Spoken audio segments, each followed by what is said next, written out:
Go ahead, man. Shoot it. Alright, hey, yo. Listen, man. This is London Brown. I'm calling in. I want to check in. And, I just want a strong shout, man. I just want y'all to know, man, the best way to get to know somebody is to show them who the fuck you are, man. You know what I'm saying? And I'm really, really getting to know a lot of y'all, man. Really. So don't hide. You know what I'm saying? Stay up, stay tight, stay real, and I'm smiling back. Yeah. I got you. Yeah. Turn my vocals up a little bit. Smidge. Yeah. I was a runt chasing pigeons up in Vaughn King Park. I used to fall, Big Mama would dust my knees off. Oshkosh tees, scuff my aqua green 5411s, chasing old shit girl of black ink. Her hair clicking and twisted barrettes and beads. Bubblegum eyes and my Ninja Turtles ice cream chillin'. Sitting on the bar 5 cent thing. Back when $100 felt like a gazillion. Crack valves clogging up the sprinklers in the park. The blissful ignorance that make it think it's old New York. Walk them streets like I hopped out of a time machine. Cause y'all see things how they are, and I see them how they used to be. Knock down the projects, paint over the murals. Find a nigga for pouring Hennessy out for his heroes. Black man's a nomad without collective growth. So master say you gotta lead, that mean your black ass gotta go. Sankofa say look to the past to find out wisdom. Seeds of our ancestors replenishes intuition. That's how I wrote this lyric. I know Nanny, Jamel, and Uncle Kwame, you're listening. I'm guided by the spirits. Visions of the future that's reflected by the past. If we only knew our mistakes, then I kick us in the ass. Maybe I'm getting old, or maybe I'm too dramatic. We greet each other as God, now we call each other savages. That's some backward shit, all the facts to flip. List on the cell phone camera like on plantations. When they would whip a man for his kids to see. Cut his dick off and mix it in with the pig feet. Subconsciously weaken the men in the eyes of their queen. She said you can't protect you, so how you gonna protect me? Shit is deep, I often ponder what Marcus Garvey would think. A nigga screaming world star while they swung from a tree. Mirror.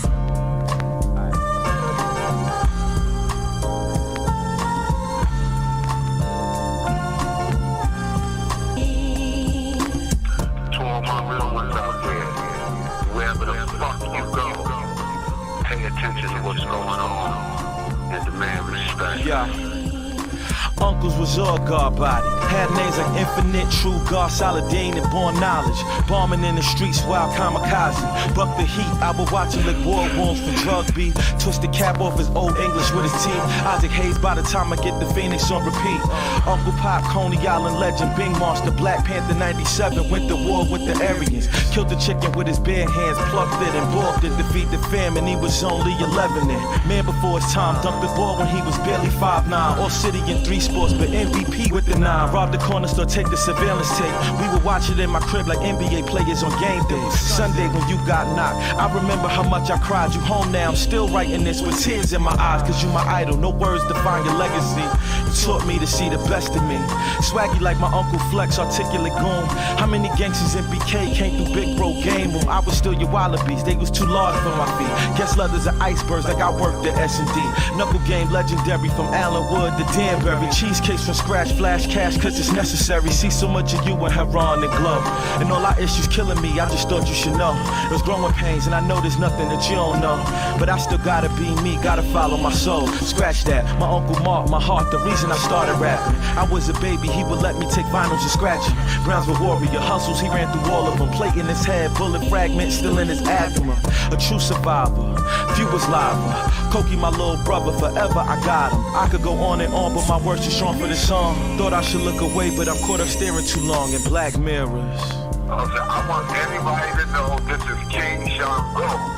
I'm the uncle of Pop, known as Esquire. And I want you to know that I'm the fish king. You cannot drown a fish. And no matter what you do in this world, there will always be thunder and lightning, and we will always hit our target. Maybe not every time, but when we do hit, we hit with both barrels. And we're gonna keep gouging till the last child on earth. Ashe. Ashe. I like that. That was good. That was amazing.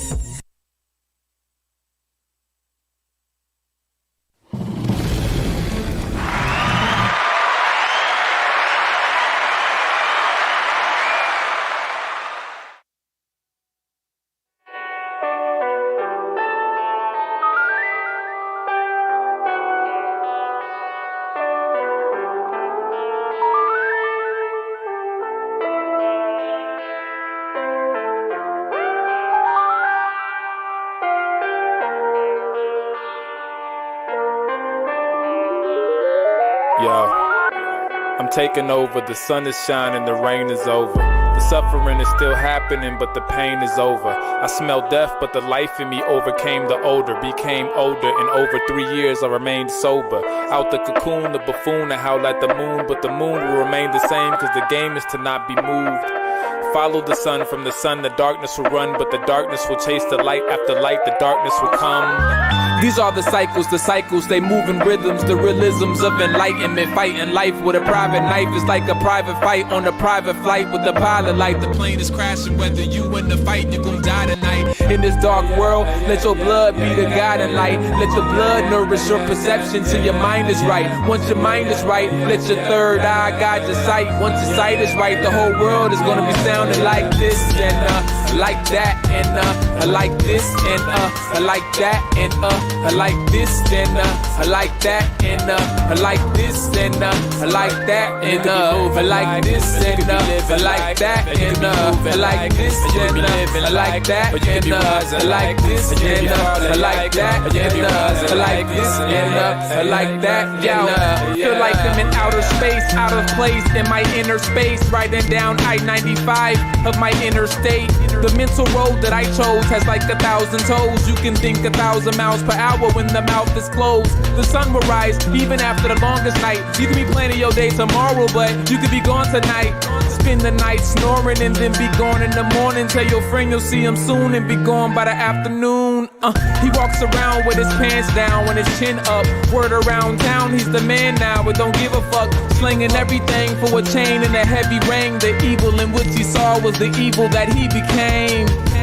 And all of the things inside his brain was a result of being overcame by the Euro pain. And if you try to tell him, yo, you're insane, he won't understand. He'll just tell you, nigga, I run the game like this and I like that and I like this and I like that and I like this and I like that and I like this and I like that and like be moving like this and I like that and I like this and I like that, but you could be rising like this and you could be falling like that, or you could be rising like this and I like that and this and I like that and I like this and I like that and I like this and I like that and I like this and I like that and this and I like that and I like this and I like that and I like this and I like that and I like this and I like that and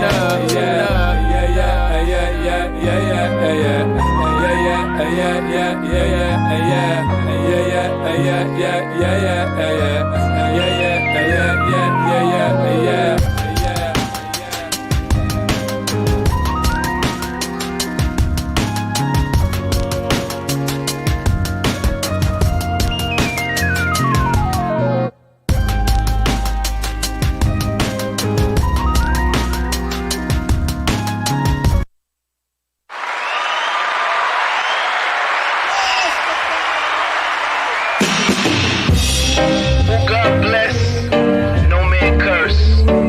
I'm still here. For the backbiting and the bad-minded, it's the reintroduction. Shit weak, but when I touch the street, for every ice grill I got a handful of heat. Father God, it's hard, so don't forsake me. Listen, now. yo, why should I obey these laws? My kids about to starve. Plus I'm trying to get these clothes kicks in foreign cars. Father God, it's hard, so don't forsake me now. Don't forsake me.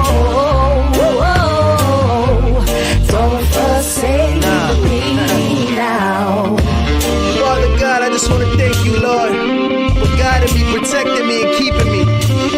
So many people fought what I'm trying to do, but I'm still here. Don't forsake me now. Backbiting friends and family members. What it is, niggas. I'm still doing it, man. I'm still here. Y'all niggas can't stop me. Let's get it. Woo! It's whatever, niggas. Sky's the limit, but I keep hitting the ceiling fan. Trying to move these records, but I'm treated like I'm still a fan. To get radio play, I might just have to kill a grand. To get radio play, I might just have to kill a man. Niggas don't like my verses, they say my words are worthless, because I bun pastors in those Pentecostal churches that kept their hands in my mother's pocketbooks and purses. Whooping and hollering, service was like a fucking circus. Niggas is nervous, they don't wanna recite this, cause I don't believe what their definition of Christ is. But love it or leave it, I was born in His likeness. Some church brothers need it cause they far gone from righteous. Yeah, they say my will is weak, but when I touch the street, for every ice grill I got a handful of heat. Father God, it's hard, so don't forsake me now. Yo, why should I obey these laws? My kids about to starve. Plus I'm trying to get these close kicks in foreign cars. Father God, it's hard, so don't forsake me now. Don't forsake me now. I'm deep in debt, I need to vent. Listen, it's like I'm walking in and out of every cloud of reefer bent, praying for a week of rent. But every speech I sent from my mouth to God's ears went through a broken speaker set. Two choices, weed or rent. That's how most niggas wait a day, chasing jewels, hoping I don't fade away. I got my kids' school fee to pay. I play the cards I was dealt, but I'm always a spade away. I'm trying to create a way that I can hold on to a big truck like Bajans on Labor Day, labor pains. My girl will never feel lows again, cause kids cost like the name brand designer clothes I'm in. And I ain't being superficial, my kids are who I live through. It's just sometimes the walls feel like they're closing in. I try to soak my sorrow, but I couldn't hold it, gin. They say the flesh is weak, nigga, I got soldier skin. I got Christ in my heart, but still I dip my soul in sin. It's hard to abstain when I'm fuck.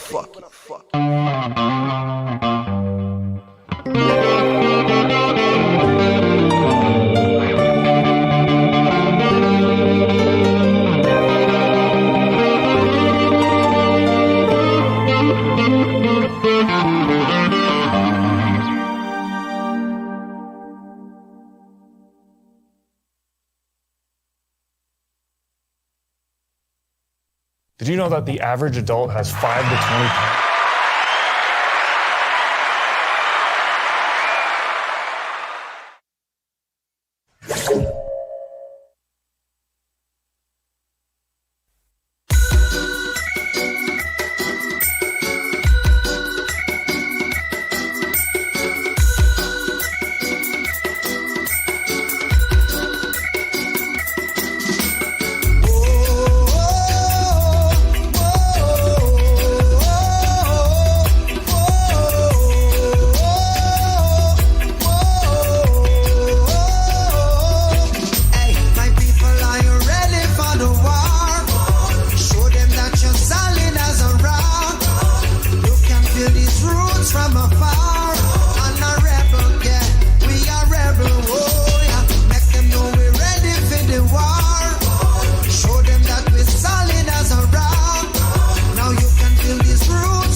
Politicians looking, yes, them lurking from far.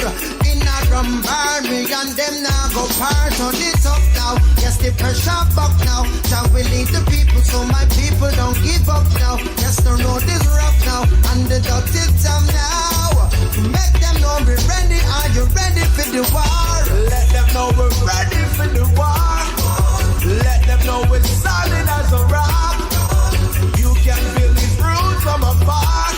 Reggae music, yeah, our rebel music, boy. Let them know we're ready for the war. Let them know we're solid as a rock. You can feel these roots from afar. I'm a rebel, yeah, some man a rebel, boy.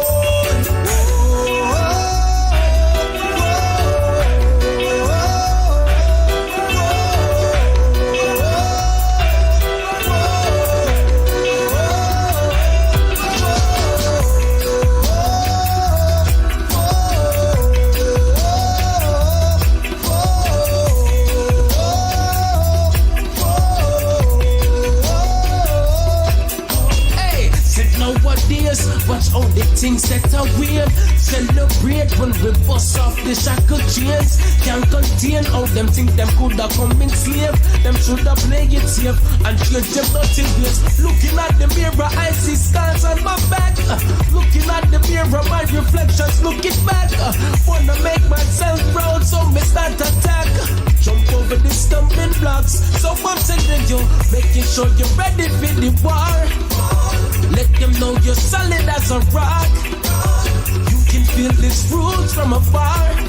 Honorable, yeah, honorable boy. People, are you ready for the war? Show them that we're solid as a rock.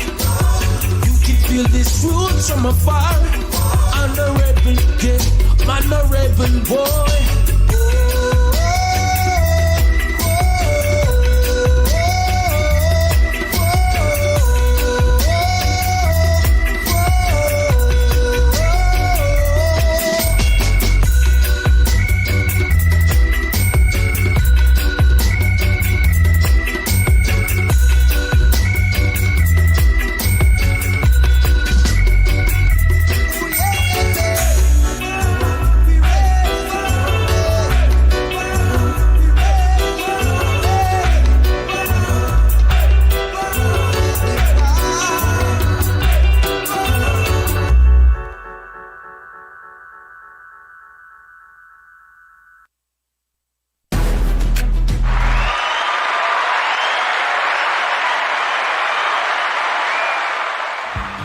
Being a black man in America isn't easy. The hunt is on, and you're the prey. Yeah, Rusty Juice, B-Rock, put your fist in the air. Yeah, one crime for your mind. What up? Let's go. Put your fists in the air for black power. Sleepwalkers, time to wake up, it's that hour. To break chains and relearn the real truth. Actual, factual, backed up with real proof. Our history, fuck his story. He slaughtered the indigenous people for his glory.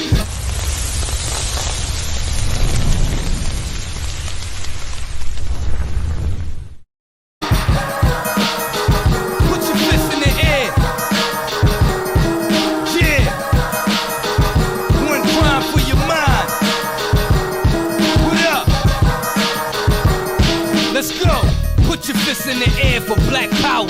Sleepwalkers, time to wake up, it's that hour.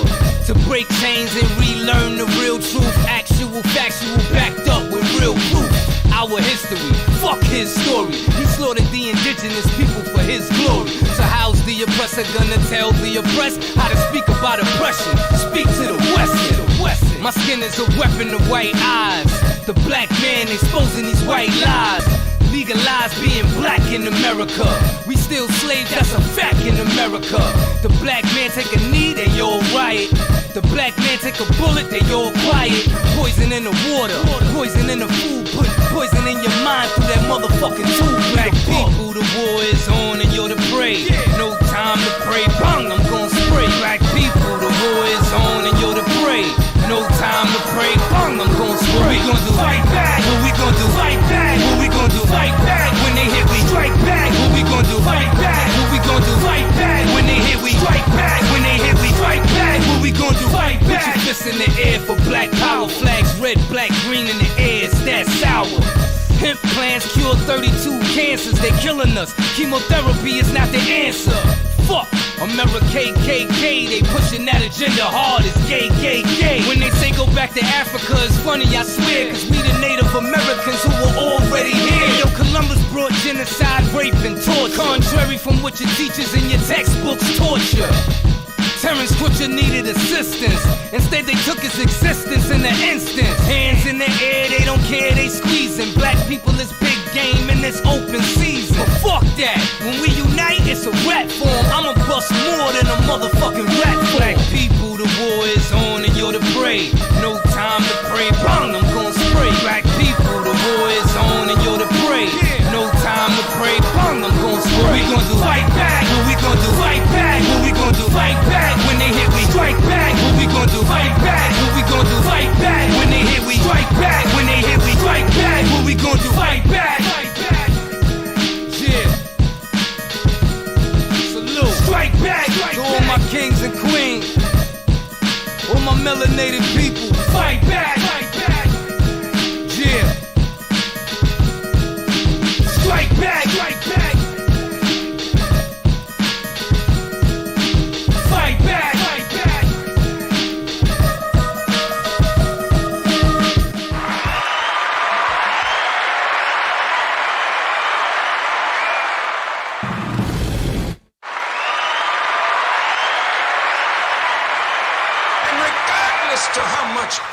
power you have. When God sends prophets and messengers, they don't care nothing about your power because they come from the power. Rare nigga, I'm a wonder. Your best success is my worst blunder. Feds tap the number. Jury Jacqueline Onassis could appreciate. We to alleviate the pain. Eddie Kane, Richard Pryor, Pinky Ring. Watch your conduct, nigga. Throw parties for my niggas that's living, you guessed it. Models, y'all keep them if they anorexic. Love them but can't trust them. Hate them but won't bust them. Caking and saving, spinning, wasting is like a custom. Tats are hieroglyphics, lipstick on the collar. I got more to lose than you do, but I'm a rider. When did the rules change? Y'all living trendy on pennies, meeting deadlines with ease, no game. You fire, I'm butane, gator Timbs, ostrich belts. These be the times that I surprise myself. My niggas looking like black crows at packed shows. The Don voice stay pristine like I'm still 17. I'm rich, black, African, rocking the golden Mac. Sherlin leather Gucci leggings on my back. Willie Bostic hoodlum in the trench. Rinse these niggas. 86 gazelles dicing near the fence. Mike Tyson disciple. Trifle when my pen is a rifle. 16 ways to shoot you through your Chrysler Duke. Exhaling with niggas. The jails argue. Bring the best niggas to the table. I sit four of my whales on you. Custom wooded speakers. Rock Elises. Run from polices. Dump on creatures. Holidays with preachers. Stainless steel watches. Ostrich turtlenecks. Here's the deal. If we can't come in, they can't have a feel. Bones and Cisco murder instrumentals. Cayenne Porsche rap. How many horses live official? I run with generals who flash Uzis in interviews. My shit is deep, we fly swimming Verse through. 2 gotta be all murder, just like the first verse. Tim's yellow like the hair on a Malibu surfer.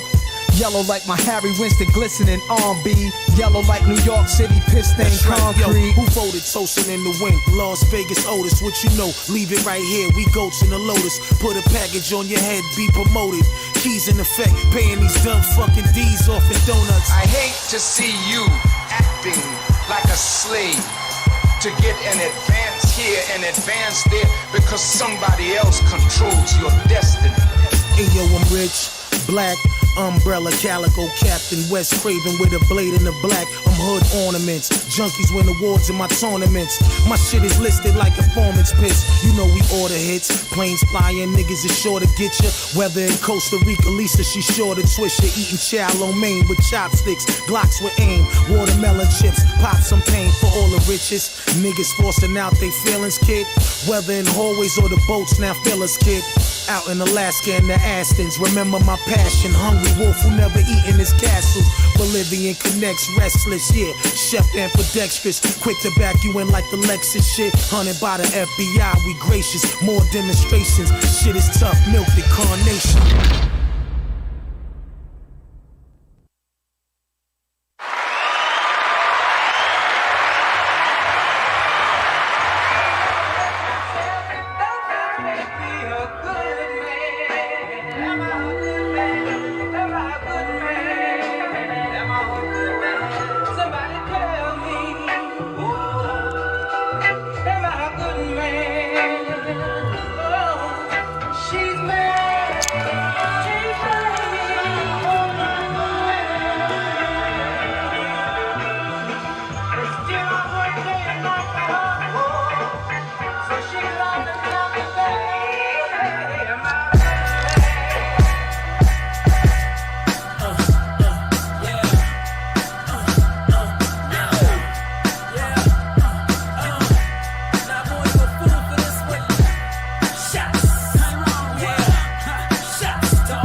like Optimus Prime. That's how it is though. The one you love gon' hurt you. Niggas falling under pressure, so I tighten my circle. Can't even trust your own fam when it comes to the paper. When you broke, it's all good, but when you got it, they hate you. Say hate you, nigga.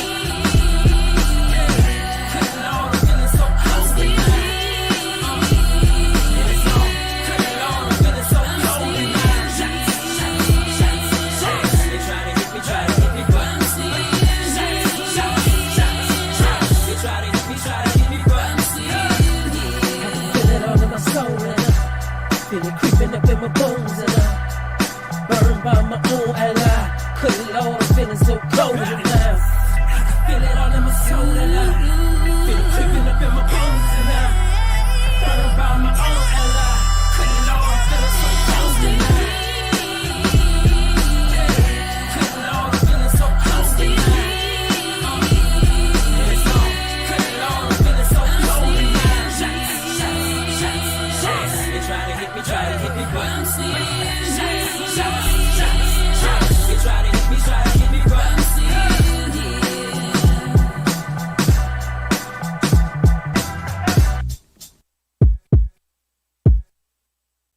Warning. The opinions expressed in this program are those of the presenter in their current state of mind, which they have the right to change at any given moment. The Rant Network and the members of the Ranters Union are not responsible for any claims made. All opinions and train of thoughts are welcomed here and protected by the First Amendment and the Ranters Union. All commentary, criticism, news reporting, research, teaching, and or scholarship of copyrighted material is protected by the Fair Use Act under Section 107 of the Copyright Act of 1976. Rant Network and the founder of the Ranters Union, Logic, aka Mr. M, recommends that you take what is said and do your own research. Read a goddamn book and form your own opinion. Furthermore, listen carefully to the Ranters rant and debate their opinions and form your own conclusion. Thank you for watching this member-supported program, powered by the Ranters Union and produced for the Rant Network. Good day.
Good evening. This is Mr. M, also known as Logic, and you're watching the Evening Rant.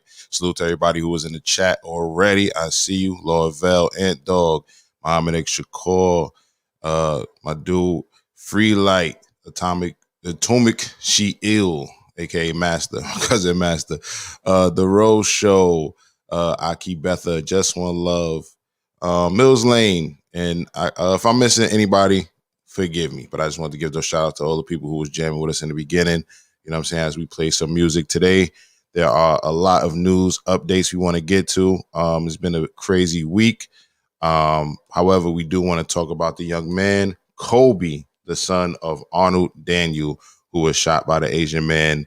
And he actually walked free for a minute, but, you know, it seems that has changed. So we're going to talk about that a little later on. However, we're going to get to these news updates as well. And with that being said, let me bring on my co-host for the day and panelists. So first off, we got my man Steph got jokes. Steph, what's good with you, player? What's going on, man? Good to be here, man. Yeah, God man. dang. It's been a minute. Yeah, we ain't do nothing Wednesday, so I'm amped up, and I'm especially excited to talk about this here. This has been troubling for me. As I can imagine, you are father. I'm getting a lot of feedback. Is it because I don't know what it is, but it's just so. I was say I was hitting my mic at the same time you was talking. Mm-hmm. All right, that's what's up.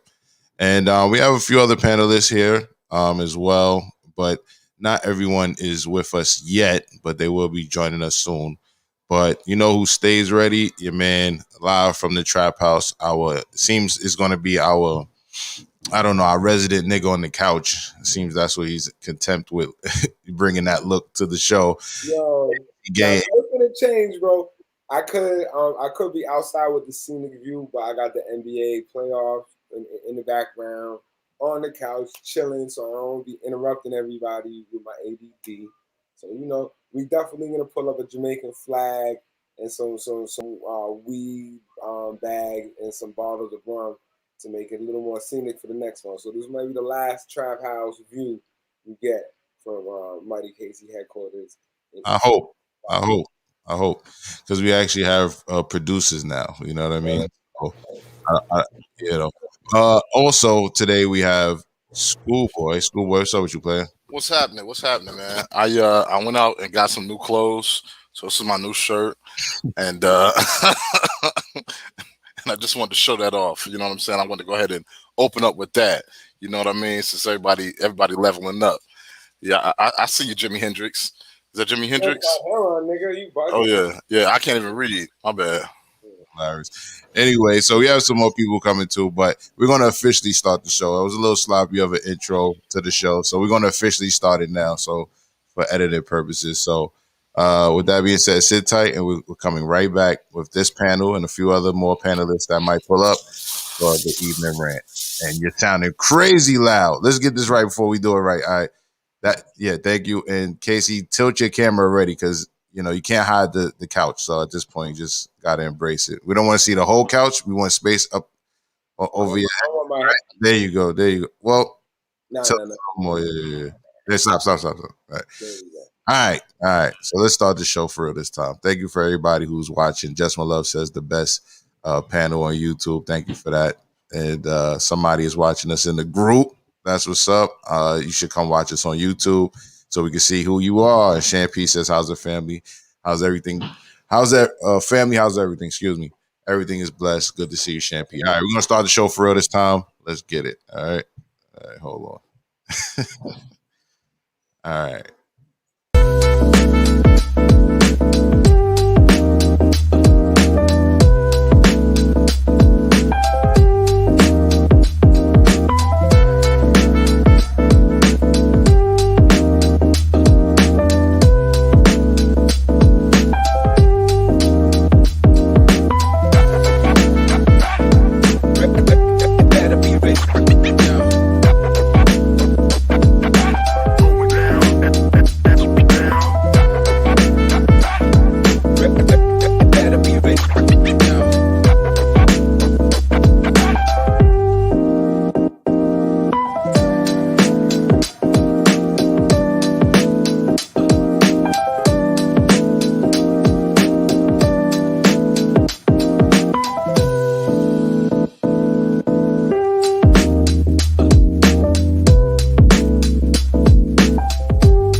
Warning.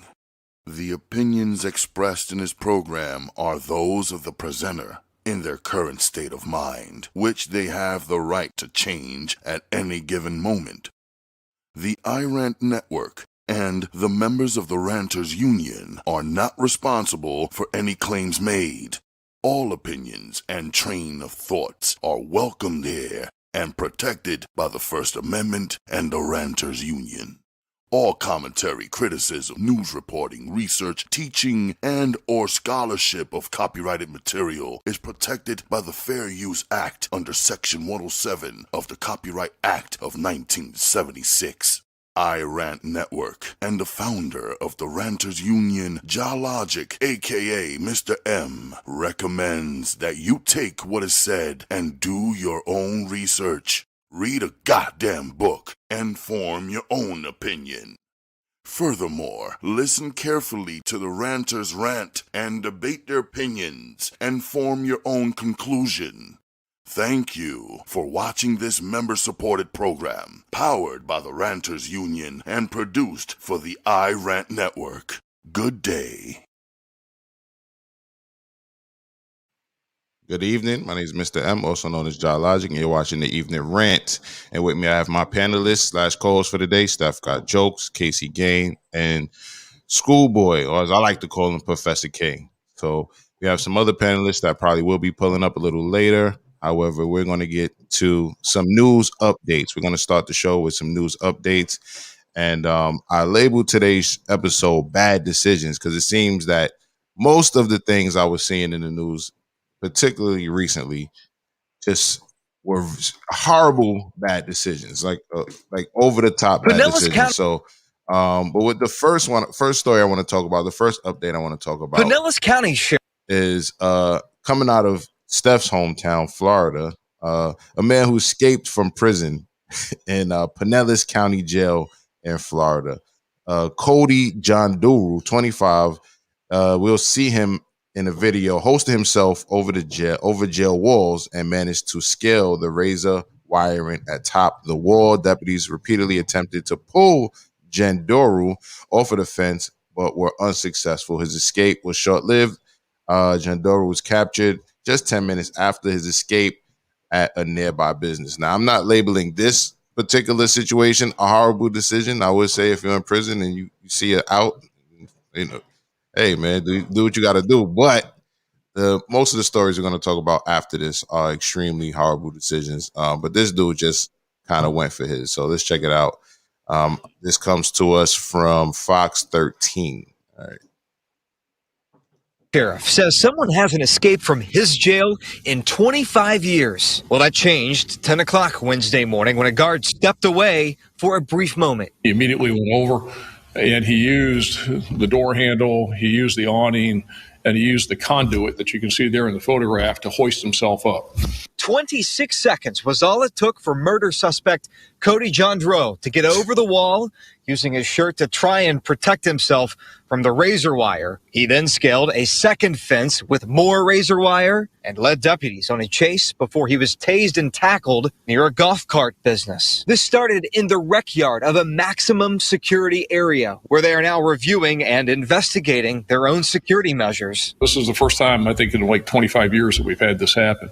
So I think, we obviously we're on a safe jail. We'll look at everything and make sure it was kind of the perfect storm. Jandro is accused of murdering his 9-week-old son in Ohio. He was arrested in Polk County back in May. U.S. Marshals are holding him here temporarily. He had spent several days in the Polk County jail, spent several days in the Pinellas County jail, didn't like being in jail, and didn't want to go back to Ohio. And the only thing he said that his plan is that he was going to take an Uber to Panama. The sheriff says the focus is not charging him for the escape, but rather getting him out of Florida and back to Ohio to face the more serious murder of his infant son. Can't happen fast enough as far as I'm concerned. Get him out of here. And you can see it. So I'm going to go ahead and say the murdering of his infant child is definitely the bad decision. That one I didn't see. I just kind of saw the title. I said, we'll watch it here and go over it here. But Yeah. So with that being said, I'm gonna go ahead and go to the panels. Casey seems to have something to say already, so I'm gonna let Casey have the floor.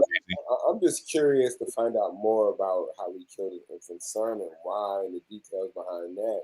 Mm-hmm. It looked like he could have been on like Ninja Warrior or America's Best TV show, if not for his unfortunate incarceration. Like he had some crime. No, it was fortunate. Incarceration is fortunate because he murdered his child, right? Yeah, but I mean, yeah. Allegedly. Allegedly, right. I mean, it was unfortunate that he killed his child and then became Right. incarcerated. If he did not kill his child and became incarcerated, he might have been a Ninja Warrior. He might have been on one of them TV shows. You know what I'm saying? But that's crazy.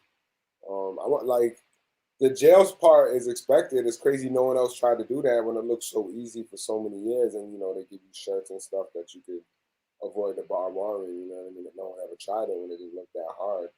But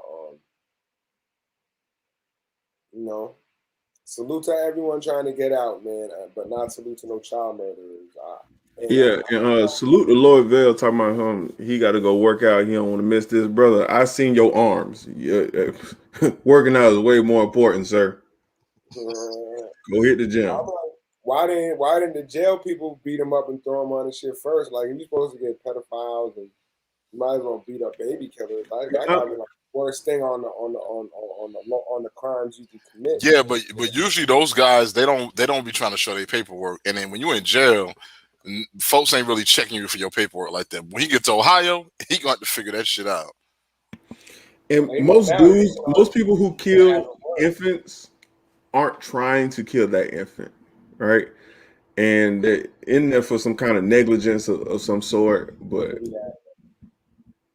all right, so I definitely don't want to be long-winded on most of these stories because I want to get to the real topic at hand. But we do have a lot of stories, so we're just going to update the people on these stories, and y'all can feel free to give your commentary. I do want to say I particularly found it funny that he had "bless" tattooed on his arm when he was climbing up that wall. Yo, yeah. I mean, but here's the funny thing is that he got over the wall, and I was thinking, man, he got through scot-free without that barbed wire, but he got his ass tore up by that barbed wire. The last picture had his arms all cut. Small price to pay for freedom. Oh, but it wasn't even worth it. He didn't even really make it out of the prison. He made it across the street. He didn't know he wasn't gonna make it out the prison. Well, I think get Denzel back to get out of prison. Denzel Glory back. Also, I want y'all to stop blaming Florida for the crazy shit, okay? Because this nigga ain't from Florida, okay? Like y'all be coming, everybody come to Florida with their crazy shit, and then we get the credit for it. Yo, California like that too, and California got a lot of homeless people, but they be chilling. They don't fuck with people. They just be homeless, a little crazy. They don't be throwing no crocodiles at niggas. They don't be trying to hijack no helicopter and fly it into Macy's. I don't see the headlines there. And whatever, I don't know if y'all got them bath salts or whatever, because these niggas got the Fetty Wap out here. They just be leaning back. I think, bro, this where that bath salt shit started at, man. That's what I'm saying. That's the crazy shit. Like everywhere got fiends, everywhere got crazy people, but Florida got that little extra shit. I think it got to be that K Tizzle and the bath salts. All right. Can I call that a theory? Can we call that a theory now? That's unproven. I have not diagnostically proven that through surveys and research and analysis. But I will be going to Florida and talking to fiends about their drugs and then comparing them with New York fiends and the Cali fiends very soon to have it as a conclusive, not theory, but proven research point that I'll be making soon. So. All right. So also I wanted to say that dude was obviously out of his mind talking about he was about to catch an Uber to where I think he said. So obviously he's out of his mind. You know what I mean? So, go on the map. Let me try and do that shit. Let me just try and do that shit. Go to Lyft. Go to the map. Like, let me holler at Noriega real quick in Panama, nigga. Like, and you got to go through Mexico. I'm not even sure if you got to go through the canal. But holler at any Uber driver that will do that. Nah, it doesn't make sense. It doesn't make sense. You're not gonna. I mean, there is a way to drive into South America from, I believe, the West Coast, but you're still not going to be an escaped criminal with no passport, just in the back of an Uber on your way to Panama. So I just wanted to bring that up. So next on our bad decisions, Steph. He could have been talking about Panama City, Florida. Also, Okay. I think he knows. All right, we're gonna be objective. In case your mic sounds crazy, sounds muffled or something. All right, So let me. you figure that out. So next up in bad decisions, and I'm gonna go ahead before we actually discuss this, and I'm just gonna put this on the bad decisions list. You know what I mean? There's a Virginia Tech football player by the name of David Etute. I might be saying his name a little bit wrong. Iceman David Etute reportedly admitted to punching and stomping on a Tinder date who posed as a woman, according to an argument presented to his court appearance on Wednesday. So there is a video and this comes to us from New York Post. So it's only like 46 seconds, and then I'll read more of the story if there's more to be desired. And we can go ahead and talk about if this was truly a bad decision or was he validated? Was it validated? Let's check it out.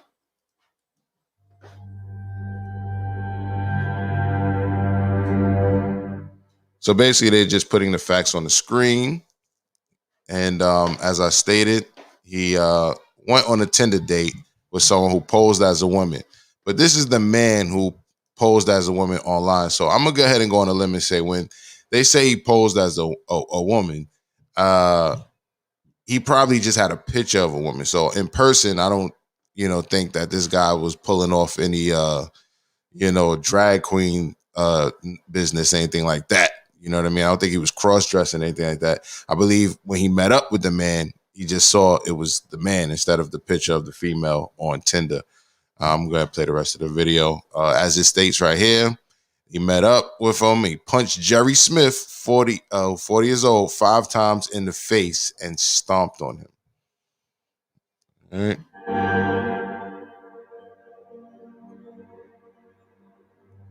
All of the bones in Smith's face were broken and his teeth were missing. And this is your man, the former football player. All right. Now, inmate, this is him. And they say he's, trying to get the bond. He was suspended from the team while under house arrest on $75,000 bail. All right. So I'm going to go ahead and go to the panel. It's all men right now. I think V Smiles will be with us shortly. This man was catfished. It looked like Schoolboy had something to say. This man was catfished. Yeah. He met up with this guy who looks something like Bill Nye, the science guy or some shit. And the result, he beat him up. He's missing teeth. Probably, fractured some bones, whatever. What's your thoughts? Is it justified? Yo. Here's the issue that I have with what you said, because you said he didn't know, right? Mm-hmm. The issue is, as I read the article, Etute visited the victim's apartment April 10th for oral sex after he was matched up with someone named Angie on Tinder. All right. Mm-hmm. So he went on April 10th. He then returned on May 31st. So it was Aki Bella said he was fighting for his manhood. So he went over a month. He had this experience with this man, right? Mm-hmm. He went over a month and then went back to engage in sexual activity. And that's when he realized it was a man. My thing is, looking at the man, the white man who was beaten up like this, I'm not sure that he could have convinced me with that strong ass jaw. All right. He looks like a man. Like, unless he has plastic surgery, he looks like a man with a wig on while he's giving you oral sex. So you knew he was an ugly white girl at the least. All right. And then you went over there. I think he was passing for a girl at all, like you said. Let's stick with Yeah, I think he just had second thoughts. Like, yo, if anybody ever finds out about this, I think what happens is a lot of times guys get caught up with these women or these men, and then the men do something that indicates to them that they might out them for being homosexual. And that's where the violence comes. Because there's nowhere in the world I'm looking at this guy and I think this is a woman at any point in time. I don't think makeup is going to make me think that this man is a woman. That's just me. All right, you're correct. I definitely didn't read the full article. I'm busted, man. I prepared some of these stories last minute. So let me read the rest of the article, right? Because I didn't want to read the whole article because I just wanted to know, was it justified, right? But the freshman football player reportedly visited Mr. Smith's apartment on April 10th after matching with someone named Angie on Tinder. Believing Smith was a woman, the two received oral sex before returning to the apartment on May 31st. However, the two discovered that Angie was a man before the alleged murder took place. So this is the thing, right? They're still trying to insinuate in the article that as he got the oral sex, that he thought it was a woman. Obviously, that's bullshit. I don't think nobody on this panel is buying that. So we're not going to go with that narrative. But basically, Schoolboy has some good things to say. I'm gonna go ahead and go to Steph. What's your thoughts? Was it justified, or was he just all the way? Was it just a bad decision? Now hold on. Schoolboy brought some information that changed my outlook on this, man. Because at first I'm thinking, they met at a restaurant or something, and a whole white dude, just popped up on the screen and he started beating up the white dude. To me, that makes sense. But dude, like you said, you was at Buddy house, getting topped off. Now you got buyer's remorse. I don't know, man.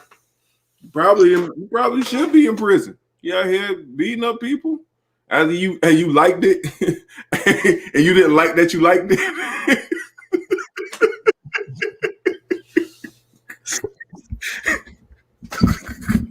Niggas is foul, B. Yo, all right.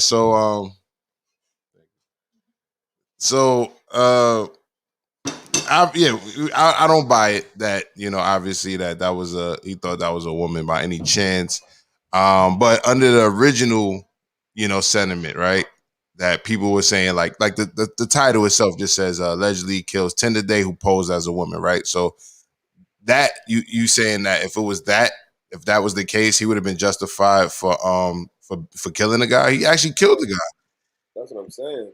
Yeah, no one would be justified for killing, even if she did superpose or whatever. And he. Hold on, I'm asking stuff. No, I didn't see that he killed the dude. I didn't hear that. I thought he just beat him up. He said he broke the bones in his face and he had missing teeth. I thought he was still alive. Yeah, I put that. I left that part out. You're right. But even if it was just beating him up really bad, like I'm still under the impression that he couldn't pose as a woman. So it would have been you would have beat him up because you showed up on a date and saw it wasn't a woman. You know what I'm saying? Instead of just leaving, right? Because look at the outcome. Look at the potential outcome of beating up this Tinder date who catfished you. Look at this dude. Would it be worth it? Would it really be worth it versus just getting up out the restaurant and leaving, or you know what I mean? See, it depends on what I said to you on that phone. If you got me texting you, and I'm talking about how I'm gonna eat your ass, and I'm gonna do all this nasty shit to you, I got to take you out. I couldn't see this happening to me. Because you know what I'm saying? But hypothetically, if in an X-Men universe where someone could magically morph into a realistic looking woman who looks like a woman that could be a male, not in this universe where it's just cosmetic surgery and you know what I mean? And it's still crazy. Are you bringing comic books into this right now? Yeah. I'm just trying to go off a hypothetical. Anybody could get catfished on Tinder. You just see a different picture. Right, but I'm trying to say he's catfished after getting oral sex. No, we're not going with that narrative. We're not going with that narrative. We all saw this guy. It doesn't make sense. We're not going. Hold on. I got a little bit more context.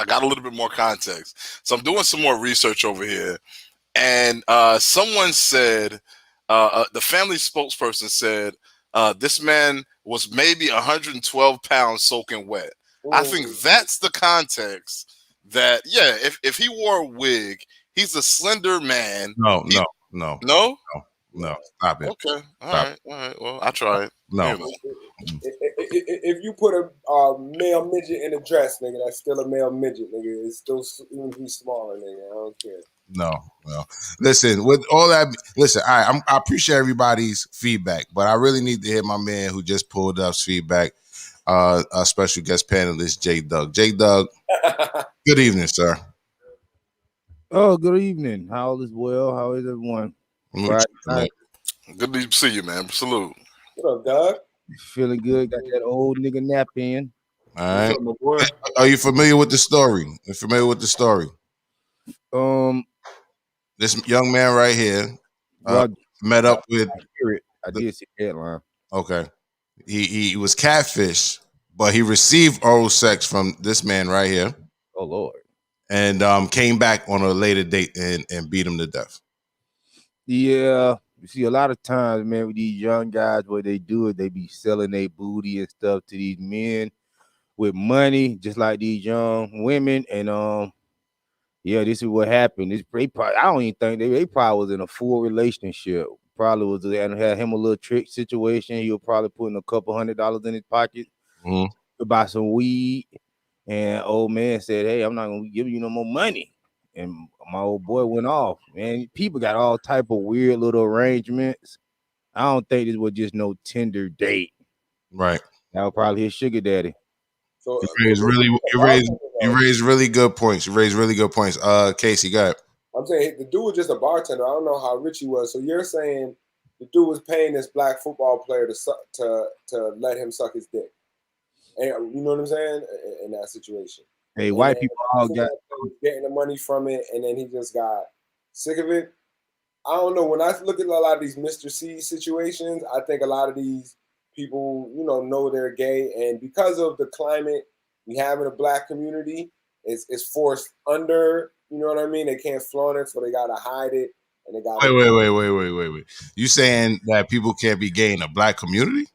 I'm saying in certain masculine circles like hip hop or football, yeah, like if you look at Aaron Hernandez or people like that, you had these people who kind of their sexuality is kind of deviated to rape or Mr. C type shit on a healthy relationship. It is funny, like if you playing sports and it's a gay nigga out there, boy, I cross you up. That is just yeah, but let's not act like plenty of these people who play these sports aren't homosexual. Let's not act like their teammates don't know.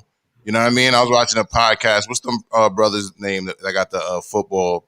All them dudes, they used to play football. They got a podcast. I was listening to them. They was talking about how they know sometimes that their teammates are homosexual and all that. They know that. You be tripping off that, bro.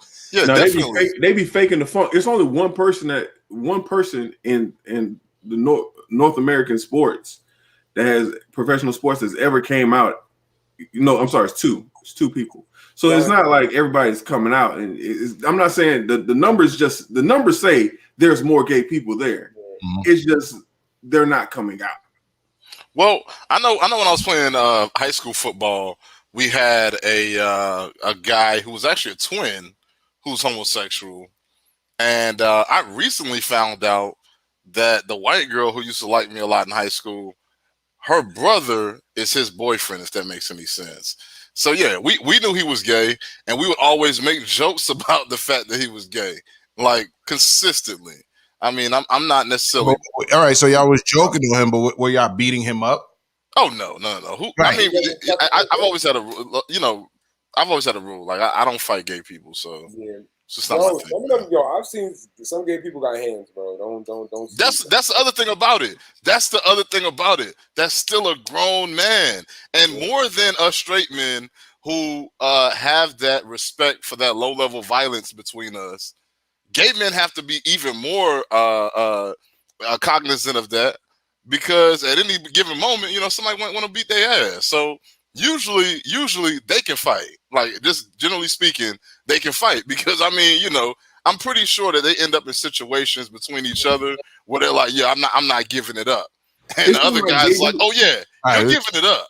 You're giving it up. They gotta fight. It seems like gay dudes can. Still violent, though. Dude is violent. Warning. The opinions expressed in this program are those of the presenter in their I don't have no knowledge of gay men raping each other. I just want to say that. But what you heard, Steph? I don't have no knowledge. Let me mute your mic because you got me going feedback of gay men raping each other. Whatever Schoolboy just insinuated. But I'm just saying that I don't think that black people is as homophobic as they paint us out to be. I don't think hip hop culture is as homophobic as they paint it out to be. Even reggae music, in Jamaica they don't play that shit. Right now, DJ Khaled got real rosters on a song with a known lesbian woman right now. You know what I'm saying? So I don't want to play it. I don't want to play that game. Like that's the only thing I was identifying in Casey's statement. I don't believe that our culture and or community is homophobic. Jokes, everybody gets jokes. Everybody gets cracked on for whatever it is about you. Everybody, whoever you are, people are going to make a joke at it. You know what I mean? That's the nature of jokes. That's why anybody can get joked on. You know what I mean? I think there's a lot of like racist jokes. Like if a white person tells a racist joke, like a nigger or so, niggas be like, "Oh shit, you fucking racist." You know what I'm saying? If they're out there telling racist jokes, right, making black people look dumb.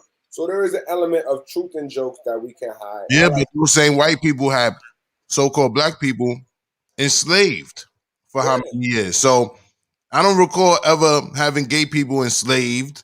I don't recall ever, I don't recall people getting beat the fuck down for being gay. There haven't gay people been beat the fuck down, killed, burned. You know what I'm saying? Put in jail. And like in this story that we just talked about, and I'm not going to go and be absolute. I'm not going to say it never happened. I meant like in the alarming rates in my community. I didn't see black people being. Hold on, let me finish my. Okay. I'm gonna agree with you. Let me finish my point. But like in this case, like what we just talked about, right? It happened by another dude who was closeted. You understand what I'm saying? So sometimes, a lot of times, those would be the stories that they even put on us. A closeted man doesn't want to get outed, like what we just saw. Now he's a straight guy who got tricked. No, that's not the case, bro. That wasn't a woman. You knew that wasn't a woman. Stop it. But go ahead. Yeah, I do feel what you're saying, and when I feel people saying there's like an epidemic of transgender killing, and they say 19. Meanwhile, 100,000 people died of opiates, 90,000 people died of car crash, 15,000 black males died of gun violence. But it's an epidemic because 19 transgender died, because that's it's a sexy angle for them to do. And I will say there is a problem of transgenders being killed. And this epidemic that is symbolic of a greater epidemic of sex workers getting killed. Female black prostitutes is getting killed way worse than transgenders. It's a big issue. You know what I'm saying? It's a big issue affecting our community. But I feel that transgender issue is a small part of it. And transphobia, like I don't even know how many trans people I know to be transphobic. But I do feel like in this case, it was rooted in homophobia. In terms of the Malik Yoba, Mr. C cruising for head. Me personally, and I'm feeling some titties. I'm getting some pussy grab before I even get oral sex, and I'm going for complete sex. It's not just oral just a warm up.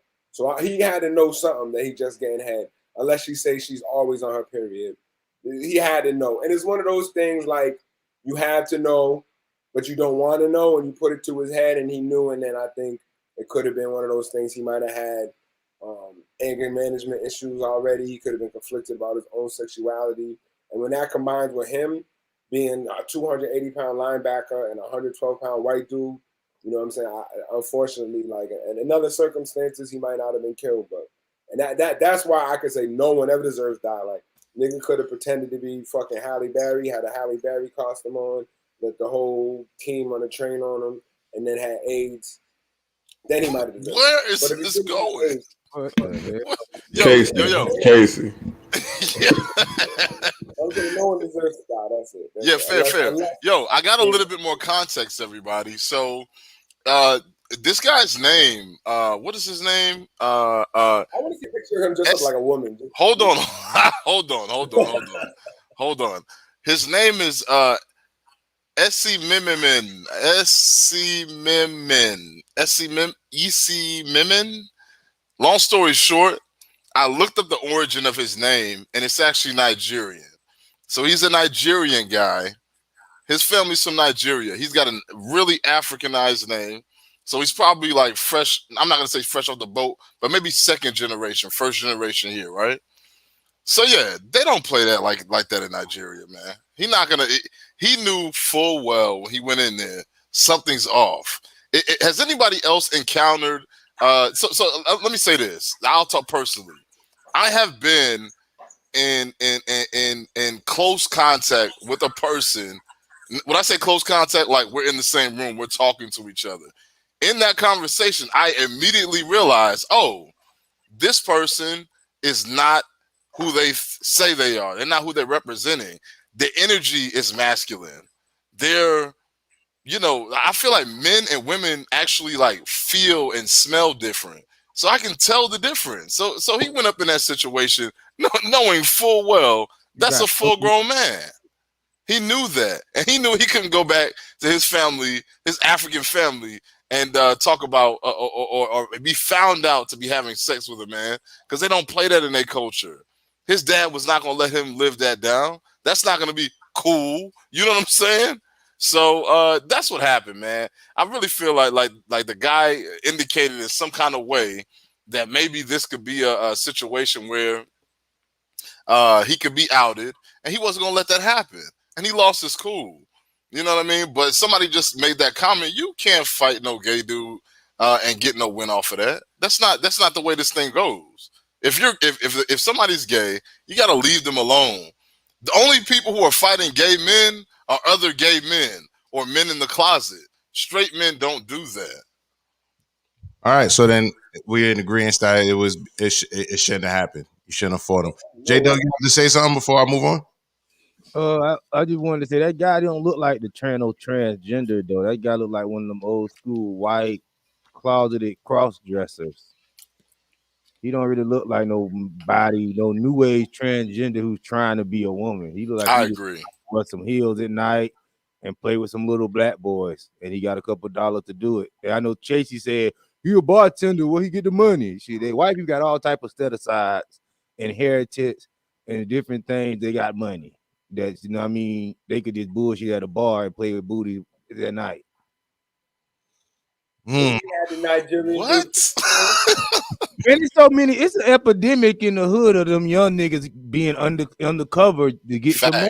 Facts. It's the skinny jeans, bro. That's a dead giveaway.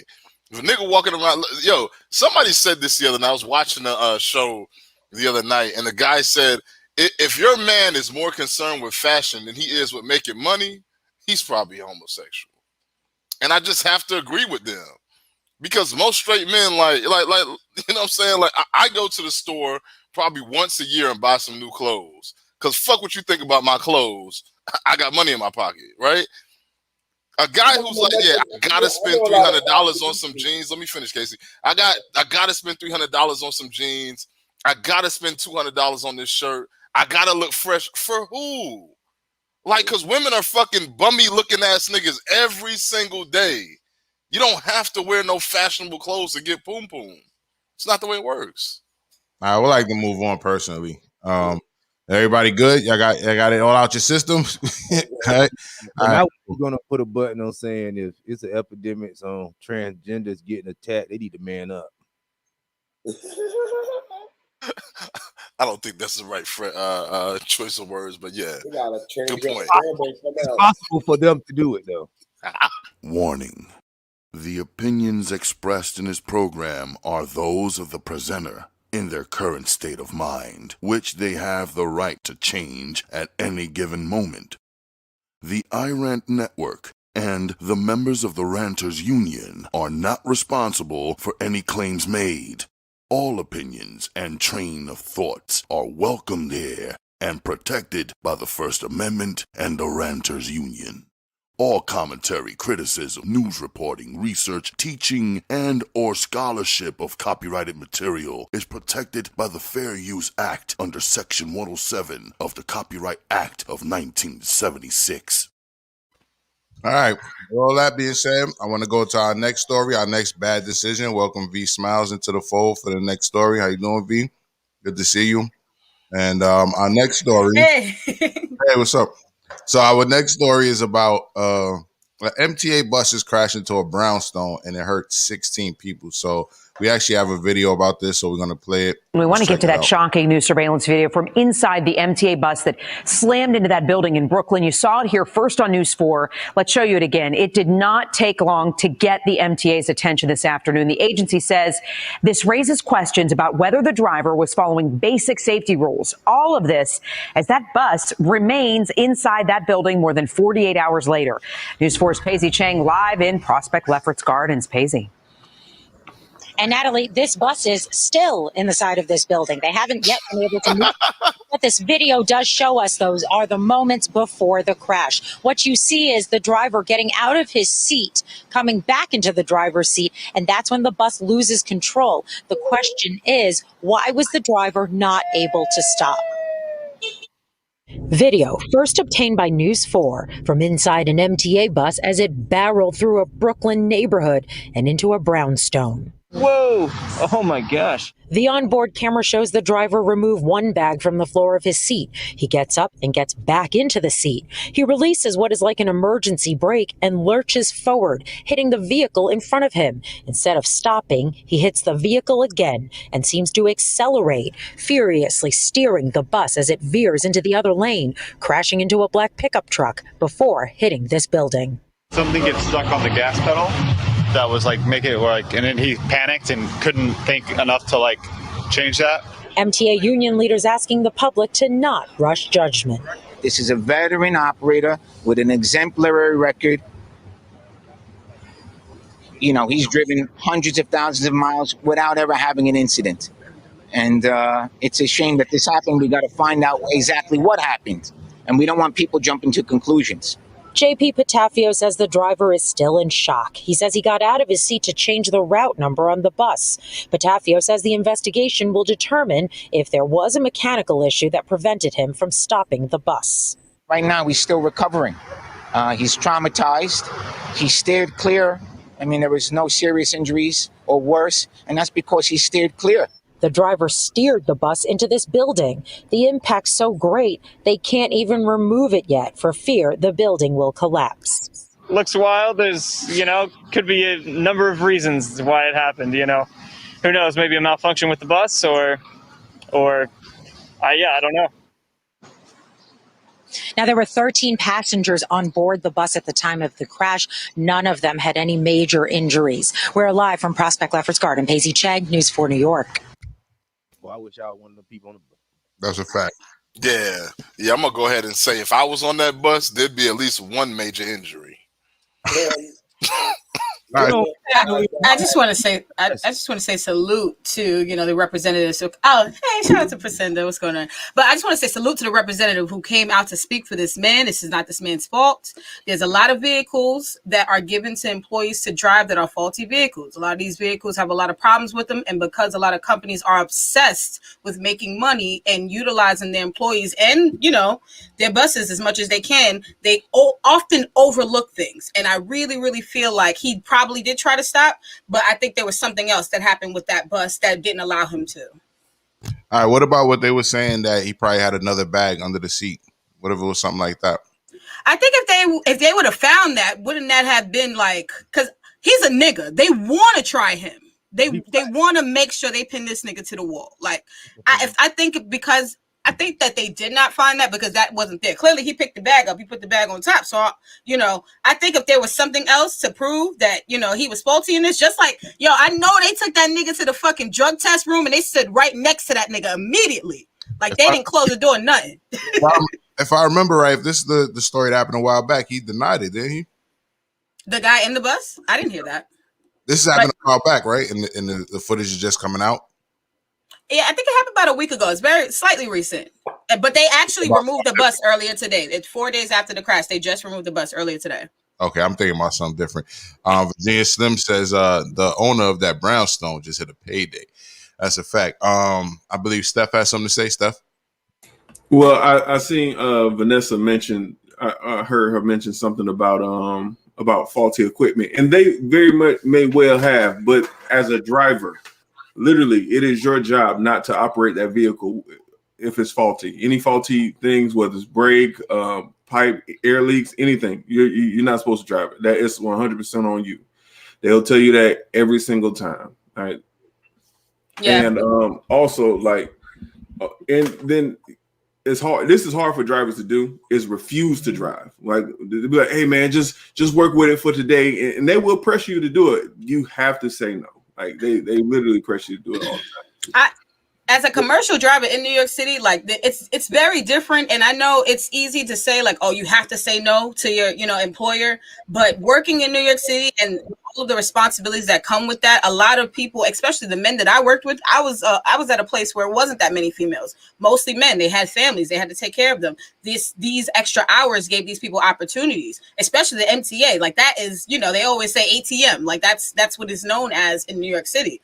But when it comes to that, I do think that, he did what he was, normally doing. Like as a bus driver, I did the same thing. I had fucking Target bags. I would go shopping at Home Depot. Like shout out to Priscilla. She was on the phone with me several times during my bus driving days. But yeah, I would be, shopping on my lunch break. I would have the same thing. Hey, I would take a bag off and put it on the side, or I would clear it out, Vanessa, let me tell you exactly what happened. This fool had a bottle or something, got stuck under that brake pedal, and he couldn't stop. They would have blasted him. No, they would have blasted him. Like if they found something like that underneath. You can't prove whether or not it was a bottle under the. The first thing I'm gonna do if I know a bottle got stuck underneath that shit and I ran into a brownstone is get that bottle and throw that shit the fuck out. Yeah, that bottle's out of there. Ain't nobody gonna find that shit. What you talking about? All right, so salute to Priscilla and Champy. They said no, it happened on Monday, it happened the other day, and Champy references the incident I was talking about is when the guy ran the bus off of the highway. You remember that? That's when he refused to take the drug test. I think that was in the Bronx. Yep, I remember that. I was in the Bronx. I think we spoke. It actually didn't come off the highway. It did come off. It was still hanging on the then. Yeah, it was looking crazy. I think we spoke about that in the morning rant too. By the way, bring back the morning rant. Join the Patreon. We're almost at our goal. Virginia Sim says, facts, Steph. Every driver, especially for the city, is supposed to do a pre-inspection prior to operating it. People aren't trying to catch a lawsuit for negligence. Can I speak on the pre-inspections? I was going to mention that stuff when I was referring to you. Every time that a bus is being taken out, they have to do an inspection check. It takes about 15 to 20 minutes. You walk around the bus, you check everything out, take pictures, everything that you need to do. Even for me, there were several times I would look at these buses. Hey, what's this? Oh, this don't sound right. Oh, the tire pressure light is on. And then you have to go to your superiors and say, hey, I see these things on this bus. Can we fix this? Or, can you give me another bus? Oftentimes these superiors come out and say, hey, no, it's all right. Take it. Listen, and that's where the hard part comes in, and that's what I'm talking about. It's not again. I'm a driver. I know it's hard, especially when you got your superiors telling you. So you have your CDL in Florida. But these niggas will tell you to go and drive a fucked up vehicle, and then when it fucks up on the road, they looking at you like, well, you should have never took it. You knew better. You're a driver. That's just how the game goes. It is, and as an employee, I just always says, like, you got to protect yourself. We already know what these companies are going to do. We already know how they're going to set things out. For me, I would just always take pictures. I would see some, they'd be like, oh, it's fine, take it. I'm taking pictures and video. Anything happens, I don't want to hear anything from anybody. You have to be that guy. You have to be that guy to complain. Ah, man, goddamn, y'all need to get my shit fixed. You have to do all that. Otherwise, ain't shit getting fixed. You got to hear your mouth. Salute to True Green. When I worked for True Green, I had a truck that. Yeah, boy, you work for True Green too? Yeah, I did. I used to work for True Green. So back in the day, okay, Tommy. Yeah. Yo, you know the True Green trucks got the regular truck in the front and the trailer in the back with all the equipment on it. The trailer in the back has 2, 4, 6, 8 wheels on it, and then the 2 on the truck. Out of the 8 wheels in the back, one of them was always flat, but it was an inside wheel. So I just rode on that shit for months, and luckily nothing happened. But yeah, I definitely tried to make a tight turn through a real short street and busted one of the side windows, the side mirrors or whatever. But we just kept it moving, man. They never replaced that shit. All right. Well, I kind of agree with what Steph and V is saying. Well, like, in a sense, if you're going to do it, definitely take pictures and document that you spoke up about it. But I'm leaning on the side of what my man Steph said too, is just don't drive it. You know what I'm saying? Because you can't never be afraid to lose a job. especially when that job wants to risk your life. You know what I'm saying? Because they don't give a fuck about you. You know what I'm saying? I'm gonna read some of these comments. Master says, did they check him for the little green bags? Because you already know. Well, it's legal in the city now, right? So I don't know. No, they probably shook that nigga's dick as soon as they brought him to the office. What? A city bus and you a nigga? They tested the fuck out of him. Like they did.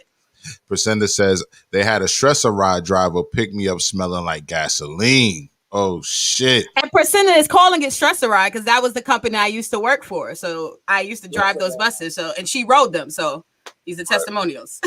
That's crazy. All right, so I want to run through some of these stories, and then we're going to get to the actual topic of the topic of the day, because there's a couple of things I want to address in regards to the young Kobe who was shot by that Asian man. However, we're going to continue with the bad decisions theme. Today is about these bad decisions. So next, I want to talk about a man who he was accused of shooting into a Rock Hill Domino pizza because they were closed. Let's just check it out. There's a video about it. Let's see what they're talking about. All right. Bullets fly because police say this Rock Hill man was mad a local Domino's pizza shop was closed and he couldn't order a pizza. And after shots were fired, the employees jumped into action to take down the man who seconds earlier was trying to kill them. Fox 46's Jamal Goss live at Rock Hill tonight. Jamal, you talked to those employees about how everything unfolded. And employees at this Domino's told me they had to tackle the suspect and put him in a headlock to get him to leave and say it's a miracle they're still alive after almost losing their life over pizza. When I pulled up and I seen this hole in the one, I didn't know what. I seen two of them, one here and one here. Michael Miller is shocked to walk up to his favorite pizza joint on East White Street and be met with bullet holes shot through the front window. Right here. He and his wife stop by at least once a month for Domino's Pizza. Someone almost got killed for nothing over a pizza. I'll buy you a pizza. But this is really, really sad. Sad because he says the employees working inside are young people just trying to make a living. Sunday morning around 1:30, Rock Hill police say 22-year-old Keto Weaver wanted to order pizza after hours. When employees told him they were closed and that he should leave, he started arguing with them. Off camera, employees say he went around the cash register, pushing items off the counters, and that's when a scuffle broke out. Employees say he punched this hole in the wall and then went to his car to get a gun. Police say outside he fired at least 4 shots towards the store. Right now, he's facing 4 counts of attempted murder and 1 count of possession of a weapon during a violent crime. You young people need to get yourself together and leave them guns alone. You're hurting people. Do you understand you're hurting people? Fox 46 spoke with nearby who didn't want to go on camera but say the area is quiet and this was an isolated incident. Google Maps shows more than a dozen other pizza spots Weaver could have gone. Meantime, Miller says isolated or not, things could have turned out much worse. He could have went out anywhere and got pizza. These young men here do not need this here in their life. They don't need this in their life. And God bless them that then nobody get hurt. And right now, Weaver is at the York County Detention. They made a documentary with that man. They sure did. Yo, I got a few things. I need to get this shit off my chest. The first thing is that's some high nigga shit. You know what I'm saying? Like Domino's closed at damn near 1 o'clock in the morning. So you ran your ass to Domino's at 1 o'clock and you mad because they closed? Nigga, they're closed. They're closed. The second thing is, how the hell you got a gun and you allow other people to tackle you and put you in a headlock? What part of the gun is that? I got another thing before you go. I got another thing. Yo. Yeah, relax, bro. Relax. No. This newsman couldn't find nowhere else to stand. I'm saying he out there in the rain.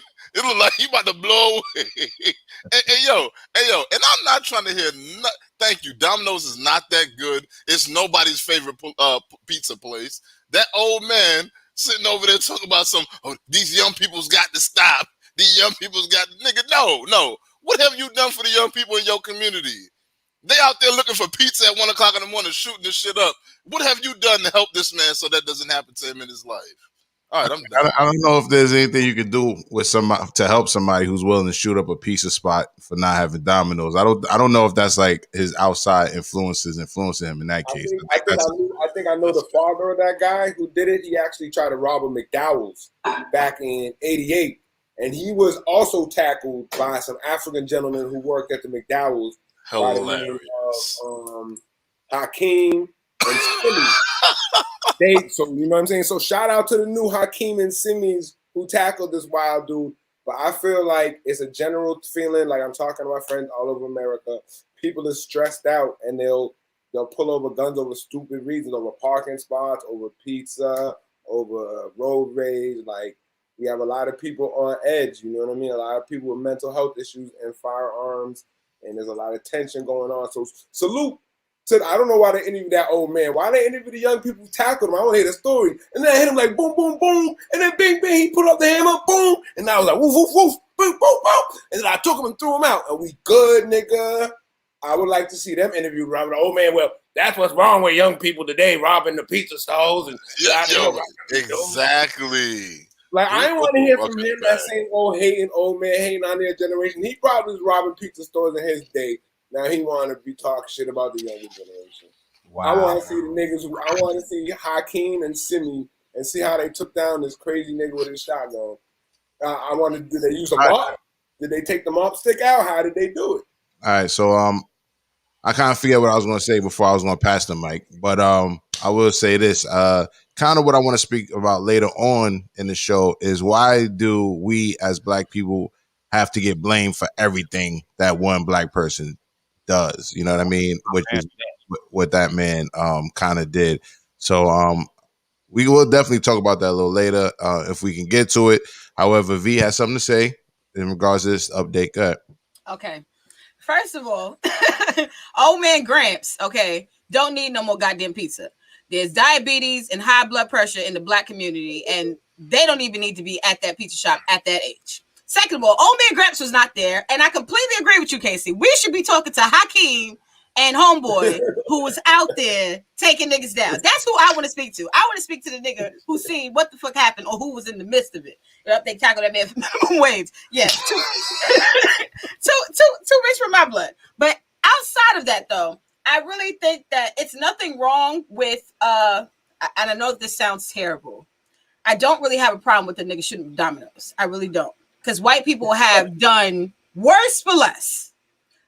Emmett Till, okay, he whistled at a white woman. He just whistled. He probably didn't even whistle. Who knows? Allegedly. Yeah, but this is the thing, V. I hear you. You don't want to demonize him, but my thing is that's a bad decision. Absolutely. We're not negating that it's not a bad decision, but we have to be honest that white people have made a lot of bad decisions in this country for a very, very long time. And this gentleman, he does look high, but I also could say this. You cannot blame it on the weed. People who smoke and they get high and they want to go eat, like most regular niggas, if they smoke the blunt, they went to Domino's is closed. Oh shit. What else am I going to eat? Like that's what the next person is thinking. But I'm done signing off on him. We don't need to prosecute him. We need to actually prosecute all of the people who are still lynching people in this country. Signing out. That's not weed. That's not weed. That's that sounds like a little bit of cocaine or something like that. Yeah, I want to point out it's a bad decision. Lord Vell says that nigga name was Keto. He was doomed since birth. Casey, go ahead. What you trying to say? On the keto diet, and I just want to say, Little Caesars got freshly made pepperoni pizzas, $7, ready to go. And wherever there's a Domino's, usually in a half-mile radius of a Little Caesars. But I feel like he was caught up in the moment. It could have been drugs. Not weed. Not weed. Don't demonize weed like that. I say meth or that Fetty Wap. He might have been on some type of Fetty Wap or something. All right. J Doug, you have anything to say before we move on to the next bad decision? As you take the weed out your mouth, go ahead. Yes, with this guy, I know a lot of people was trying to cape for this guy, but I'm just tired of seeing this type of shit, man. That old man was right. But I don't know what he's doing in the community, but I do appreciate when old people stand up and say something. I wish he would have said, I don't know what's wrong with these young Black men, because we're not going to act like white young men as you walk around spinning the block running up people. Yeah, it's some white people that went into the church and shot some people. Yeah, it's some white people that do some stuff. We all know white people ain't just sitting around watching everything. We know they do stuff too, but we got too many black people, black young men that just want to pick up a gun in every situation. And this shit got to stop. And I hope this guy get at least 20 years. All right, it's a little harsh, man. 20 years? Yeah, it's a little harsh. Killed some fucking body. But he didn't. Now, if he would have killed somebody, then y'all would be like, oh my God, if it was white, number one, and he would have did that, and somebody black would have died, y'all would want to see him get 2 million years. But white people have gotten a break in this country so much. What is the difference if one fucking black person gets a break? It doesn't even fucking match up to the breaks.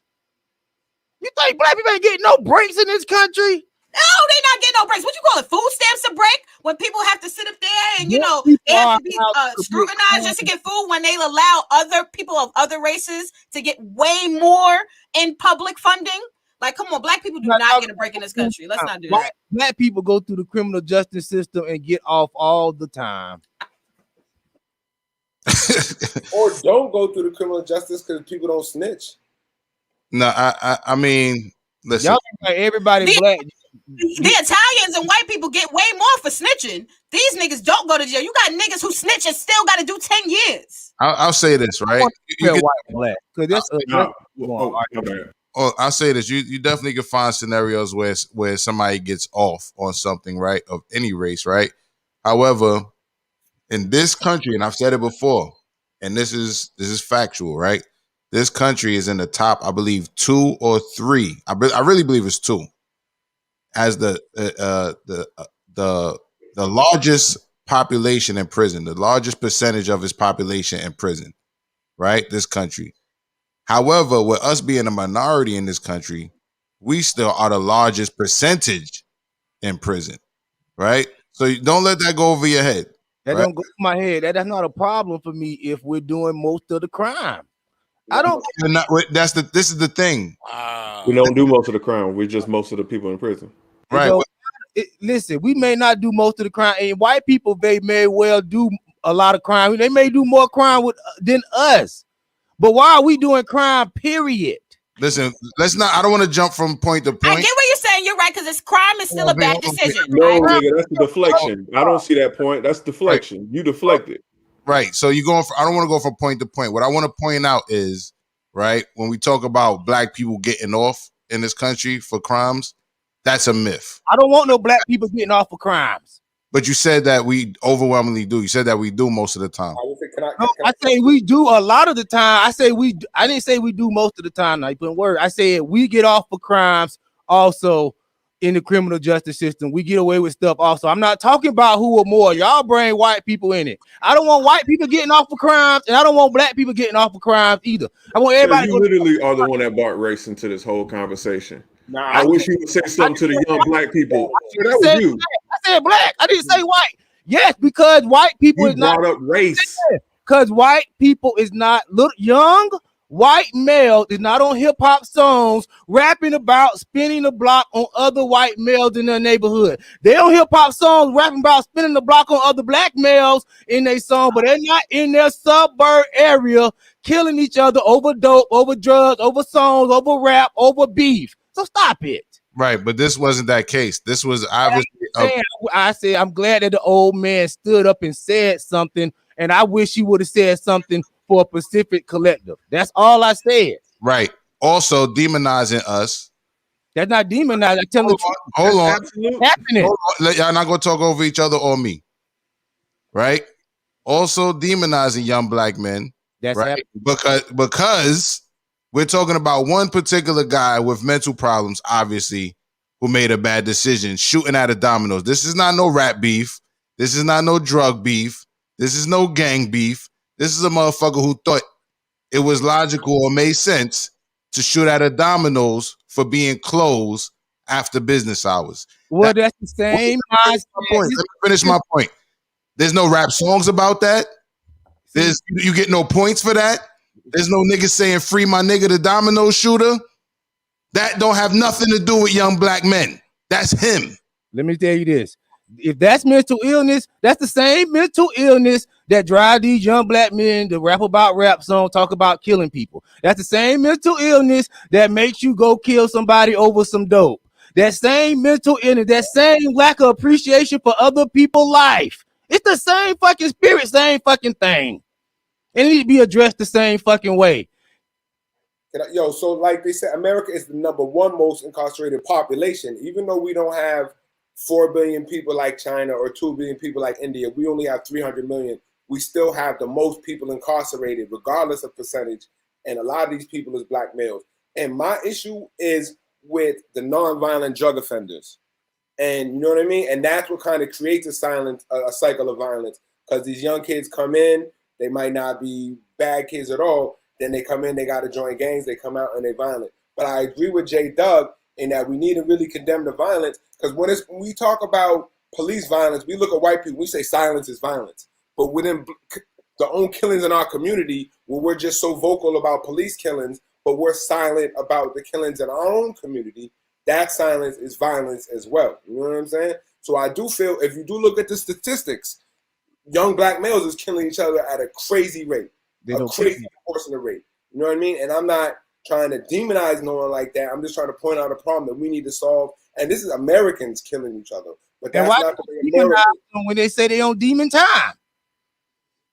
Like they demonizing. It doesn't negate that. All right. If they say they on demon time, so what? We can't demonize young black men, period, because a nigga want to shoot at the dominoes. That's why I don't agree with that. But when we talk about general trends in our community of resulting to violence, we need to address this. We need to stop this. We need to stop black men from killing each other over women, over drugs, over parking spaces, over anything. It is a problem. And this fact that's on, and this what right here that's on the screen that I mentioned earlier is not because we do the majority of the crimes. It's because we in terms of violent crimes, not drug crimes. It don't matter. We talking about listen, let's stop talking at the same time, bro. I'm talking about in general, right? We're talking about people being locked up in general. We're not even. It does. The fact of the matter is, our communities are over policed. That's not a secret. You know what I mean? So I'm not. That's not because we get off or because we do the majority of the crimes. That's because that's who we're targeted, bro.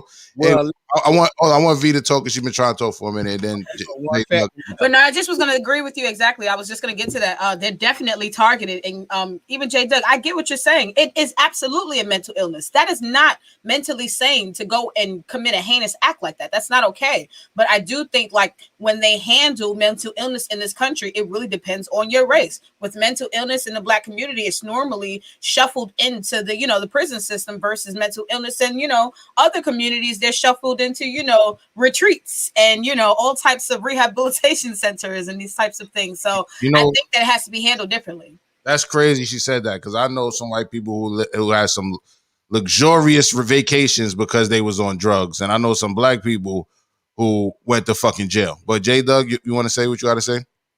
I was just saying this. I don't know why every time somebody say something about black people, you got to just roll white people in. Listen, this was a black person shooting at other black people. White people had nothing to do with this. This other black person didn't care about other black people that were working in there. He didn't give a fuck about y'all if y'all was in there working. But this is wrong with the black community. Y'all give so much about these fucking losers. Y'all will fight to death for a fucking loser. Y'all fight to death for a loser and blame everything else other than saying this guy need to be punished just because he black. Listen, you said that crime is we over police. Well, they defund the police. They taking the police out of the black community. And guess what? Crime ain't going down. Crime is not going down. It's getting worse. So it's not the police that's over policing. It's the niggas over nigging. There are only like two situations when you could talk about people being defunded, right? Or those police leaving their station because they can't do what they want to do anymore. Wait, let me respond. I didn't interrupt you. I didn't respond. But at the end of the day, what I'm not with is demonizing us or treating us all as one whole over stupid niggas' decisions. That's what I saw in that news report. That's what I wanted to talk about later when we talk about the young brother who got shot by the Asian guy. When black people do something, we all got to talk that shit about black people. right? When one black person does something, right? Hold on. Even to the point, okay, a black person does something to a Chinese person. Now you got even black people running around talking about, oh, we got to stop the fucking Asian hate. And where's those same black people when the Asian dude shot the young black kid? I don't hear it the other way around. We don't hear it the other way around. We're so quick to demonize ourselves, and we get demonized all the time, bro. All the time over what stupid niggas do. Yeah, I'm not saying they're not criminals that deserve to be in jail. We're talking about bad decisions, right? But at the end of the day, we're not going to act like that's just black people as a whole, so-called black people as a whole. I'm not with that. Well, when black people do something good, it's black excellence. That represents all of us. It's good. That's all of us. That's us. Even if they ain't black, they could be called Kamala Harris or Indian and nothing to do with black people. That's us. That's us.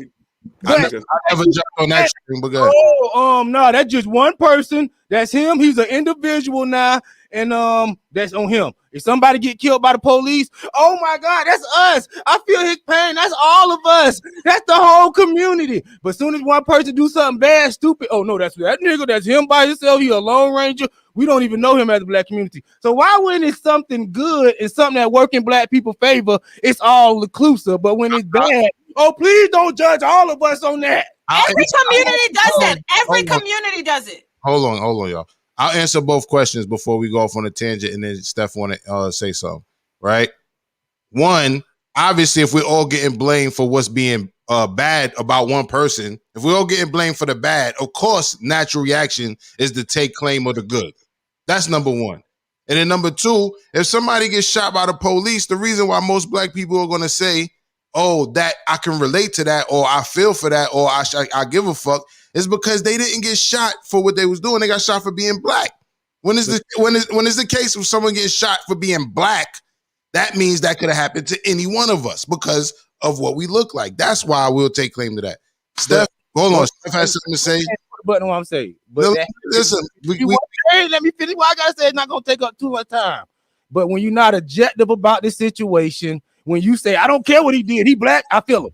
When you're not objective, and when it comes down to the point where you don't want to hear the other side or hear anything else along with the story, you say, yo, he black, I don't care what happened, he shouldn't have been killed. It don't matter if he got down was driving away from the police and finna snatch his fucking arm off. When it get to that point with black people, then yes, you're gonna have people lump y'all all together. We don't do that here at this show. I ain't say we, but I'm talking about the general media, the general consensus. That's what it is. And I was talking about the actual news clip at hand that we just watched. We could have went without that, or you could have waited. Steph has something to say for the minute. I ain't asked nothing. I answered your questions. I'm telling you that's why. You said why do they put us all together? That's why. Okay, I just posed that to the panel yet. We didn't even get to that yet. But anyway, Steph, go ahead.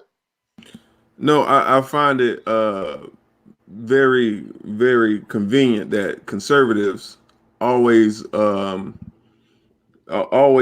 bring all black people together when we're talking about crime and stuff like that. And I'm sorry. When you're talking about black excellence, we can't lump ourselves together in that. But it's perfectly. But wait, hold on. I'm still talking. It's perfectly fine to lump us together with crime. No, you see what I'm saying? Like no. Hold on. When we talk about black people, it's funny how we pick and choose. You literally did it in your soliloquy that you had earlier, where you pick and chose when you decided that you were going to uphold black people and when you're going to demonize black people. You literally just did it. True. I had a whole show where I said what's wrong with the Hispanics. And I ain't say, this just 1-2 Hispanics. Don't look at the whole Spanish community. Also, this ain't that show. What I'm saying, it wasn't this. I'm just telling you what you just did. I can't go back and watch every J Doug second, but I can tell you what you just did 30 seconds ago. You can't talk at the same time. You know that. So all you doing is just not letting him get his point across. Y'all, come on. That's for everybody on the. Nobody stood up for and you keep saying it like nobody here is standing up for Domino's shooter dude. Nobody. V literally said she want him to. V literally say she want him to be free and want him to focus on white people getting lynched. That's literally what she said. Hey, I did not say that what he did was right. I said what he did was a bad decision. Do I think that he deserves 20 years? No, because you got Zimmerman running around. Okay, Zimmerman's running around. So that's Zimmerman's not white. It's black and brown. So we got to even brown. the score in this country. We got to even it out. Like we just got to even it out. That's all I'm proposing. Is white. Let's But stop playing the game. Black and brown. He's a Hispanic. Whatever it is, he's not black. Hold on. What do you mean black and brown? That's what they say in the media. Black and brown, they lumping all that together. We all in this fight together. That's what they say. We're not, though. We know that that's not true. Because if we go by how I feel, I'm just saying. Yeah, I feel you. But if we go by what the media is saying, we're all homosexuals and slightly transsexual. But that's not true either. Is that fair? Yeah, I'm not saying it's true. I'm just saying black and brown, y'all don't combat that then. Oh yeah, we do. I'll be the first to say. I'll be the first to say that the brown struggle in 2021 is not the black struggle because a lot of brown people are passing for white. That's as clear as day. Well, I'll let go ahead, V. Go ahead. No, I was just going to say, J. Doug, you make a great point because I do agree that this is not a great decision and these punishments should be a measure for black men in the community. That old man Gramps who came out and had something to say to the news, he probably does not engage with anybody younger than the age of 50 years old. Right. I probably could be wrong, but I'm just saying we have to start doing these things prior to these situations happening so that we're uplifting black men so they don't make decisions like that. Right. As far as the brown and black conversation that we just had, you know what I'm saying? I guess I consider myself a pan-Africanist.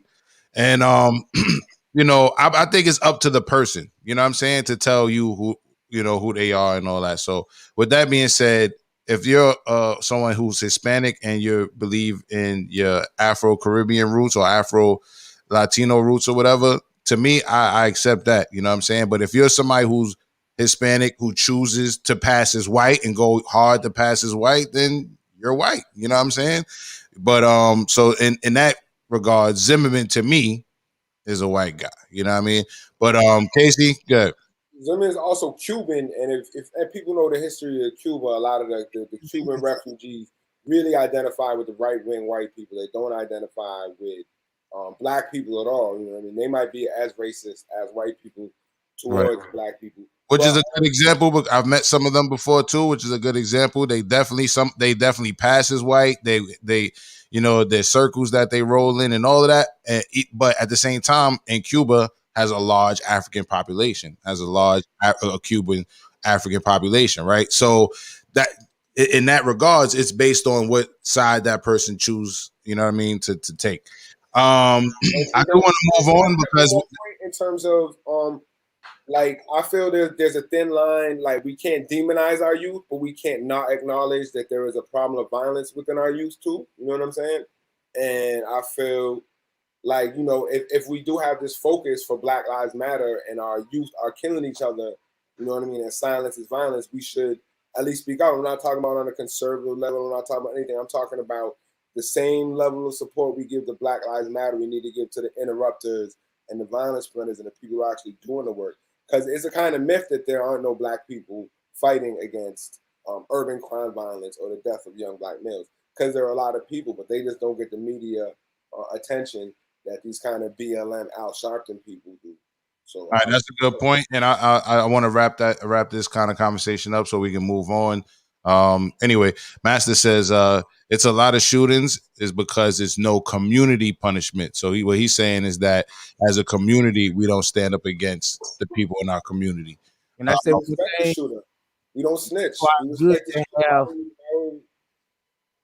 That's why there's nothing wrong with putting it out there, not to demonize. See, we sometimes confuse correction with demonizing, but when you calling out evil, you can't be nice with evil. You can't put little nice words and try to pussyfoot with evil. You got to call evil just what it is by its name, bring it to the light so we can really deal with it. I don't care if white people looking. I don't care if we look like we doing bad as a community. If we don't fix the problem, we're going to be doing, it's like having a car with a bad part on it. Yeah, we'll know that bad part. Eventually, the whole car could break down because of one bad part. So yes, we need to address that bad part, not try to say, "Oh no, that ain't no big deal." It's a big deal. It need to be handled, and we need to be able to stand up without thinking, "Oh Lord, they demonizing us." Nobody, it's not demonization. I don't think nobody said it wasn't a big deal, and I think that's the disconnect in this conversation. Nobody said it's not a big deal. You're talking to someone who's done work with the youth and continues to be a advocate and a resource for young people. And yeah, man, you're not talking to someone who doesn't do the work, right? So with that being said, my thing is, talking to you Pacific. So my thing is, I recognize when we're being demonized. You know what I mean? That even if you don't want to blame the elder, say he's not media trained, he didn't know how they was going to take his words and use them. They were used against us. They were not used to talk about the story.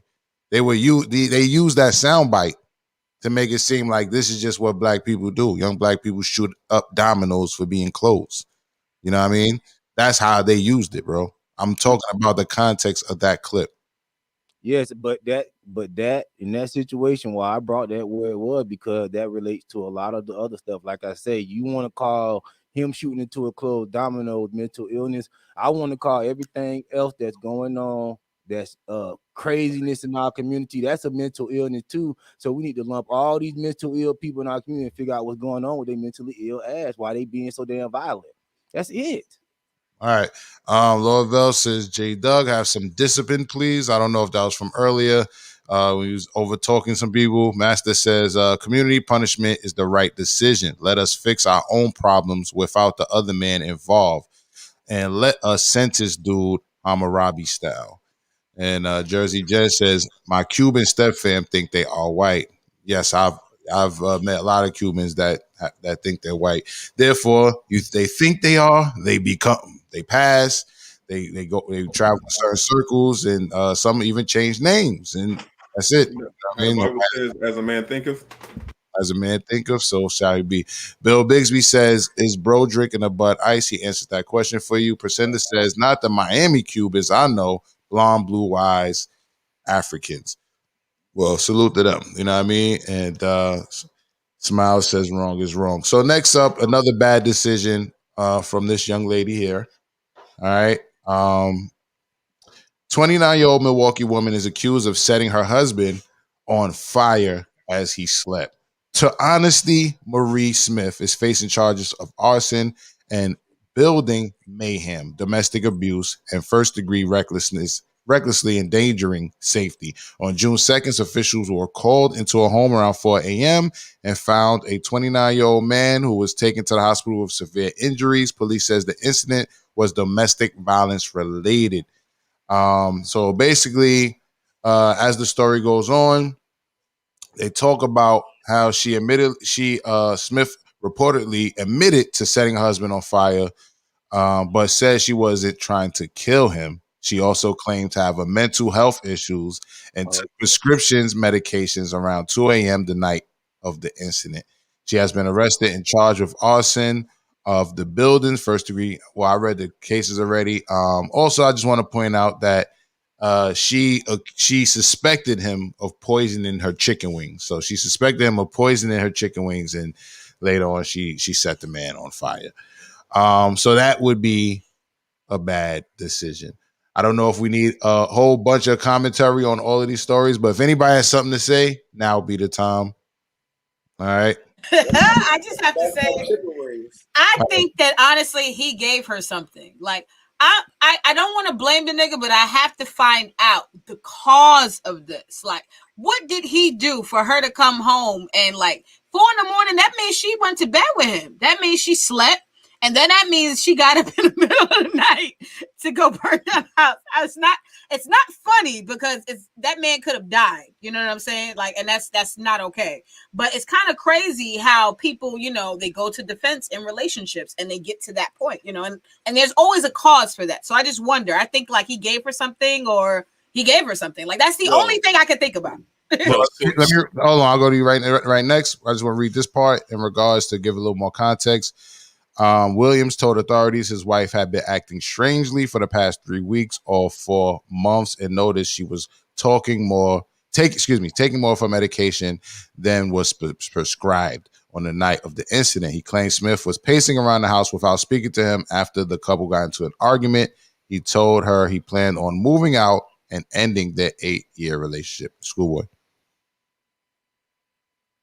Yeah. I gotta call V Smiles abusive fucking behavior just now. Okay, this man was sleeping in his bed, and this woman tried to burn. Look at her. She doesn't look like she would burn you on fire while you're asleep, but that's the type. All right, we know the type. She looks fucking crazy, and then V Smile tries immediately to find an excuse for this shit. Listen, it has to be like this. No. The reason is because the bitch is crazy. That's the reason. We're not gonna put this on this man. This man is enjoying his sleep. You know what I'm saying? He's thinking about the fire weed he was smoking, and he wakes up on fire. That's a problem. If a man would have put a woman on fire and we asked what she do to him, we would have. Thank you. So, we'd be wrong as hell. Yeah. That nigga beat her ass and knocked all her goddamn teeth out. What did she do to deserve that? What does that sound like? It sounds like time to heal, goddamn. You got the lemon pepper roofie wings. All right, so her name, so Laurville asks what's her name again. Her name is Honesty Marie Smith. Honesty. He knew what he was getting into. See, listen. Cut her fucking mic, because she's over here wilding. She's wilding. No. I have to say this, though. I have to say this, please. Don't niggas always say crazy bitches got the best pussy? How many times have we heard that? Crazy bitches got the best pussy. Yes. Black females, I will see dudes you would think who would be sound-minded with a crazy bitch like this, and, they'll tolerate the bullshit. Like, nah, that's just her. Like, niggas know what they're getting into. He knew that the bitch is crazy. I think her pussy is actually fire. Yo, shout out to my baby moms. But no, that has nothing to do with what you're talking about, all right? When we talk about we want a crazy bitch, we're not talking about a bitch that's gonna light me on fire while I'm fucking asleep.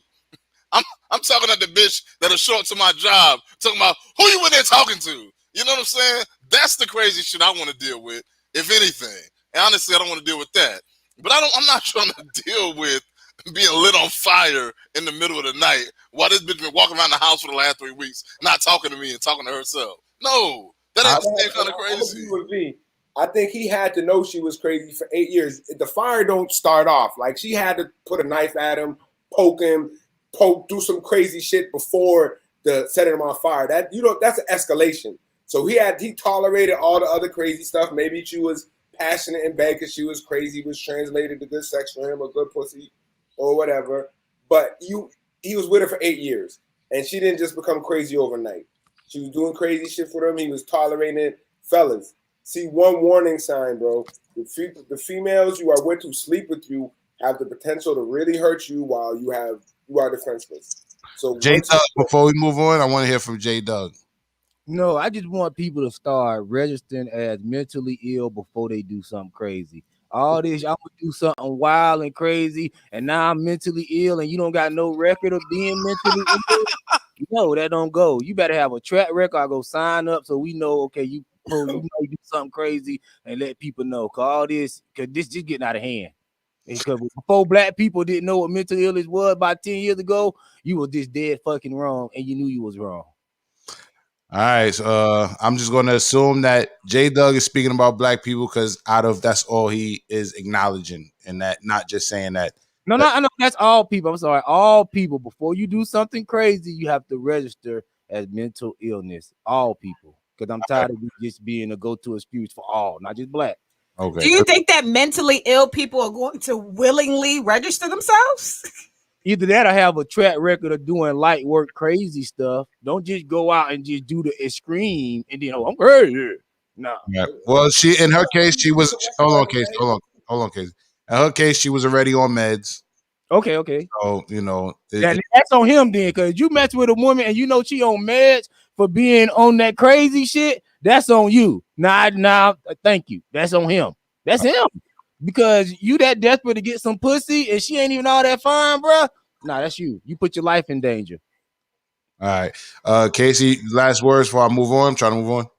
Casey? I just agree with what J. Doug said, and yeah, it's everybody. Like, it's not a black thing. If you look at people in all sorts of communities, they all have people who have violence issues. You have all sorts of communities where they have issues, domestic issues between men and women. So it's just a general thing to, be careful about yourself and notice the signs of mental illness before it could come to hurt you, and try and get some help before that happened beyond the pills. You know what I mean? I'm pretty sure she had some violent behavior before, and if that could have been nipped in the bud before, he might be alive.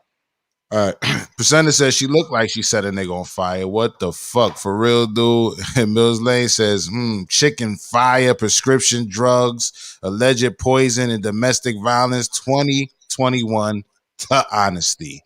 That is her name. I don't know. I'm hearing a little feedback on somebody's end. I think, all right. So Antoinette agrees with someone. My man CJ says, where the fuck her edges is at? My man Keenan Kong is in the building. Salute. He says, bring back the morning rant. Absolutely. Thank you for your donation. We got you towards bringing back the morning rant via Cash App. I appreciate you. If anybody wants to bring back the morning rant, join the Patreon or send a donation to $ the morning rant. We are halfway to our goal. Sleazy Aki says, crazy pussy is tribute. And Antoinette says, I think so too. Agreeing as well.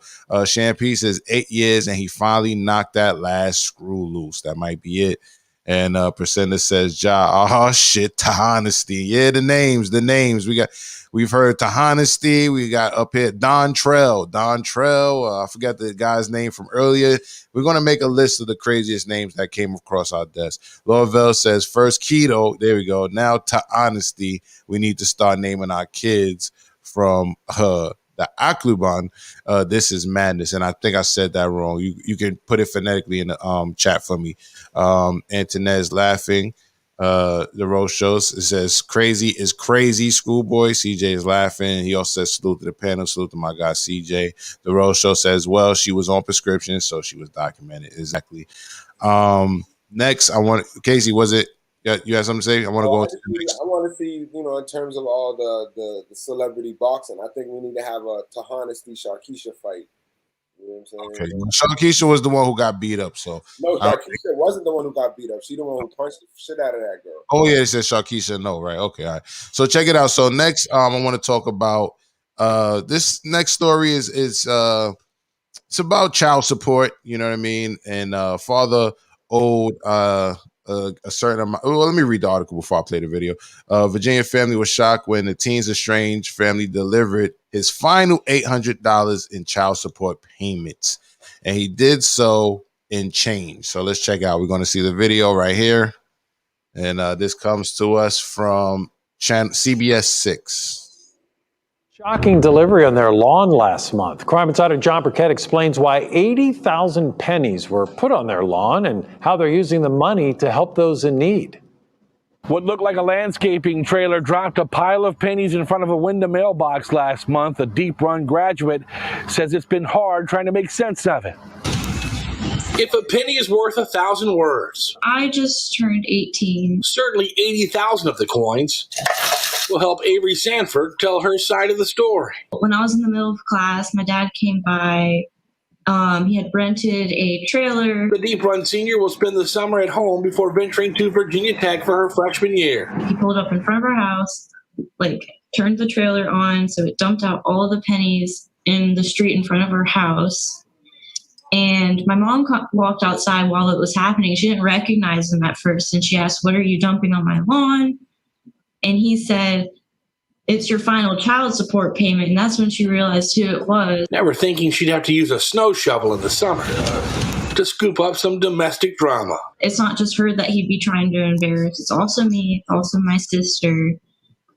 And it's upsetting that he doesn't really consider that before he did this. Once the pennies were picked up, Sanford and her mom decided to flip the script. Her mom donating her daughter's last child support payment, every penny, to Safe Harbor, a domestic abuse shelter. Turning around and donating that money to moms and children in need, I feel like that just really turns the situation into like a positive one. Like you can learn a lesson from it. A lesson Avery is teaching. She hasn't spoken to her father in years. She says the Penny incident proves she made the tough but right decision to stay clear. And she has no interest in having a relationship with anyone who disrespects her mother. It is really hurtful and damaging to your kids when you do things like that. And it doesn't matter how old your kid is. It doesn't matter if they're a young child or an adult. The actions of your parents will always have some effect on you. Avery's mom did file a police report with Henrico County Police. I spoke to her father tonight on the phone. He tells me it was just 18 years of frustration built up. His emotions got the best of him, and the last thing he wanted to do was to put a further wedge between him and his daughter. All right, so man dumps $800 worth of pennies on his baby mother's lawn. All right, Bruh. So that's in Henrico County, which would be in Richmond, right? Richmond, Virginia. I'm intimately aware with that city, right? Mm-hmm. Long story short, I think that's a great way. That showed how much that household either one needed that money and valued that money, right? Yeah, he put it in pennies. As far as I know, pennies do spend, right? And she donated to a domestic violence shelter. Mm-hmm. So my question is this: did she even need the money in the first place? So she had it to donate. All right, so did she need the money? I'm gonna go ahead and I don't know. I can't speak for this lady, but why do you ask? I asked because it's a value to his children and that household, right? Mm-hmm. If you've got $800 to give away, why do you need? That wasn't there for that household to donate that money. If she wanted to donate $800, she should have donated her own $800. That $800 was for child support. That's for the children. Mm-hmm. So why would she just give that money away? Did she not need the money in the? That's my point. Is that she probably didn't need the money in the first place. The other thing about it is a lot of men refuse. Of course, I'm gonna say that because you know how it. Listen, a lot of people will have a opinion about this, but they don't pay child support. But when you pay child support, you expect that to go to your children. I'm not looking for my child support payment on a monthly basis to go towards women and children's shelter. If you feel some kind of way about the women and children's shelter, money doesn't fix the problem. Go and volunteer. Really put your skin in the game. Don't give my money to the women's shelter. All right, let me play devil's advocate though, right? She you saying that the money should have went to the child. So for that money to have to go to the child, they had to collect this 80,000 pennies, take it to the bank. Do you think she deserved that? Even though we don't know the scenario, do you think who deserved that? The child or the mother? Them both to have to go to transport these pennies to turn into actual, dollars. Okay. And I can answer that. I'm going to answer that. Yes, they deserved it. I think that that's what was their bounty. So in essence, they deserved it, right? Mm-hmm. How he decided to deliver the money, if it took them taking a couple hours to shovel pennies, how many hours did he have to work for that money? I don't know. Yeah, that's what I'm saying. Hold on, Casey. Hold on. V, then Casey. Oh, yes, please. I have never paid child support, but I have been a product of child support. Rest in peace to my father. He paid every last piece of child support for 21 years because that's what happens when you go to college. In New York City, they make you pay to 21, not to 18. But I did want to say this. I think the reason why she did the domestic violence donation was because the baby daddy was being petty. Like, let's say you really want this to go to the kid, especially your last payment. He could have cut $800 bills from the bank and just gave it to his daughter when he seen her. If he really wanted her to have it, no, he backed that truck up in front of her house to try to make a statement. So what she did was went down to domestic violence center, called the news cameras, and she made a statement. So I don't think the domestic violence donation is about necessarily, where she could have put the money. I think it was just more so he's being petty, so I'm gonna be petty. And let me just tell you this: in New York City, he would have backed those pennies up. She would have made that donation, and New York City would have still took another $800 out of his check. I'm signing out. All right, Casey. So if you would have looked at the driveway, you would have saw there was a very nice Benz that this mother was driving, and it looked like a pretty nice house. And they said the daughter was going to Virginia Tech, so they was doing all right. And I think child support laws are a little antiquated, and that they're based on the fact that men earn more money than women, but that's not happening anymore, right? You know what I mean? Women are now earning as much or more money than men. Men are losing jobs. A lot of construction jobs that just traditionally go to men are going away. So you're getting a lot of men going into debt for child support. So I think you are looking at that from that situation. From this woman's position, she obviously had it to spare. The child is already going to college. She's going to Virginia Tech. She's good. This is the last payment. He's being petty, and then she was petty too. She could have used it for her daughter's book fees or school fees. You know what I mean? And I guess in this state it's 18 years, so the father doesn't have any obligation to pay for college for her, right? I guess he doesn't feel any of it. You know what I mean? So he's not going to be paying any of that. I feel like this is just symbolic of how we need to look at these laws and how they're changing now, and how they're denying families. And this situation, we don't know. She could have been and we could have had a mother who turned her daughter against the father, right? And had him demonized him, and he's not around to defend himself. And meanwhile, he could have been broke with a $20,000 a year job, and she's making $100,000 a year job. But because of these antiquated laws, he got to pay $800 a month, which could be a third of his monthly earnings. You know what I mean? Because of the child support laws. Meanwhile, his rich wife just has it as throwaway money. We don't know the details of the situation.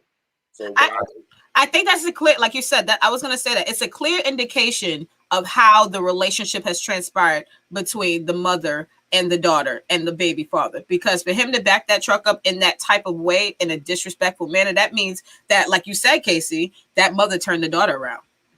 All right, I want to go to the comments, but first J Doug, then Steph close us out. J Doug. Yeah, I like what Casey said. The mother of that daughter is an evil, nasty woman. To sit there and try to wedge your daughter into something in between her father, that little girl is gonna have a horrible life because she already identified with her unlogical, emotional mother. So I feel sorry for the daughter that's gonna suffer like that just from not being spiritually connected to her father. And it's just sad. And this is happening in so many households where these mothers, they take that advantage of that time that they have with the kids, and they basically brainwash these kids, which really what's going on between the daddy and the mother don't got nothing to do with the child. Like the father said, I'm mad that this drove a bigger wedge between me and my daughter. It wasn't for the daughter. He said that. He said it was a wedge. He wanted this to be for his unlogical, no love, evil baby mama. And this what me ain't going through all over. All right, Steph. All right. Where do I begin? One, I'm glad you touched on you talked about the daughter a little bit, because that was my thing, right? The daughter already doesn't want a relationship with him, right? And clearly there was already friction, but from what she was already saying. Mm-hmm. So that being frustrating enough, because you don't know what she's telling that child, and then for that to be his last payment. Noted, his last payment means he had been paying. So you're telling him X, Y, and Z by his daddy, and he's actually financially providing, right? That's one. Two, you didn't need the money. Like Schoolboy pointed out, you're doing okay for yourself. You didn't need the money, but you kept him on it anyway. Why? Because who's going to say no to more money, right? Mm. I guess that's just how it works. And it's such a corrupt system. And I'm going to go ahead and dive into my personal life a little bit, right? So I was paying $900 a month in child support, right? Went back to court for an adjustment. I'm now paying $1,100 a month, regardless of the fact that I made less money last year than I've made in 10 years. Regardless of all that, they're saying, oh, man, we're going to base it off what you made in 2019. I'm like, I don't work that job anymore. Well, you can do that. Made no sense to me, but that's what they said, right? So I already know what his frustration is, right? Because one, let's say you make $55,000 a year. You got, let's not even say, let's say $50,000 a year. Most men make about $39,000 a year. That's the average income. $39,000 a year. $800 a month on child support is what he gave, right? Man, that's a nice chunk of change. Then he has to pay rent, lights, and then he has to live, right? So I can already imagine the frustration, especially when you looking at her and saying, man, she makes just as much money as I do. And I know for a fact she's not spending $800 a month on a child. Not even two of them. I know, because he was in that house and he wasn't paying $800 a month on two children. I know it. So, really quick. So, basically, you well played, sir. So, right, I was about to say, basically, you believe he was justified. He was justified. I think that he did that though, and I know he's saying that he did it for the baby mother, but the daughter still sees that. And I'm gonna say this: I'm very disappointed in the daughter because I was in the same situation. My father and mom used to curse each other out, F you, and as he's picking me up for me to take me somewhere, he's still taking me somewhere. He's still investing that father and daughter time. And me, as a young adult, I had to grow up and start to look at things like, oh, he's paying child support. Oh, he's paying for this. Okay, mom, I do love you, but he's being a father. Like, you know what I'm saying? So I understand that the father and the mother can go through things, but the child at a certain age should be intelligent enough to have respect for their parents, irregardless of their parents' relationship. All right. So let me run through these comments. My fault, Steph. Go ahead, Steph. Go ahead. Just one last comment, right? And that's the thing about child support, right? And because people have a relationship with money, and they equal, and it starts at an early age. So when you see this little girl who's like, see her mom buying everything, right? But doesn't see the currency coming from the father, she thinks it's mom. My mom is my hero. My mom this, that, and the third. I'm telling you, I've seen this when I was like 14 years old. My cousin was crying when they're both my cousins, but my second cousin, older. He buys his daughters a pair of Jordans, right? This is not child support. This is out of his own money on top of child support. And she starts crying and said, Dad, you ain't never bought me no shoes before, right? Regardless of the fact that this man got child support coming out of his check every single week. But she doesn't see that. Right.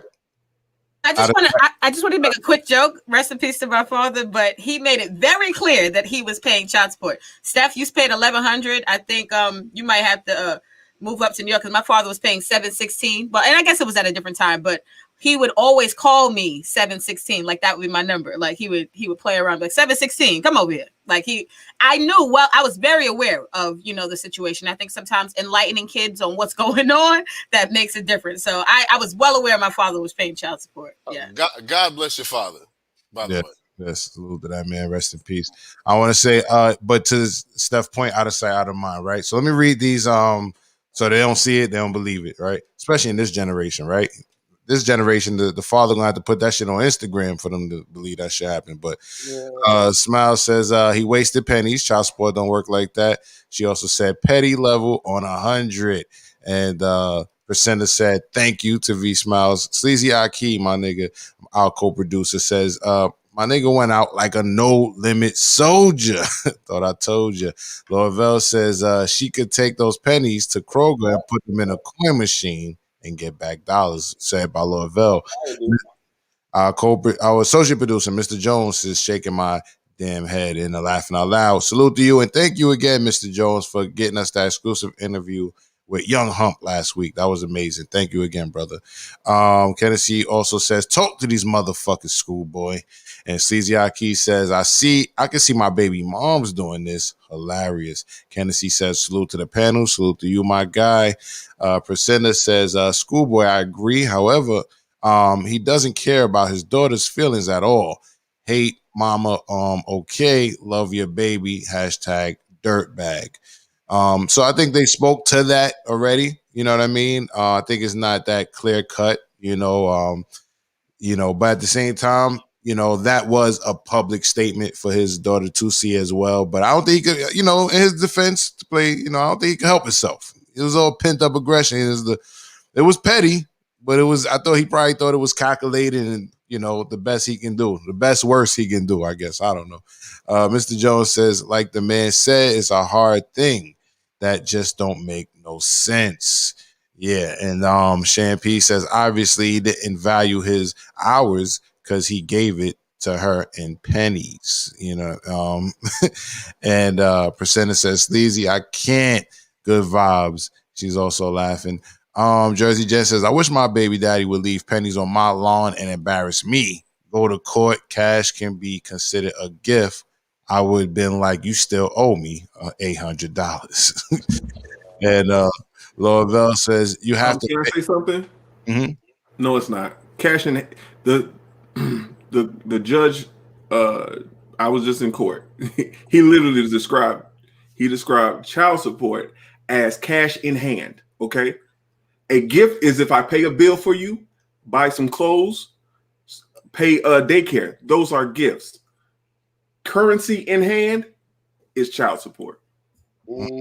I guess it runs different in different states because in New York New York City wants to get the money first, then they'll give it to the mother and the baby. There's no fault in giving. New York just wants it first so they can have their $2 fee that they exactly. Which is what my father was very upset about, including my mom. And sometimes if you and this is for women who are on public assistance, stuff like that. If a woman's on public assistance or food stamps or something like that, the government takes half of that, which I wasn't even receiving my full 716 for years up until a certain point in time where my father switched everything over for me. But people, and also sometimes fathers or baby daddies, they think that the woman is receiving all of the money when in some instances they're actually not, because they are not sufficient enough to have, they have public assistance. So the New York City takes those funds. But sweetheart, congratulations, you played yourself because you went through the system. Yeah, I agree. They shouldn't have been fucking niggas raw, and now you got to go on public assistance. No, I'm not even talking about the fucking niggas raw part. You decided to take, and this is what I can't get black women to understand. You think our problems are going to get better once we go to the man. It ain't. It's going to make everything worse. Your life is better when you can keep the man out of it.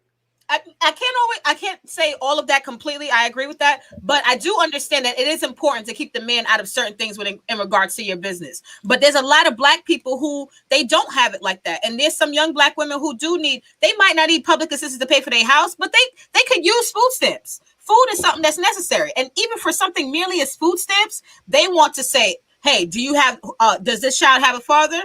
My cousin literally had to say, "Oh no, I don't know who the father of my child is," just so she can get food stamps. But respectfully, she only needs food stamps if she's gonna cook. So anyway, you know what? I think that I feel this a little bit too. You know what I mean? I feel you, but a lot of these chicks ain't cooking. They eating out every day. You can't even buy no McDonald's with food stamps, so you just waste the money.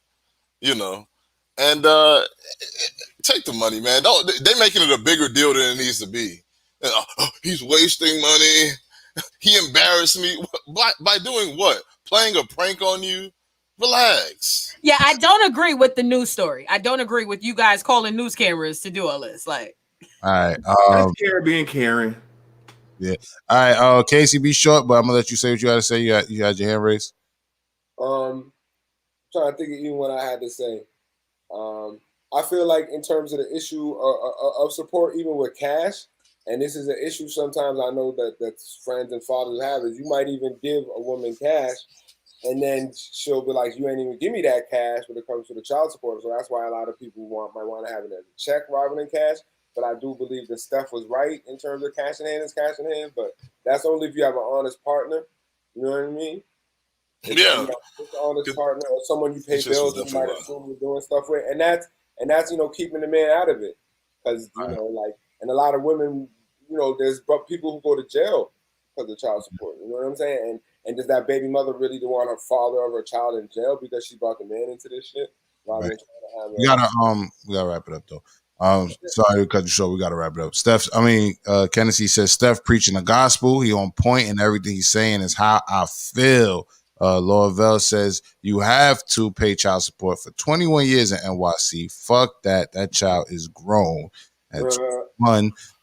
Kennedy says these women will always fuck the kid's head up. They ain't shit, and they don't give a fuck about this. They don't give a fuck about the kids. No. Seriously, once women start having multiple kids and they got to deal with having multiple kids, especially if they don't have the father around for the second kid, your kid really doesn't get the attention that it needs, right? And they will fight and hold on to custody, even though they're not the better parent for that child. But you know what? It makes no fucking sense. But once kids you know what get it is? once It does kids make get- sense. Once kids You're get touched, Hold on. We can't talk over each other. Finish your point, Steph. Schoolboy. I was saying it makes no fucking sense because how it doesn't benefit the child. But then I thought, yeah, it does make sense because she's looking at that child like a check. Okay. Oh yeah. Because I think Andre 3000 said something about that. But if I look at it sometimes like, yo, it seems like these women, like, they can't wait to run to. It's like that slave mentality. You know what I mean? The slave mentality. They're gonna run to Massa so he can tell you what to do with your money. Like, what? Get your ass out. You might not deserve, like, that might not need to be your money for you to abuse a child. You know what I mean? Like 50-50 should be the standard. And I think for all the fathers out there, that should be the standard. All right, I just wanted to say, we cannot focus on the baby mother and baby father. This girl looks like she's damn near grown and she's doing a news article story. I have to focus on the child in this situation because she's not a child. She's grown. She's very much so responsible for creating that relationship with her father. What they say, honor your mother and your father, your days will be long. Yeah, that quote is absolutely important. The baby mother can have all of the quarrels in the world with the baby father, but that has nothing to do with that daughter sitting on that news camera disparaging her father like that. I do not agree with that, and I would never do that to my father. All right, salute. Champagne says he's sorry. He's sorry that he got caught on camera. The relationship was already strained. The father was an asshole in this situation. Jersey Jen says child support is prorated based on income, not all the time, because like Steph said in his case, right? They said we're still going to go by what you made in 2019 instead of what he made recently. One last nigga. I'm in court. I'm unemployed when they did that shit. They didn't give a fuck. Yeah. But so one of the things is we got to remember is child support is not what do you call it? The constitutional law. It's case law. It's case law. So they can make up any rules they want, and that's the law. That's just how they do that shit. Scary shit. Champagne says he tried to make a scene with his nigga pennies. And now his daughter don't want to fuck with him. Oh well, pops, fuck out of here. Kennedy says $1,100 a month. Shit, she would have to be looking over her shoulders. And, it's two of them, dog. You can't put a hit on two niggas, dog. That's too much. Oh man, where's the warning, man? Anyway, Kennedy says he on point. Salute to him. He telling the truth. Also says salute to her father. Jersey Jen says he's on child support. He has to pay though. Child support office.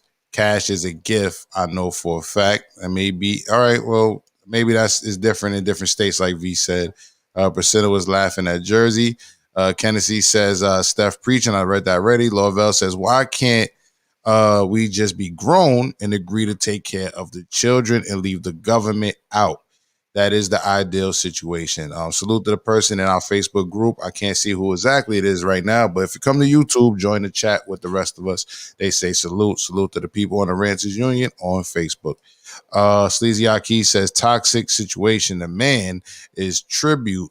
Set order stops confusing. And Priscilla says, she says, show fucking raw. Yep, the show is crazy.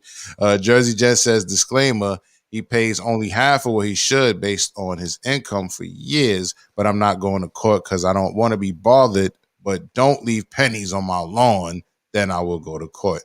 Clearing up earlier why she says she will go hard on her baby daddy because she's going easy on him as of now.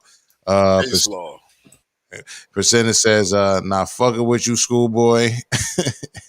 And Kennedy says, I ain't giving a bitch shit in cash. Go get a money order. I don't give a fuck if she asks for $20. Let's go get a money order. I would do the same. Slim, my guy Slim says, Logic, you mentioned you were close to returning to the morning rant based off current donations. Do you have an estimated time frame or when the show will be back? So basically right now, according to our donations that people have pledged to do monthly, we are halfway to there, right? So what we need to do is get to the rest of the goal. You know what I mean? We need the rest of the people who want to see the Morning Rant come back, sign up. But if you're asking me, I believe, you know, I don't want to give a date because usually in production that shit kind of jinx shit. But I want to say if by the end of this month, and I think I'm hopeful that by the end of this month we can get the rest of the people to sign up to donate. Then we can go back on as soon as next month. That's what I'm hoping.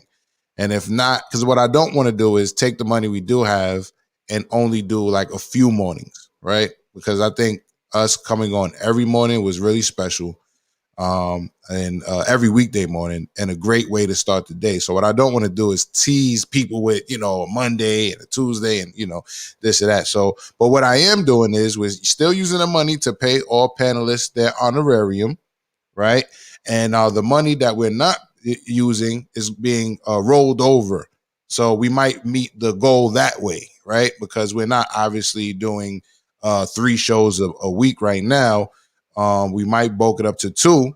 So what the money that we don't use, we'll use that to roll it over and hopefully, you know, get us started as early as January. But thank you for seeing the vision and being an associate producer. Keenan Khan says, you either pick the right one or you pick up the kiddies up. Yeah, talking about the Andre 3000 line. Milton says, procreate to make a smart or artistic, athletic, thorough kid, not a government subsidy. And I hope I said artistic, not autistic. Smart or artistic, athletic, thorough kid, not a government subsidy. Shout out to LeVar Ball for that. LeVar Ball knew what he was doing. He made them little ball bros. He got himself a nice little tall volleyball player. So I see what Mills Lane's saying. All right, Steph. You trying to say something? Oh, no. It was big boy. Big boy. All right. And Keenan Khan says, respectfully, Vanessa has no kids, so her words are meaningless. V. Can I just say something really quickly? You do not have to have children to know that there is a financial obligation from a parent to their child. Now, how that gets worked out, it depends on the individuals. There are some parents of children who never even seen court. And there are some parents who are constantly in court in regards to their children. So I don't believe you have to have kids to have a thorough understanding that you got to, you know, pay for your child and you're responsible for your child. I'm going to say this too, right? If you have a child, even if you're married, child support is a real possibility. 66% of black women, single black women, put the dads on child support, right? And I don't believe that 66 men aren't in their lives. I just believe that's what they think they're supposed to do once they break up. Opposed to where it's only 33% for white women.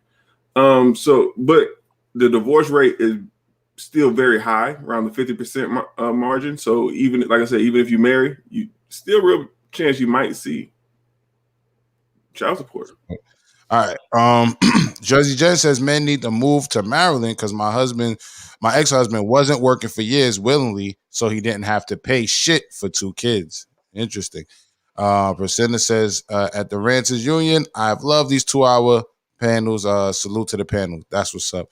And Virginia Sims says, appreciate the answer. You already know. CZ Aki says, can my baby mother, maybe when my baby mother tried to give me cash, I made her get a cash app for records, just in case I decided to go to court.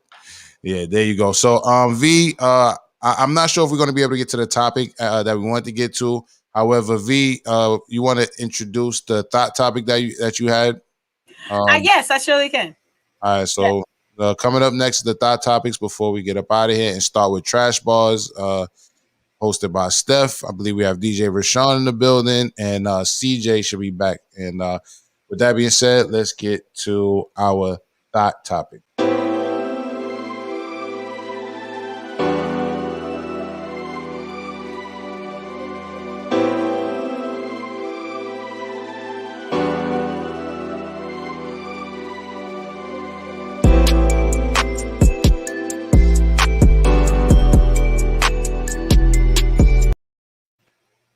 Hey, what's what's going on? So this is going to be a article about Fallon Gabadia. She just did a recent interview with Up and Adam from YouTube. Shout out to one of Tasha K's babies out there. But yes, Fallon Gabadia has been silent this entire time since Portia has gone to the public and revealed that she married. Oh, well, not married. Sorry, excuse me. That she is currently engaged to Fallon's ex-husband, Simon Gabadia. So salute to the iRant Network. And let's just take a look at the clip. Well, actually, there's no real clip. It's just an article, but yes, I know it was like a little video at the top. I didn't know if you're going to play it or not, but yeah. So basically, on the Real Housewives of Atlanta, Fallon and her husband Simon invited Portia into their home, and Portia was with a bunch of female friends. So it was a party event. So she met, they met their husbands. They met each other through their husbands. Their husbands were friends, and now that Fallon and her husband is going through a divorce, now Portia has picked up after her, and she's now with Simon. So Simon, from here, allegedly is worth $50 million. He's an African living in Atlanta, and he does a lot of things out here in these streets. So I guess he's found Portia, and him and Portia has finally, I guess, figured out how they're going to be together. And Fallon has been silent for so long, and in this interview, I wanted to say this is a great example of Dot Topics, because a lot of people were making memes and jokes of this, and I truly think that the woman on the other side, it's always important, no matter what you do, to take responsibility and take the high road. Now, she did say in this interview that she did her best to save her marriage, and what she also said, what I thought was so great that most Black women did not take from this, she stated that she was happy to see her husband happy, even if it wasn't with her. And I think it's very, very important for thoughts, females, the ladies out there, to recognize those things. Sometimes, if you truly have a love for someone, if you truly have a care for someone, and you want that person to be at peace, and you want that person to have a peaceful existence on this earth, and that may not include you, that's okay. You might love that person, you might want that for that person, but that doesn't mean that you can bring them that. So, and she was very, very honest and transparent in this interview. So I salute to Fallon out here in these streets. Yes. All right. So salute to her. Would that be the actual article only had the clip of the actual show, which is the whole go ahead. The whole interview is on Up and Adam's YouTube page. He premiered it. He was the one who reached out to her. He's very, watches all the housewives, and he's into that entire field. So he was the one who actually got a chance to get her first interview, and all of the blogs picked it up after it came out. Right. So I was just saying that as far as the clip on that page, it was only the clip of the show. But so thank you for the update. Did you have a question for the panel, or was that was the update? I did have a question for the panel. So because women are so giving, and they're so they want their men to be happy no matter what, has there ever been an instance where any of you gentlemen wanted your partner to be happy, even if you couldn't give that person that happiness? You mean be happy without us? Exactly. I mean, I believe that. Have you ever let a female go because you knew that she'd be better off with someone else other than you? You knew you wouldn't be good for her. Hey, listen. I don't think I've ever had to cross that bridge where I'm like, you know what, you're better off without me. You know what I'm saying? But of course, I wish the best for all of my exes. So men can't be that honest. Women can do that. Why can't men be like, you know what? I am a fuck nigga. I have nothing good for you. I'm going to leave you alone. No, never has any man ever thought that to himself. Why? Because let me just say this one thing. The issue is men. I don't think men really don't always break up with women. You know what I'm saying? The woman has to you have to get the fuck on and not fuck with me. But you come over here offer me some pussy, I might just take it. Yo, salute to C Dot. Salute to C Dot. Steph, you can answer that question as well. I've stopped talking to women because I know I was gonna cheat on them. I've done that, right? But to say, oh, your life would be better without me, that's a lie. I'm that nigga, okay? Good conversation, good dick, and we going places, baby. I don't know what to tell you. Fuck with me is a come up, man. Hilarious. Presenta says wife #class act. And Kennedy says shared it on his channel. Salute to you, my guy. Appreciate that. And Jersey Jen, I think I missed your comment, but she said it was referring to Portia. I'm not sure. I think I missed your comment. And Virginia Simpson's life isn't a romance movie, V. Dudes don't think like that. Please, just go, darling. You're better off without me. Nah, that shit ain't real. And Sleazyaki said, preach, Steph. So our next thought topic is Megan Thee Stallion says she's reclaiming the words like thought and hoe. She's reclaiming these words like thought, like hoe. This comes to us from Vlad TV on the heels of releasing her latest single, Thought Shit. After taking a brief hiatus, Megan Thee Stallion took to Twitter to speak to fans about her song. When one of the followers asked her what inspired the song, Megan explained that the track is meant to take back words like thought and hoe, which means which men use to diss women. She stated, I'm really just taking shit and taking ownership of the words thought and hoe because they're not the drag the men think it is when trying to come at women for doing them. It's not the drag that men think it is when trying to come at women for doing them. An official statement for the release of the track explained that it's a song that celebrates, quote unquote, celebrates women unapologetically enjoying themselves, doing whatever they want, whenever they want, regardless of what the critics have to say. Now, we spoke about this in the past. We spoke about, is it really being liberating to be a quote unquote thought and or hoe? We spoke about that on the morning rant, hashtag bring the morning rant back. However, I want to pose the question to the panel and the audience. Can thought be liberating? Can being called a thought and or a hoe really be liberating? Is she doing the right thing or is she perpetuating stereotype? I'll start with V. She's perpetuating bullshit. That's what she's perpetuating. And I love Megan Thee Stallion. When she first came out, she was graduating from college. I'm like, yes, girl. Like, this is amazing. We have not heard anything about her degree since. Okay. And it's getting frustrating to me because she has so much potential to do more. Like, I get it. Okay. You say you want to take back the word. Take back and do what with it? If you're going to do more thought shit, what are you really truly liberating? And I get it. You want to liberate the word and you want, and I understand free love. I understand doing what you want and being comfortable with yourself and loving yourself as a woman and doing those great things. Those are important. But women are more than just shaking their ass. There are women who raise families. There are women who work. There are women who do so many things outside of just twerking. There's some bitches who make food for fucking 50 people. They have no idea how to twerk. Okay. I just want her to try to showcase the other aspects of women that are also great. And then you can truly say that you're liberating women and you're utilizing that word to do that. If you're twerking, then no, All right. Schoolboy, thoughts?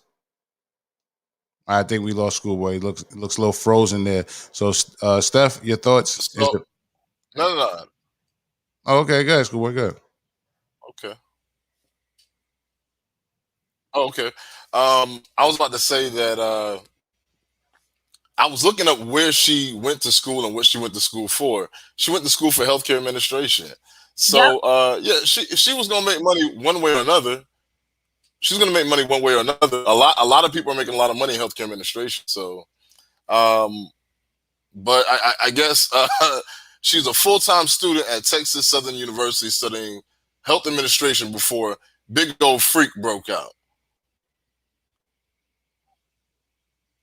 I mean, I guess it made her money. I wouldn't necessarily want that sentence written about me. I'll put it that way. All right. Steph, what's your thoughts?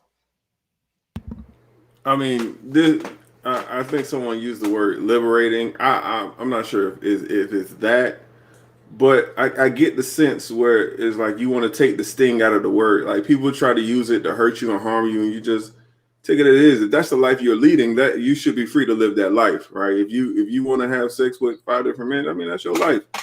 Who are we to say, right? Just like we don't judge we don't judge Schoolboy for knocking out six different women in a calendar year.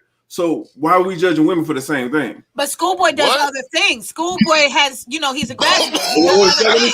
Like my problem with her is they don't do other things. I let all y'all get y'all bars off. What just happened? All right. I missed it. Warning. The opinions expressed in this program are those of the presenter in their current state of mind, which they have the right to change at any given moment. And another thing, right? I seen this meme on Facebook where it says, "Bro, y'all not tired of Megan talking about her coochie?" And let me tell you that emphatically, no, absolutely no. More coochie bars for me, please, if you will. I'm just saying it's funny how we pick and choose what we want to be tired of. Because listen, I've been listening to gun bars since '89. I love a good gun bar. Keep them coming. It's nothing wrong with them, no. That's what I'm saying. But if you're going to talk about liberation and uplifting people, you cannot do that through twerking. But I just said I wouldn't use the word liberating. Okay, yes. With taking the power from thought. I don't think that's the same thing. But you do want to kind of take the validity out of a word. Like I prefer that we took, the sting out of the word bitch, because I like to use it every so often. All right, I want to hear from J Doug before we move on. J Doug, welcome back. How was your jerk chicken? That was a brisket sandwich. Okay, popular chain down here called Bono's. You said nigga biscuits? What's your thoughts on Megan Thee Stallion taking back the word thought and hoe? Listen, and address what V-Sal ate. I ate my butter biscuit this morning. My daily biscuits. Listen, met the Stallion with honey. No, but met the Stallion is is doing what she do. I've been saying this about way back when they did WAP and all this. I've been tired of seeing this thought culture promoted. Black community. I know we don't like to talk single out the black community, but we got a lot of out of wed birth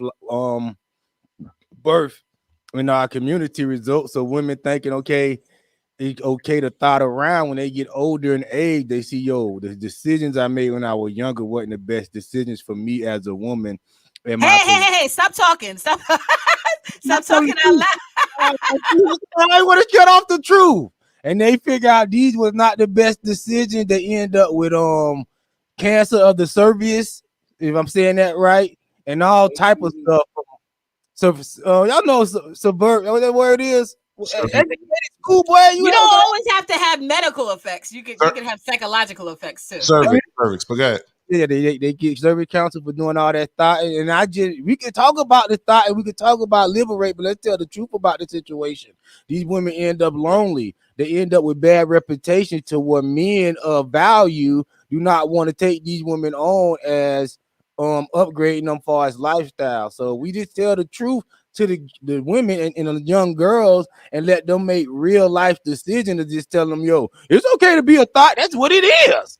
And just leaving it there, but then they seeing all these consequences as life goes on. I just think it's unfair.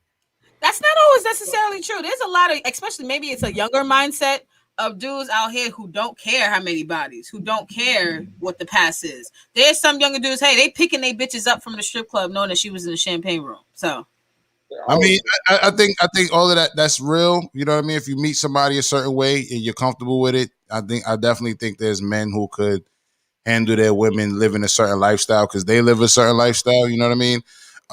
But at the same time, at what point do we realize that we're being oversaturated with the look? You know what I mean? Like, I might have to agree with J Doug on that one, right? Like, we're being oversaturated with it, and I made a post about this a while back. I said, only on Instagram can you be a therapist, a health practitioner, and sell pussy at via with the link in your bio. Only on IG. Only on IG you see all of those. You see all of those titles. I'm a therapist. I'm a family counselor, trauma therapist. All of this shit, and then right after that, and I also sell pussy. And then all of your fucking pictures and videos is just twerking and ass shaking and all types of thirst trap ass pictures. And the only people on your page is not people looking for therapy, just looking to beat their meat. You know what I mean? So it's just oversaturated. You know what I mean? But bitches fuck it up because that's what's the problem with the game is now. Like women who are in this industry or in the sex industry, adult industry, they're mixing things that don't belong together. If you are somebody who is in the adult industry, you shouldn't have your ass twerking and then you at your children's graduation on the very same page. That is the problem. That too. I've seen a lot of that too. Steph? No, I disagree with both of you. What better way to gain traction? America has consistently showed that sex is the best way to get followers to your page, get people on your page. I literally, I was just on TikTok and I seen this girl. I'm like, why does she have 600,000 followers? Oh, she can twerk. Oh, she fine as hell. Hell, I will follow you. I get it. And my therapist being fine, nigga, what else do I want from life? Your therapist being fine and selling pussy? Oh, nigga, the combination. All right, okay. Fix my head and you fix my head. Come on, man. Bitches who sell pussy are therapists. Okay, well, you know what? Maybe you know, everybody has I'm objective up here, so maybe there's something for everybody. But I am standing firm on the fact that I think the couch gonna have two different two different purposes. Yeah. But I want to say that, you know, we are being oversaturated with, and in the future we'll have this conversation. But I want to talk about also delusions of grandeur, and I think what Steph just pointed out is one of those things that help these delusions of grandeur, right? Because you'll have this woman with all these followers, and her only skill is taking great pictures, but then she'll all of a sudden think she's some type of authority on what she's talking about when she goes live and shit. You know what I mean? Or in general. And it'll give her the delusions of grandeur that might make her miss the mark on what could have gave her that longevity in life. You know what I mean? Because that taking them nice pictures is for the moment. Also, Logic, it works, and it also works counter. It's also like when someone is known for something and then they branch off in something else, we don't want to respect the other thing they do. We always want to put them in the box. And now, whether that's a twerker who wants to start to educate people, or whether it's a rapper who wants, whether it's a basketball player who wants to be a rapper, like we never respect the person stepping out of what we know them from. All right, Casey. I feel like we've had for years, we've had, you know, in hip hop, men bragging about pimping players, how many women they've had on that same level, right? And I feel like now, and I know there's a different level, you know what I mean? And there's a power dynamic, you know what I mean? If a man's pimping, he is empowered, he has these women in check. But if a woman, and this is an ideology that we're having, which I think this is what Megan's trying to get rid of, the ideology. If a woman has a whole bunch of niggas, she's being oppressed or manipulated by them, and she's a hoe and she's under them. But she's, you know, she's out here busting shots. She's fucking with 5'3" niggas, you know what I'm saying? She's trying to reverse the shit by fucking with lil niggas and shooting them and shit and making them look ill and becoming the pimp of the situation. So I'm not mad because she's big. So she can pimp little niggas, you know what I mean? That's why she probably deal with 5'2", 5'3", just in a way like a bigger dude might be able to physically intimidate a woman. She's a big girl, bro. She's like 6'3", you know what I'm saying, with big nails. And she's an alcoholic and she's abusive. Like a lot of 5'11". Chill out, man. She's really abusive. Warning. The opinions expressed in this program are those of the presenter in their current state of mind, which they have the right to change at any given moment. The Rant Network and the members of the Ranters Union are not responsible for any claim made. I just wanted to say shout out to Antoinette in the check-in. She wrote, I was just breaking that down to my daughter today, and I think she referred to that when she was mentioning what Doug mentioned.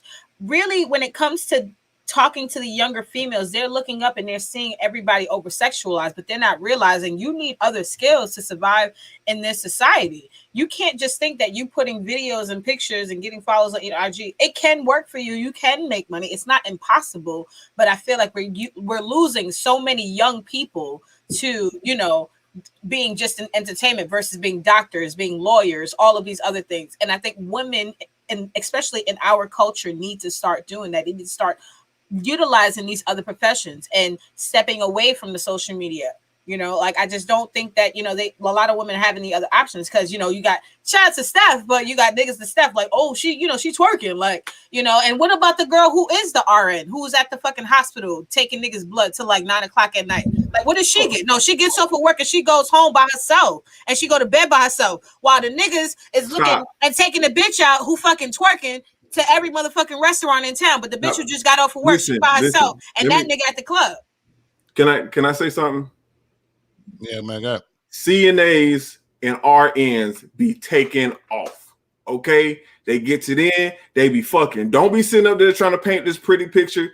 Like, okay, the married ones, I'm not talking about people who married in a faithful relationship, all that. The single CNNs be taking off, and they get a pussy to everybody. But let me tell you something. They gotta take off though. They gotta take off. They gotta actually take off. No, they don't. The Instagram twerking bitches, they get enough money from ads to where they're always available. The CNA bitches, she gotta make sure she can get approved to be off to even fuck a nigga. That's not true either. That's not true either. They be fucking in the hospital. Let me go to some. That's me how I know. Guys, Steph. I think the internet changed the game for Hold on, guys, Steph. How do you know? I was fucking in the hospital. All right, there you go. Casey, go ahead. I think the internet kind of changed the game in terms of social dynamics for sex workers. Before, women were kind of dependent on men, and the hoes might be broke. But now, with the options that women have to make money, they do not have to be in a relationship. It's more of a financial incentive for them to be promiscuous, to be Instagram models. So, and people at the end of the day, people do respect money. Like, you might not respect a hoe, you might not respect someone you think is low level or a stripper, but they have money. And at the end of the day, that's what people respect. So these women who are doing these things, right, that we might look down on or call hoish or thoughtless behavior, are making money at the end of the day. And they're able to be independent. They're not dependent on men. So they might not have to be in relationships they don't want to be in. So, I mean, I see it coming in, you know, sex workers going on. I don't see there's nothing wrong with that. We got a lot of horny men. You got a lot of women who need money. Seems like a solution you can find within there. There's money in there. You know, I feel like people should try it. I don't think we was trying to see if it was cool to be a sex worker or not. Wasn't really a question. We just wanted to know, you know, how do we feel about her empowering people to take on that term, like is such a empowering thing. J Doug, and I'll let you wrap it up, please. Just one quick thing of what I was saying. This is why we have to push good, because this is why I try to push good most of the time, because you have these narratives put out here, and you know, we don't push back on these narratives enough, and we don't promote the proper way and the proper order of doing things to where you most likely to have a good life spiritually. Your spirit is not going to be right thoughting around all your life. It's just not. Spiritually, it's a spiritual battle, but everybody don't want to talk about that. They just want to talk about, yo, go have a good time. And you know what? And I'm glad I grew up, and I'm old now.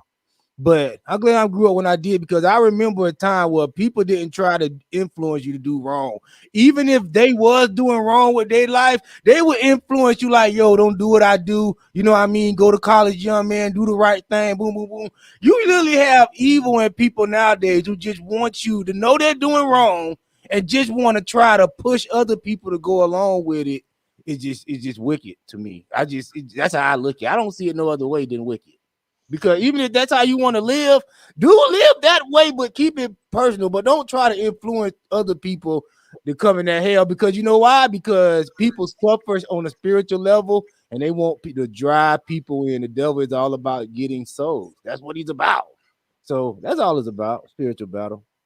All right. So we're going to move on. So before I ask the one last question to the panel, and we're going to move on to trash bars, Steph, you can tell TJ you can pull back up sooner than later. Just want to throw this out there. This hold on, I'm seeing getting a lot of feedback. So I was gonna say RP to this woman, porn star Dakota Sky, who was apparently got famous from taking a picture, flashing her breasts in front of the George Floyd mural. But apparently she's just been found dead. So I'll read some of the article. Porn star Dakota Sky was found dead Wednesday in her Los Angeles motorhome weeks after drawing heavy criticism for her topless photo at the George Floyd mural. Sky, who was named whose name was Lauren K. Scott, and also performed as Coda Sky, was discovered by her husband. Weeks before her death, Sky faced heavy backlash for flashing her breasts at the George Floyd mural in Santa Barbara and posting it on her now deleted Instagram account. The caption on her May 4th post read, "Happy George Floyd Day in Santa Barbara, Dakota Sky," or hashtag Santa Barbara, hashtag Dakota Sky, equality and fair treatment for all, and dope mural. All right, so I guess it's safe to say, rest in peace to this thought. Is that safe to say rest in peace to this thought? That's fair. She's a thought, but I'm going to say this. Did they say how she died, Logic? Did they say that? The cause of death is yet to be confirmed. So my suspicions could be correct. My suspicions is that allegedly that there were some rednecks involved in this. She does have some videos with BBC online, and she's standing in front of, the iconic statement of saying "I can't breathe," which is showing her support for Black men, which she probably really loved because her videos look like she really, really loves it. She has a video that's 5 million views on X videos. But yes, she probably was in support of Black men because she probably really, really enjoyed. No, she's not disrespecting Floyd. I think that she's really, really enjoying Floyd. So I think that she's really enjoying being supportive of Black people. Like, there are white people who just support Black people. There are those, and especially the white girls who love back penis. She loves that. You know what I'm saying? So she's going to be in support of that. And white men, or let me not just say white men, but people of other races who might not like Black men, they hate that. They envy that. So they try to combat the people who are in support of that. So I think that she just got caught in the crossfire because they felt like she was becoming a traitor. I don't know, man. California does have racist people out there, but Santa Barbara, South California, I don't think there's really no rednecks there that would probably kill her. But it's been known for white people to kill their women for not staying on code. Is her husband white or Black? It doesn't say, but he's a white dude. We got to look at the OJ case again to see. But what I will say is, I don't think fucking Black men is support of Black men. I don't know. Maybe her husband was just like, I had it. I watch you fuck all of these fucking Black dudes on camera, and now you're gonna fucking stand in front of this fucking George Floyd picture with your titties out, showing that you love Black men. If you love Black men so much, go be with them then. And he took her ass out. I don't know if I'm remembering it right, but I heard somewhere, maybe I'm wrong. I'll do a Google. I don't want to do Google search. Maybe someone else could do it. But that George Floyd did a porn too. He did like a porn or two. That's why I was just gonna say it's not disrespectful to me because George Floyd did porn. It's like if I die, you could come in front of my mural and drink a cup of Cavassier because that's what I did when I was alive. Can I stand in front of your mural with my titties out? Yes, because I like the titties. Yeah, that's not disrespectful for me, but I'm just saying. That's what I heard. Maybe she might have smashed it. He didn't have a problem with it when he was alive, so whatever. All right, man. All right. So speaking of George Floyd, also the young man who was, he's making news right now. The young man who was caught setting fire to the precinct. They basically just sentenced him. 27 Brian Michael Williams was the last of 4 men to be sentenced for setting a Minneapolis police station on fire during a protest that erupted in the city following the death of George Floyd. Williams, a former college basketball player and social media influencer, was sentenced to 2 years and 3 months behind bars, ordered to pay $12 million in restitution for the damage. During the sentencing on Monday, June 7th, U.S. District Judge Patrick Skilch, I might be saying his last name wrong, called Williams a good person who made a terrible mistake.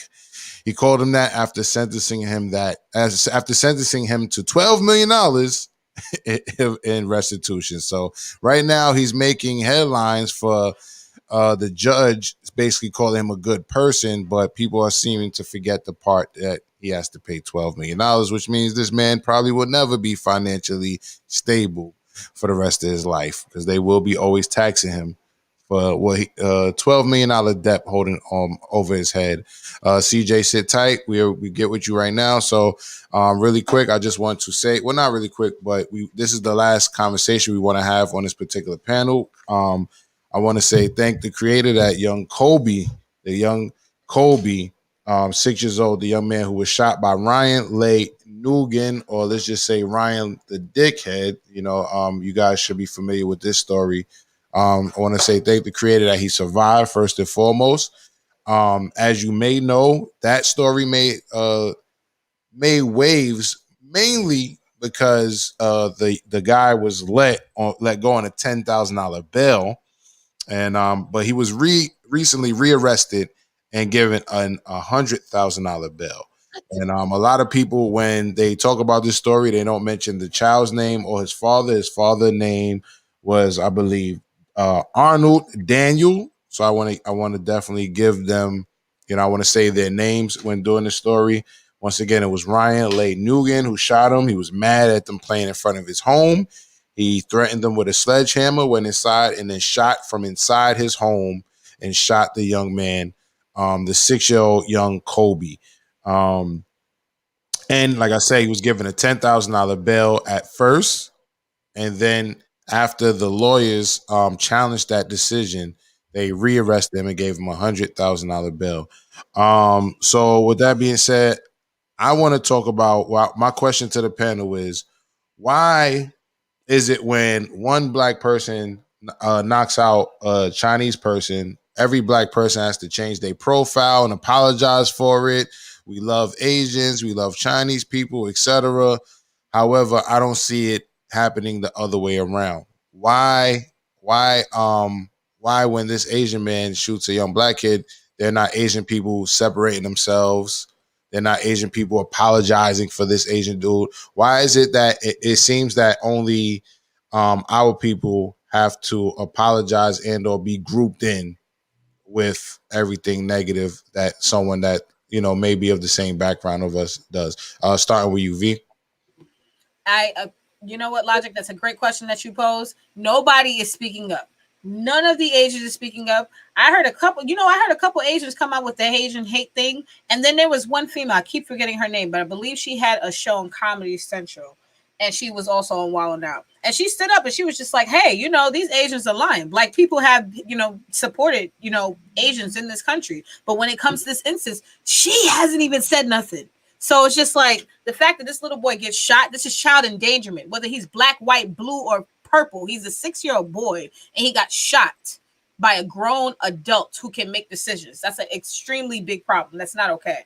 I just think that, that they're not saying anything. It's a huge problem. And the only justice is the justice that the people can create. I won't say anything else, so you won't put the adult content warning on, but we have to create the justice for this because clearly they didn't do right. And Logic, I'm glad you said that because I didn't know that they actually rearrested him. I only heard originally about the $10,000 bond that he had and he was released. So I did not know that they rearrested him. Did he get re-released again? Do we know about that? He hasn't been re-released, but as we've talked about in the past, we especially when dealing with shooting a young black person, the GoFundMe or something, somebody's going to come to his rescue. I'm going to say there's somebody out there waiting to pay that bill somewhere, but it's now $100,000. Steph, what's your thoughts on us being treated as one when it comes to negativity, but when it's the other way around, this guy's a Lone Ranger.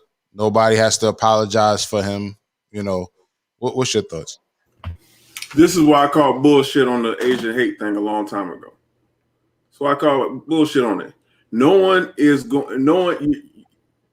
Newsflash: Asian males make more money than everybody in the United States. They are not endangered. They're not in trouble. They are protected. Why? Because they have bread backing them. Right. Every community with bread backs them, they're fine. Jewish community, fine. White people, they're fine. Right, so they're not being targeted, and they're not being treated like third-class citizens. They haven't really had that amount of scrutiny since the whole the camps, the camps and the concentration camps and everything. And if I'm not mistaken, there were reparations for that, correct? Yeah. Okay. Yeah. So, and I just want to add to what you said in regards to the wealth, especially in New York City. I don't know how it works in Florida. Before they created the law that allowed people to have guns as far as hunting was concerned, people who owned businesses who had a certain value to their business were legally allowed to carry firearms in New York City, while the regular people are still not able to do that. And a lot of Asians have very wealthy businesses in New York City, so they qualified for that benefit. and peep this. This is a $10,000 bond, right? $10,000, right? So you got to pay. You got to come up with $1,000 to get out. Right. People can come up with $1,000, bro. But it cost me more money to get out for child support than it did for him to get out for shooting a 6-year-old child. That's funny. Right? What's the difference between him and that white man who just tried to escape out of jail? What he missed? Was that the difference? Come on. J-Dub. Because had he missed, the story would have probably been different. They would have probably tried to paint that little boy as something else. It's hard to. He was a 6-year-old on a tricycle, but they would have, I'm not saying that it wouldn't have been someone who tried. J-Dub, why do we get treated as one lumped together? However, I haven't really heard any Asians standing up to say that this is wrong. I haven't heard the black people who were saying we don't hands off for Asians. I haven't heard them as loud neither. I don't see the people's Facebook profiles being changed. I don't really hear the outrage. What's your thoughts? Well, it's simple on that. Black people don't have no power. That's just simple. You know what I mean? Black people get mad, it don't affect nothing on a major scale. Now, if we get mad and they could take that anger like they did with George Floyd and use it for political purpose, then yeah, they'll act like they care when it's time to use it for political purpose of election year.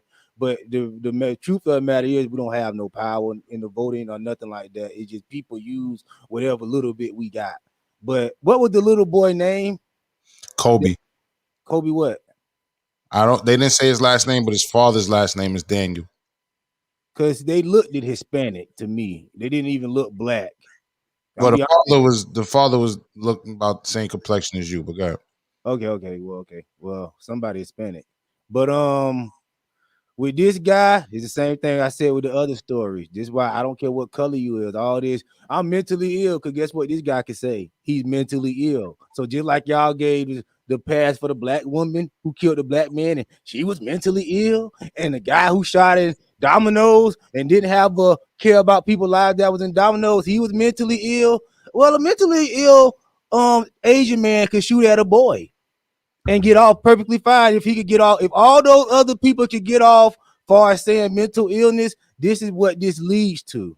So yeah, that's why I don't agree with that. That's why I don't care what color you is. You need to be responsible for the crime you doing in the state of mind that you in. I don't care if you is mental ill. Because no, J-Dub, you are not going to relate that to mentally illness. Yes, it can. I'm not going to assume just because you shoot into a domino you mentally ill either.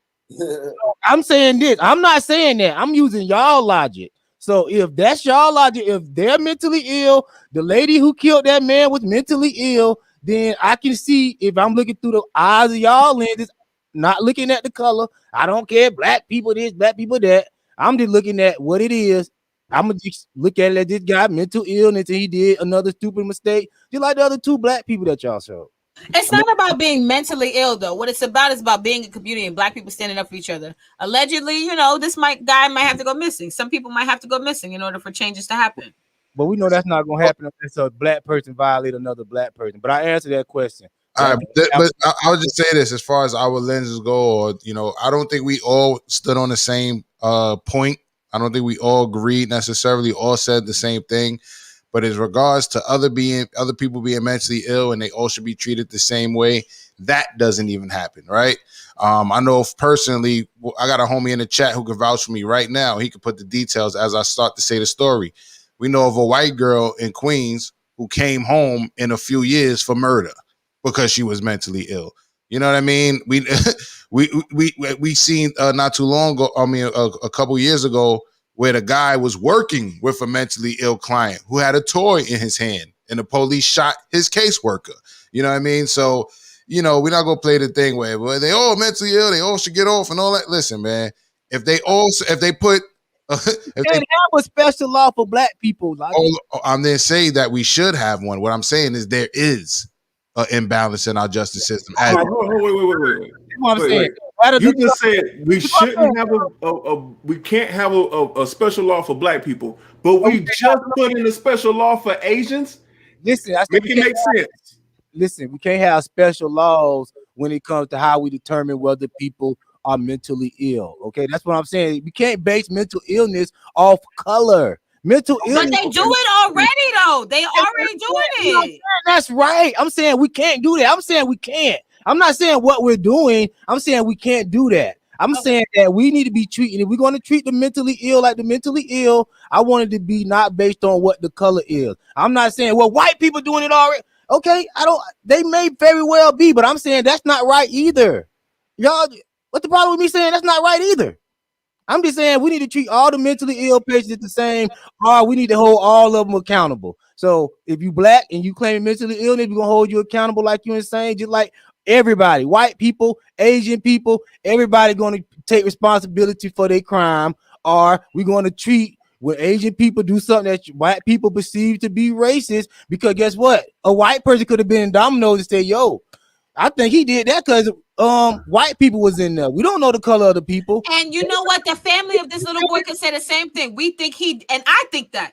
I think he did this because it's a little black boy. If it was a little Asian boy who left the fucking bike on his lawn, the response wouldn't have been shooting the little fucking black boy. It wouldn't have been that. That can't be proved. We talk about in court. I'm telling you. No, we know, and we know. Well, we got to talk based on the history in this country. This is shit that's happened.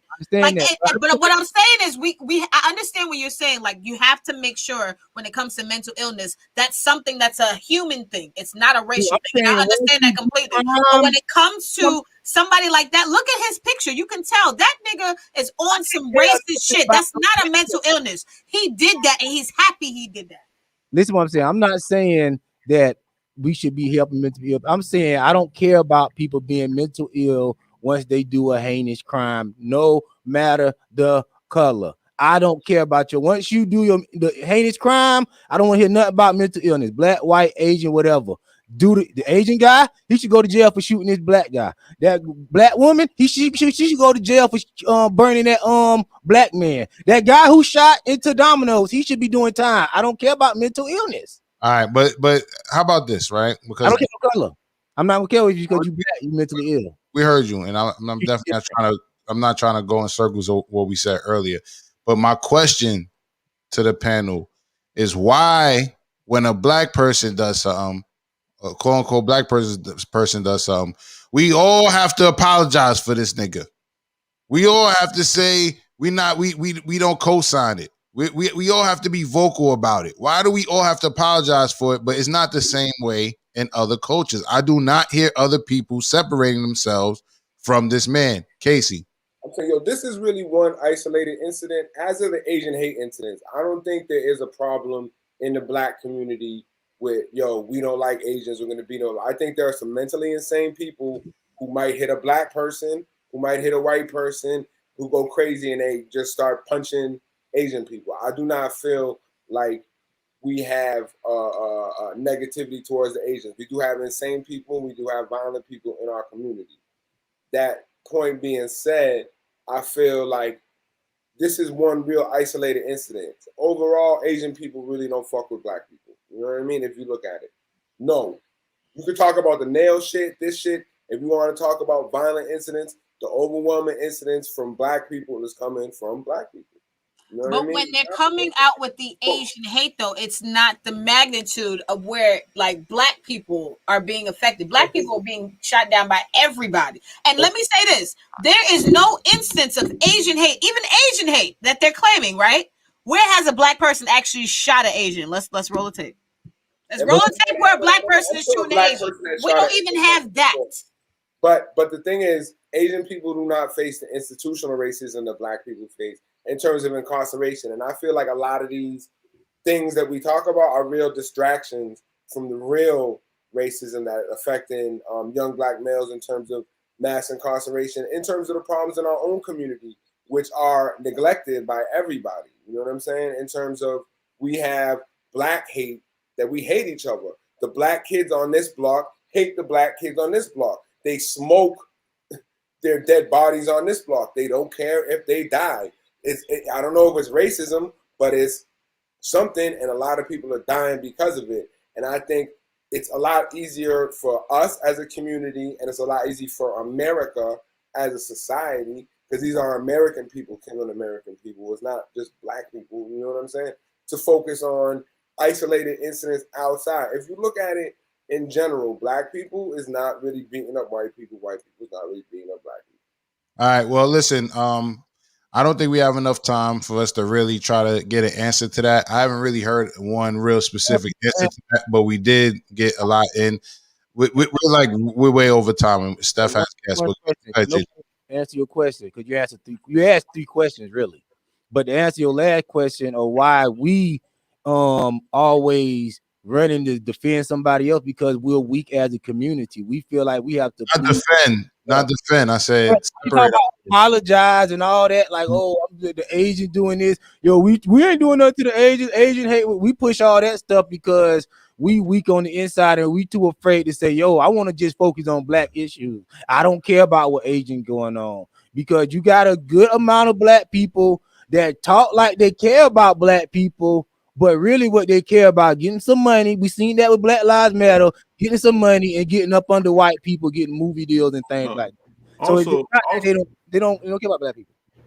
Also, I think like it just be like regular violence, like regular arguments that lead to violence, and now it's gonna be hate crimes. If anytime a black person get in just a regular altercation with an Asian, is now going to be a hate crime. Just know that, and it's not going to be the other way in reverse, right. Even though they are literally racist towards us. All right. So next up, anybody in Randers Union Facebook group, if you want to stay for the Trash Bars show we have, feel free to pop up on the YouTube. I'm gonna read these comments, and then we're going to start our next show, which is Trash Bars for 500. Salute to the guests who stay tight. Salute to everybody, the panelists who are here now for Evening Rant. I appreciate you all. CJ says he shouldn't even be let go on bail. And that's what I thought happens when you're getting charged with attempted murder. However, they charged this man with assault with attempt to kill. And I'm not sure if that's the same or a lesser way of saying attempt murder, but they charged him with assault with intent to kill. But I agree. I thought when you have a murder and or attempt murder, when you shot somebody, you usually don't get bail, but it's different in different states. So I don't know how it is in that state. Kennedy says, now that's fucked up. That shit is crazy. Where is BLM and LGBTLN whenever, whatever? Sleazy Key says, I've had $50,000 bail before for way less of a crime. And Kennedy says, Black Lives Matter is down with everybody but black people. Sleazy Key said, China Mac tried. Well, salute to China Mac for trying to say something, because he's definitely going hard with the Chinese cause right now. Virginia Sims says, because black people are a permanent third-class citizens, will never be viewed as equal in their eyes. And I think that's a legitimate answer. Hennessy says, it was bullshit when they said the Asian woman fought off her attacker and she donated a couple million from supposed people donating. It's bullshit, but I knew it was bullshit. Kennedy also says, Steph talking the same shit I be talking. CJ says, Asian community are non-existent all of a sudden. You don't hear from them. Kennedy says, the only reason is not a big story for any group is because the little boy lived. It's no money to be made. That's a good point. That's a good point. I remember going to those popular ambulance chaser lawyers for a friend of mine for something that happened to him. And they told us to our face, your man ain't die. He ain't die. He can get his arm broke. He ain't spend too much time in jail. All right, we can't help you. You know what I mean? Wow. What being Crump? I'm gonna look up the guy's name. I'm gonna tell you exactly who it was, but it was the ambulance chasers that roll with the Action Network that I'm talking about. I'm asking what Big Crump and Lee Merritt now? Like, why they ain't rushing down there to try to get some justice for this little boy? Well, a lot of us need to be dressing down there, period. But I'm gonna let that be unspoken. CJ says they quick to shut their own people to shun their own people too, sadly. Kennedy says, talk that shit, J Doug. And CJ says, America quick to throw mental illness on a lot of crimes and shit. Kennedy says, J Doug making sense with their logic. Sleazy Aki spoke about the white woman I talked about. She did 8 years for that murder and she's home.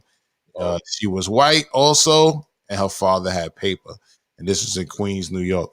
Kennedy says, I can say I have PSTD after going through child support and family courts and the effects of what I mentally went through. J Doug is right. He talking their logic to him.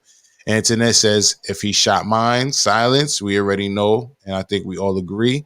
But creator forbid any of us have to experience that. I'll say that. That's why I try not to, say if it was me. I try not to say that a lot of times too, because it shouldn't be nobody. Let's just say that.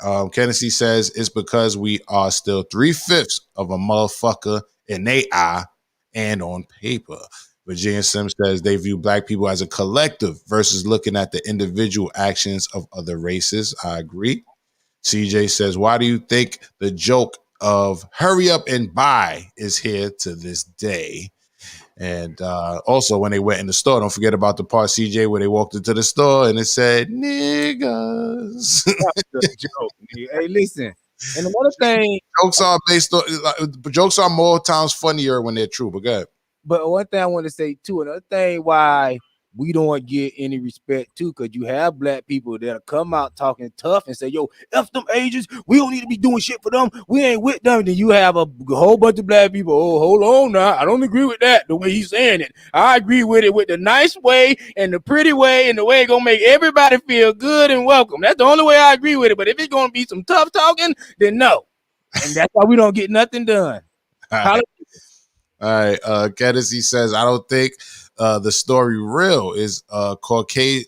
It's causing a divide and it's supporting the narrative and giving money to every cause. It's all about the money. Yes, I just have to say on Antoinette's type of time, I did have that conspiracy lingering, and I was looking online, and yeah, I kind of agree with him. I do think it's one of those bait stories. It could be, possibly. Which one? Which story? The story with the little boy getting shot in the arm and surviving. Oh, shit. Awesome. Warning. The opinions expressed in this program are those of the presenter in their current state of mind, which they have the right to change at any given moment. The iRant Network and the members of the Ranters Union are not responsible for any claims made. Hey, you know what's up? Hey, Logic, you know what'd be funny? You know what'd be funny? By this 6-year-old surviving his shot, what if black people just so used to getting shot and killed to like we coming back to when we kill us. Wait, God, what, the superpower. Well, we coming back to what? Say it again. We coming back to where we young, we could take a bullet. No, it was an in and out. It was an in and out wound. Gun he got shot with though. Hold on, Casey, hold on. We don't. They didn't say, but it was an in and out wound. I do like the idea of niggas becoming irresistible to bullets. Well, then what would they have? Not irresistible. You mean resistant? Resistance. Sorry, yes. But y'all bugging. I'll just y'all bugging the fuck out. Luke Cage is running around. And Casey, guys, say what you gotta say. So I watch this YouTube channel, this dude AK Nation, and what he does is he focuses a lot on the problems in the black community. He goes to a website called the Gun Memorial, and the Gun Memorial shows every day all the people who die from gunshot wounds. And there's a lot of young women and there's a lot of young kids who die from gunshot wounds. I guess because it's not a story because they were killed by other black people. Like these are people who didn't survive the shooting. They're not on their tricycles. They're not on their tricycles. They dead. You know what I'm saying? And I feel like it's real easy for us as a community to focus on one incident of the one agent when there's actually 999 incidents where it's people coming from our community, where our youth is dying, and it may not be intentional. Like this dude, like, don't get me wrong, this dude should have never got bail. Like anyone who shoots at a child, like you don't even get the fuck out of here. But like the fact that we's trying to get justice for that, when there are all sorts of unsolved crimes of 6-year-olds, 8-year-olds, 10-year-olds, 12-year-olds, 14-year-olds. I'm telling you, there's a website, Gun Memorial. And Okay, so you just said they're unsolved crimes. So when we're talking about this situation getting pressed, is because we know who he is. Hold on, listen. We're not gonna do the back and forth or talk over each other. We know who he is, and he had a $10,000 bill. That's why we're talking about it, and even more so, I want to know why do we get charged for everything that a crazy motherfucker that may look like me do? Right? That was the conversation, but. I hear your point, but I don't think that it's valid in this conversation because what I'm saying is we're talking. Hold on, once again, hold on. No, it's not. You're not even going. They're not even going to hear you if you're trying to talk at the same time. So listen, what I'm saying. So in this conversation, we're talking about one. It got across our desk and it went viral because he was released. All right, we didn't even hear about this until he was released. All right. So all right. So I don't think we're talking the same thing right now. But go ahead. Oh, I'm saying the reason I think that black people are kind of held accountable for things while white people are not necessarily. White people are a majority, and I think a lot of it is the media. The media representation of black people is constantly that they're poor, that they're criminals. So that kind of fits a stereotype already. So once you have another incident where a black violent criminal comes up to the news, it just associates with that general long-standing stereotype that has been going on from before slavery of black people being violent, and this has been a long time building thing. So that's why, in terms of media representations of black people being held accountable for other black, while Asian people might be given the model minority status, right? They're given a model minority status. They're seen as the hardworking, disciplined, smart minorities. So when you have one Asian who drifts outside of that, right, he's seen as an outlier rather than the representation, the racist representation of black people in American media as that we're violent criminals, right? So when you have someone who's good, they're seen as the outliers. Like if you've seen like a Neil deGrasse Tyson or a black valedictorian, they're not seen as representative of the community rather than if they were for the Asian community, they're seen as being outliers. But our criminals in the black community are seen to represent us. And that's a lot because of media representation. That's a lot. I'm not going to say black people are to blame in terms of bragging about being criminals or rap music, but I do feel like the way black people are represented in media altogether, from hip hop to the movies to the news, altogether has that stigma of black people being criminals. So when you get the incident, that bags on, while Asian people have the model minority stigma to them, because if you look at them in the media, you know what I'm saying? They're seen. Okay, so you got to realize what you said the point already. When you repeat it in circles, You want me to answer your question, so answer your question. No, you did, but you said it. You answered the same answer like 3 times. You gotta keep conclusions, bro. I do agree with Casey said about the Neil deGrasse Tyson. He right about that because we'll take like a little baby and we'll prop him up and he'll be all up in the White House taking picture with Kamala Harris. And black people don't push back on stuff like that, but we don't hold Neil deGrasse Tyson. We don't claim him. Every black person don't like him. You don't got black women running around talking about, oh, Neil deGrasse Tyson is my man, girl. But if you have black women running around talking about, little baby is my man. Ooh, I love little baby. Ooh, look, the baby. Ooh, that's my man. He around here doing criminal acts. So black people, you got to think about all that. And you totally right, Casey. I'm glad you said that. All right, Sleazy Aki says, I had attempted murder with $5,000 bill. All right, CJ says, nigga. Sleazy Aki says, I love chicken and broccoli and white rice. Kennedy says, the warnings, laugh out loud, shit about to get trilled. CJ says, I love some mooshan. Kennedy says, that little nigga said, I got hit. What child says that? I don't think it's real. Understand what you looking at. I'm just saying, I don't think it's real. Well, everyone's entitled to their own opinion. CJ says, check out the Murder Mayhem DC on IG. DC been a bloodbath this year. And that's the handle right there. And I will do so. Hey, can I one thing. Kennedy said, he said, little kids don't say I got hit. Little kids don't say that. Little kids don't usually get shot. I mean, let's to say what a kid would say when they got shot is ridiculous. All right. And Kennedy also said, it's no outrage. Think about it. CJ said Neil deGrasse is the man though, bruh.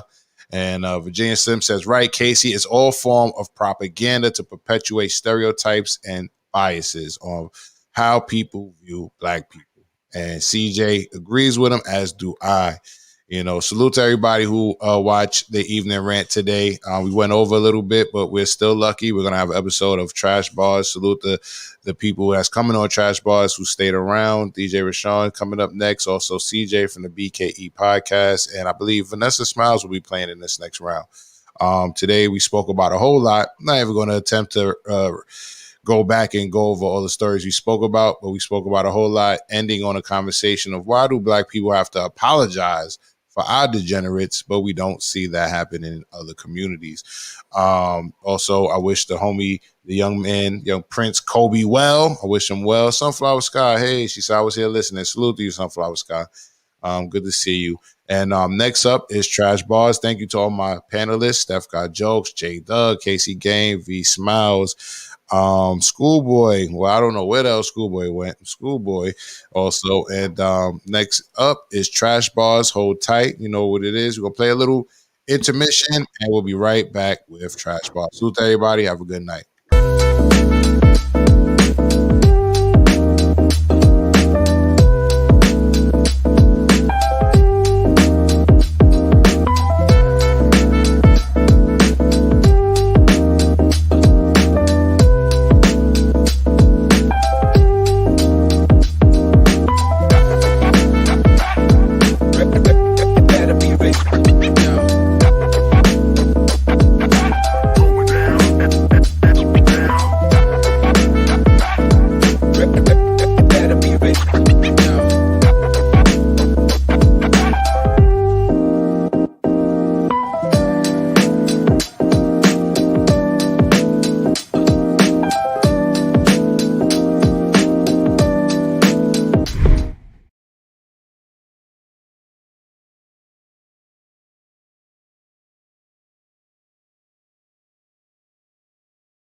Check, I feel left over, I stepped over, a young nigga from the side of Westover. I crept over the system, stepped sober, never drunk when I glisten. Young Hova, young Gil Scott Heron, talking to the people, they listen but they don't hear them. Banging through your eardrum, hoping that you don't fear them, but learn to elevate from the places you get your fear from. Our Father, that art's in our fathers, that helped us manifest in our mothers, so that we can see ourselves in our brothers. We are not just self, we are all others. There ain't no limit to your mental limits. When you learn to elevate, you can't escape from in it and become infinite, whether you're out or into it, and then become limitless when you know what your limit is. I feel left over, I stepped over from Westover to south side of Chicago. It ain't over, I'm a soldier, never fold up. My destiny is in the fist that I hold up. My enemy is no longer externally burning me, but internally learning me and turning me to a better me, challenging me to better me. I bet I'll be better than what they say that I better be. Frankincense on a burning coal, spirit cakes cooking on a burning stove. I learned that Africa means burning soul, so I learned to let it go as I learned to grow. Yeah, there ain't no limit to your mental limits. When you learn to elevate, you can't escape from in it and then come infinite, whether you're out or into it, and then become limitless when you know what your limit is.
What's up, everybody? I'm your host, comedian Steph Got Jokes, and this is Trash Bars for 500. For all y'all tuning in for the first time, Trash Bars for 500 is a hip hop trivia game with 5 categories. Each question in the category being worth more points than the last. But every 500-point question is a terrible, famous rap lyric, and you got to figure out who says it. With that being said, let me get to my contestants today.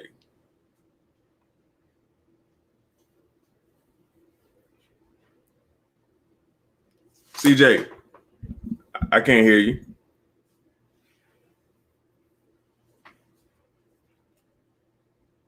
I can't hear you, Mike. Your mic on mute? No. How about now? I got you now. I got you now. Cool. I got CJ in the building. What's up? Rashawn is here, but his camera's off, so I think you should let J Dub. Oh, there you go. All right, we got you. We got him. What J Dub? Oh, got DJ Rashawn. Yo, what's happening? Can you hear me good? Why y'all so low? Can you hear me good? Me, can you hear me? I hear you. Can you hear me? I hear you. Yo. Sean, you still there?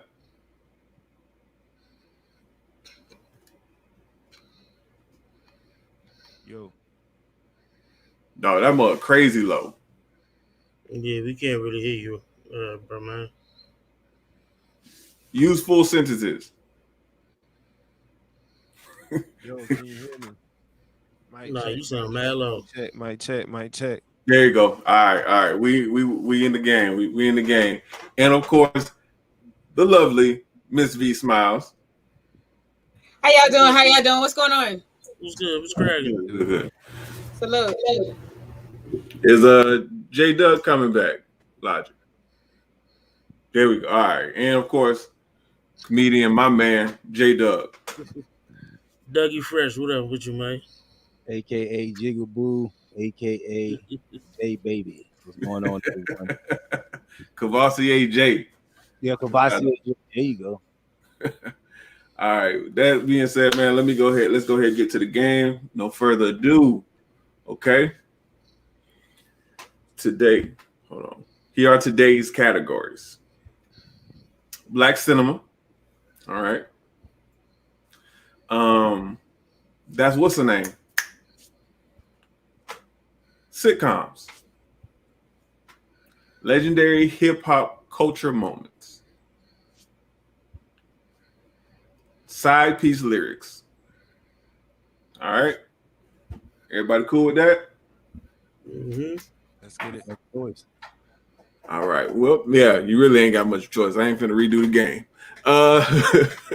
Since you're at the top, V, we gonna go ahead and start with you.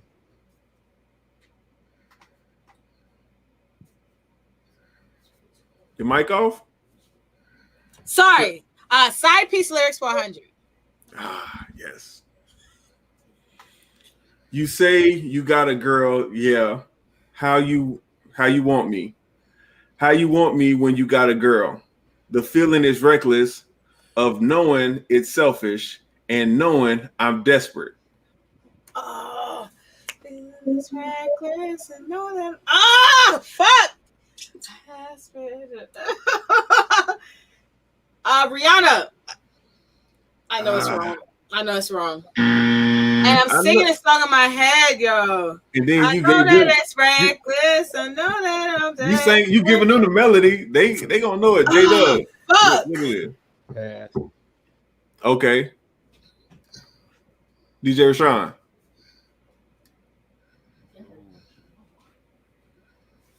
You said you can pass, huh? All right, CJ. Can I go again, please? I'm gonna pass on this one, bro. Oh man, and I know It's Summer Walker, and I know I fucking missed that shit. No, that's right in the realm. SZA. Oh yeah. I said it wrong. Yeah, there we go. SZA. Damn, how did I forget that? Hey, be like that sometimes. It was one of my favorite songs too, but Travis Scott, right? See, Jersey Jen knew it. Jersey Jen with the right answer. Appreciate it. Always appreciate it. The Road Show knew it too. What you know about that Road Show? We got some weekend. Categories sound good tonight. Hey, thank you, Sean P. I'm trying. I'll be out here trying. No, hey, yeah, CJ. No cheating. Okay, What you talking This is so much about, fun. yo? Look, I'm good, yo. You know Hey, what? CJ, it They was a mad. little controversy last time you was here. It was a little Look, they controversy mad. you They was here mad. They last mad because I'm out here doing my thing, man. You know what I'm saying? I won what a few weeks ago. You know what I'm saying? So time. It was a little controversy. That's all I'm saying. All right, so let's be fair. This is so much fun. Love it. I'm glad you love it, Sunflower Sky. All right, J Dub, it's on you, brother. Let's go with the black cinema. Ooh, I know you gonna know these. Which girl was kicked out of the the dreams in Dreamgirls? Well, that's an easy hundo. Jennifer Hudson, who played Iffy in the movie. That is correct. She was Iffy. Cool, the Effie. This time you know what you done. But I like the way she begged. This is a whole album about cheating. Oh, Smile 69. V, get out the chat. V, get out the chat. V, get out the chat. That's cheating. Get out the chat. All right, But I love the chat. I have to say, I love the chat. Oh, for sure. And I'm a little disappointed we couldn't get to all the comments last week, but hey, we gonna do it this week. All right, so J Dub, you got it right, man. It's back on you.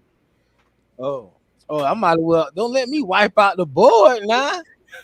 I go with black cinema. Wipe out. I might wipe you down. What was Mookie's job in Do the Right Thing? Pizza delivery.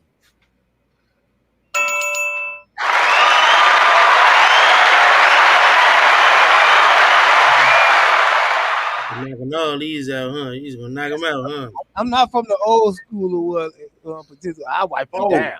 And let me say this before I go any further. This category was brought to you by Andrea Brazil of BuzzFeed. All right. That's where this came from. So shout out to them. But yes, J Dub is back. It's still on you. Sitcoms. Ooh, I'm gonna switch it up. Go to sitcoms. All right. I know a lot. This sitcom was based off a true story where the main character adopted their nieces and nephews. Bernie Mac show. That's correct.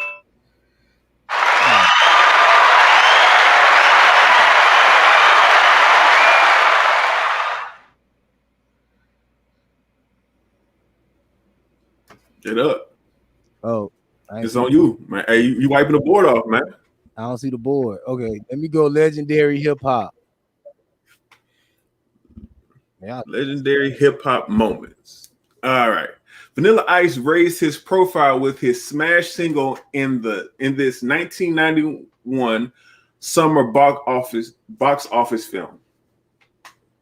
In a summer box office film, he raised his profile with his smash single in this 1991 summer box office film. I probably should have put summer in front of 1991, but talk about what single came out or the movie it was in. The movie that it was in, because it was on the soundtrack. Ooh, Ice Baby was on the soundtrack? No, that wasn't. Oh, I don't know then.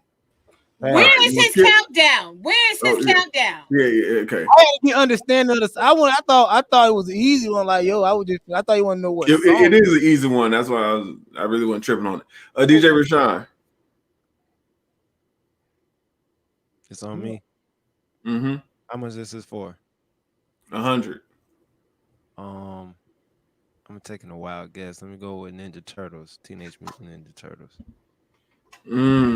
First one or second one? The second. Oh, come on, man.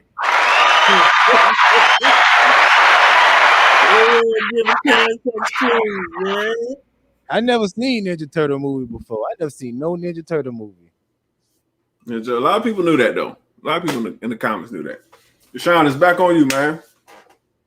All right, let's go for 300. Let's go for the black cinema. Ooh. Taxi Driver and Girls Trip.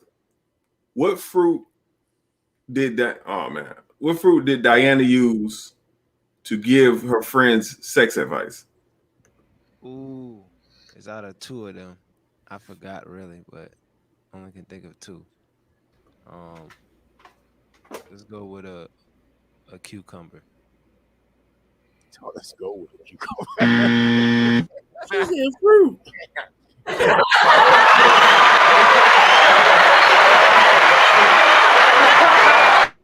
That was a negative answer, but you go ahead and applaud. Applaud it. It's a good try.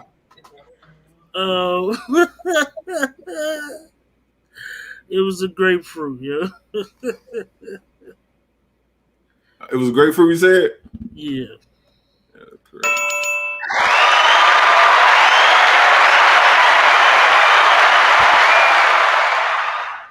All right, CJ on the board for the 300. All right. DeRocho, hey, what you know? What you know about that grapefruit? Anyway, CJ, we got any more comments? Hold on, we got any more comments before we get it cracking? That's it, Logic. Grapefruit, Sean P knew it. Okay, all right. Eggplant, that was not quite it. Sunflower sky. All right, CJ, back on you, bro. I'm gonna go sitcoms for 200, man. Sitcom for 200. Eddie Murphy, Loretta Devine, and Jeanette Du Bois were all voice actors in this animated series.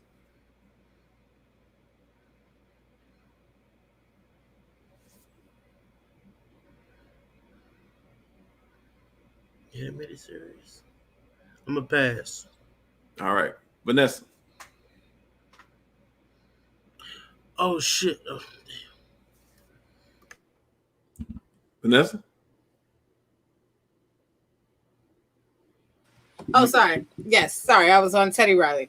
So they all played in this animated series. I want to go with Shrek. Nah, that's not it. I hate doing this. I really do. Pass it on to Big Daddy. I should have said pass. You should have passed it. Now I'm finna snatch it. J-Dub, what series is this? Give me PJs. The PJs is the right answer. I forgot about the Can I say something though? No, you can't say nothing because you ain't get it right. Can I say something? Can I say something? It threw me off because the category was sitcoms. That's a sitcom. Yeah, that's a sitcom. Is it? Yes. Yeah. It kept on in sitcom hour WB. That's a sitcom. That's a sitcom, bro. I guess. It's an animated series. It's an animated comedy series. But. Hey, they took that out because they said it was bang black. Hey, and then don't question the validity of it when I said it was an animated series in the question. I know. See what I'm talking about? See how black people do you when they get Hey, what I'm saying, it threw me off when it said animated series, so I was thinking about something else. But it's all right, it's all good. Keep your eye out on CJ, okay? He gonna pull something and watch.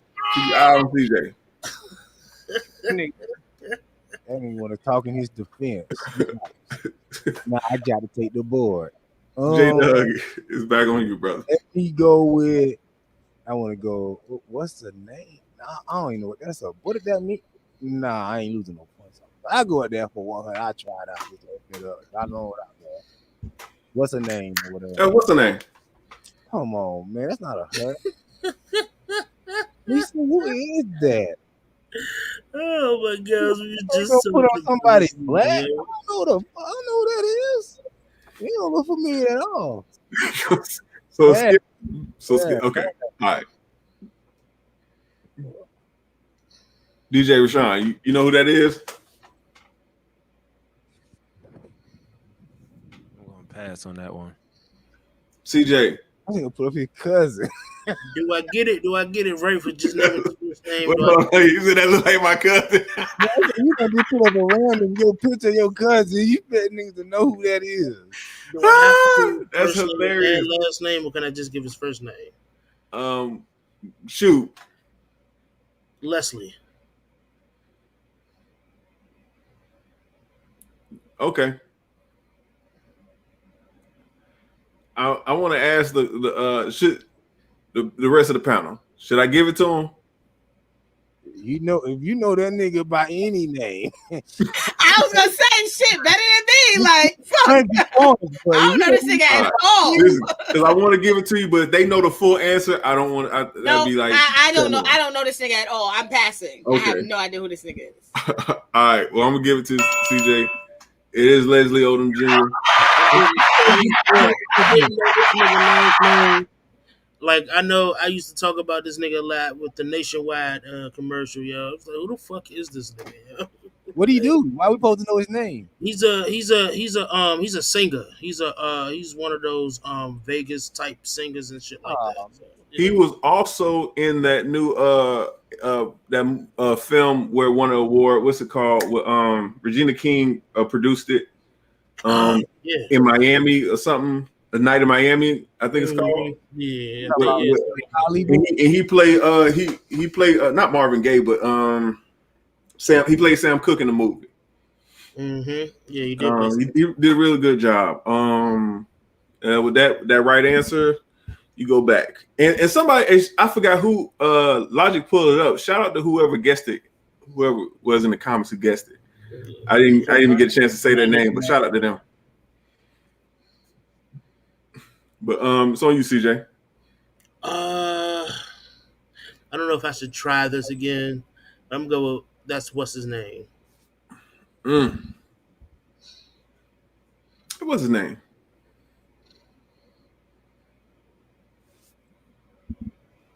Oh shit! That's Shaft. What you talking about? That's not no Shaft. That's the father from Crooklyn. That's the father from Crooklyn, man. I don't know the nigga name, but that's the daddy from Crooklyn. God damn it! All right. I pass it. V. I do not know this nigga name, but I know he was in several movies. That's what's her name. Exactly. J Dub. He never did anything important in the movie though. He was the daddy in Crooklyn. I don't.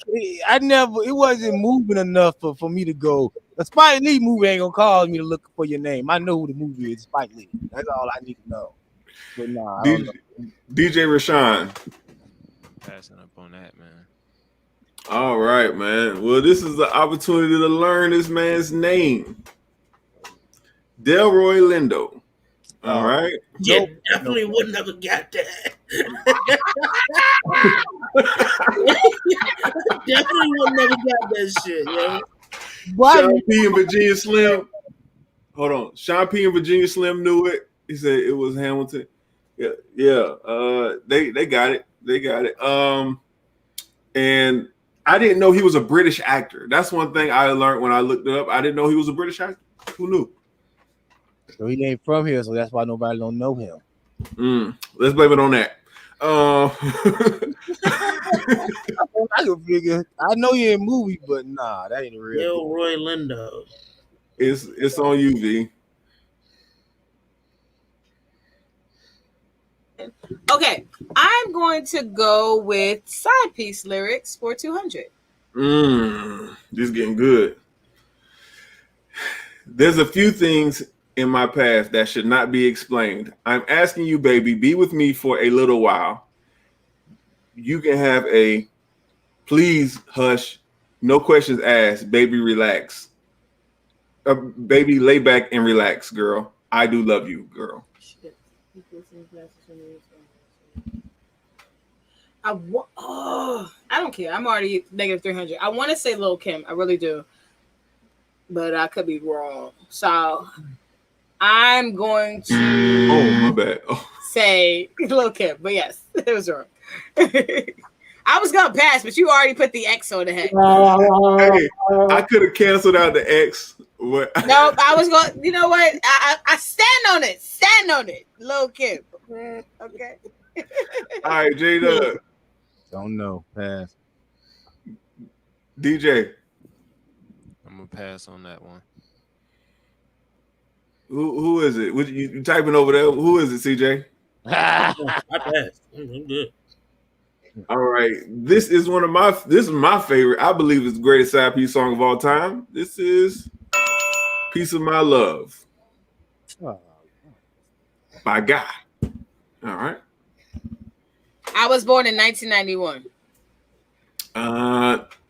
No relevance. No relevance to that at all. I mean, like Guy wasn't like I got into Teddy Riley, but I didn't get into Guy. If that makes any sense. Yeah, but that's still a smash. You can have a piece of my love. It's waiting for you. Maybe I gotta find a nigga who's listening to the Guy, and I'll be all right.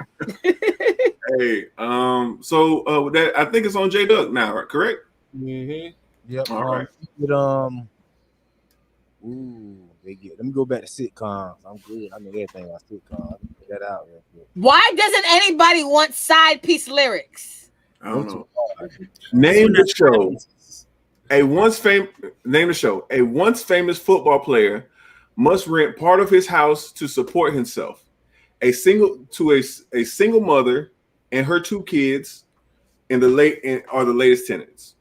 He also owns a sports clinic that he barely manages to run with the help of his friends. In the House, LL Cool J. That is, in fact, In the House.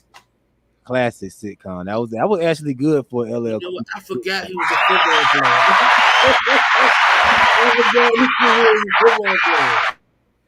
That wasn't a bad sitcom. No, it wasn't. In the House, Sean P. and Virginia Slim. Hey, y'all on the road. I might have to get y'all up here one of these days. All right. That was the jam. Hey, Jacoby, yeah, that was definitely the show. Okay, all right. To sitcoms again. To the board. Oh, snap. Name this show. The new head of Philadelphia's First Community Church, Reverend Reuben Gregory, finds dealing with his strong, opinionated, and unethical Deacon Ernest Fry. Amen. J Doug is on fire. I love about my lane. You can't get me. Hey, listen. I mean, it kind of gave it away itself. We never had cable, so all those black shows. Facts. That's what I say. If you say amen before, the only thing you had to say was Reverend Reuben. And Amen was a good show. Now I'm going back to I'm watching Amen tonight. And watch some Amen. That is an amazing show with the Jefferson guy. Even though I ain't know he was this way, but that type of stuff didn't matter. He wasn't trying to push no agenda. He was I really thought I was gonna stomp y'all with that. I thought I was the only one staying up to 10 o'clock at night watching that with my grandmama. I thought I was the only one doing it. I used to stay up by Sanford and Son, Amen. Come on. You remember that Bill Cosby show? Not Cosby show, but it was a show called Cosby. I know where he was like the cop or something. No, he had retired with his wife and they were living. He had a dreadhead neighbor and he used to come over. Oh, I remember. What was the name of that? Cosby. It was called Cosby. Okay. Yeah, I remember that though. Yeah, all that stuff used to come on late night. Hey, that was the nigga from Class Act. I think so. I can't remember that show because that's one of the shows that got swept up on the rug. But all them sitcoms back in the day was amazing. Mm-hmm. John Logic says, "Amen" up there with Martin, in my opinion. Me too. Ooh. Me too. Amen. Yeah, Jefferson's already a classic. He did it again. I salute. I forgot. I need to get that guy. Sherman Hamlin. I salute him for doing two classic sitcoms. That's hard to do. Yeah, no. You had to be a terrible sitcom to throw out a bad sitcom back in the day. You were like Homeboy from Outer Space was like the worst as it got, really. And low key, I knew it was bad, but it was the bad that I enjoyed. It wasn't. Yeah, you could still look at it, but that's what like it got. That was but yeah, good work, my boy. It's on you again. Oh, I got a stimulus check. We up. For now. No, I had a stimulus check on me. For now, to the IRS get you again. Hey, I promised to clear out the board. I'm clearing out the board. Trash bar sitcom. Okay, first trash bar. Trash bar. First trash bar of the night. Deserve some love. All right, let's get into this. Girl, call me Jolly Rancher because I stay so hard. You can suck me for a long time. Oh my God. Girl, this ain't no dance flow. This a candy store. Are you serious?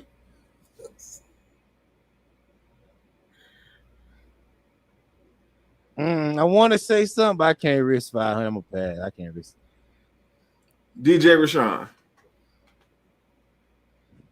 What category are we in? This is trash bars. This is a trash bar. The lyric is, girl, call me Jolly Rancher because I stay so hard. You can suck me for a long time. Oh my God. Girl, this ain't no dance flow. This a candy store. So this is supposed to be a song.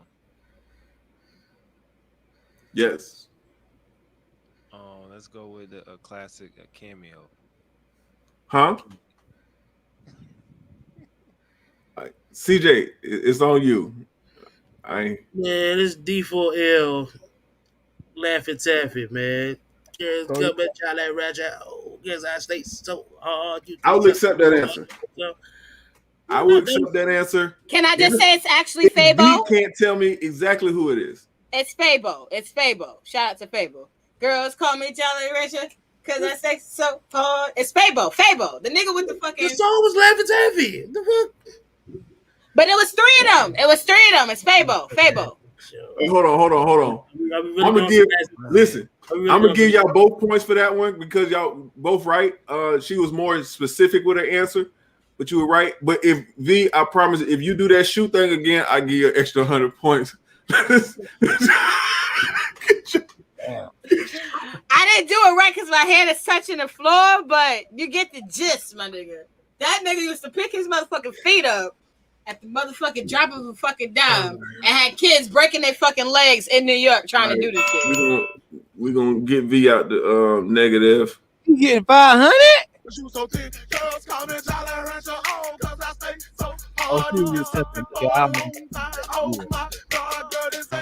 gonna give you the 3 for being not wrong, but not specific. Are you serious? You playing semantics? All right, man. Hey, I want specific answers. Well, the question is who? Correct? You see this shit done. The question is who? Because if Outkast does a song, we have to say whether it's Andre have to say Big Boy or it's Big Boy. Yeah. Now, if it's a group of nobodies, I let it go.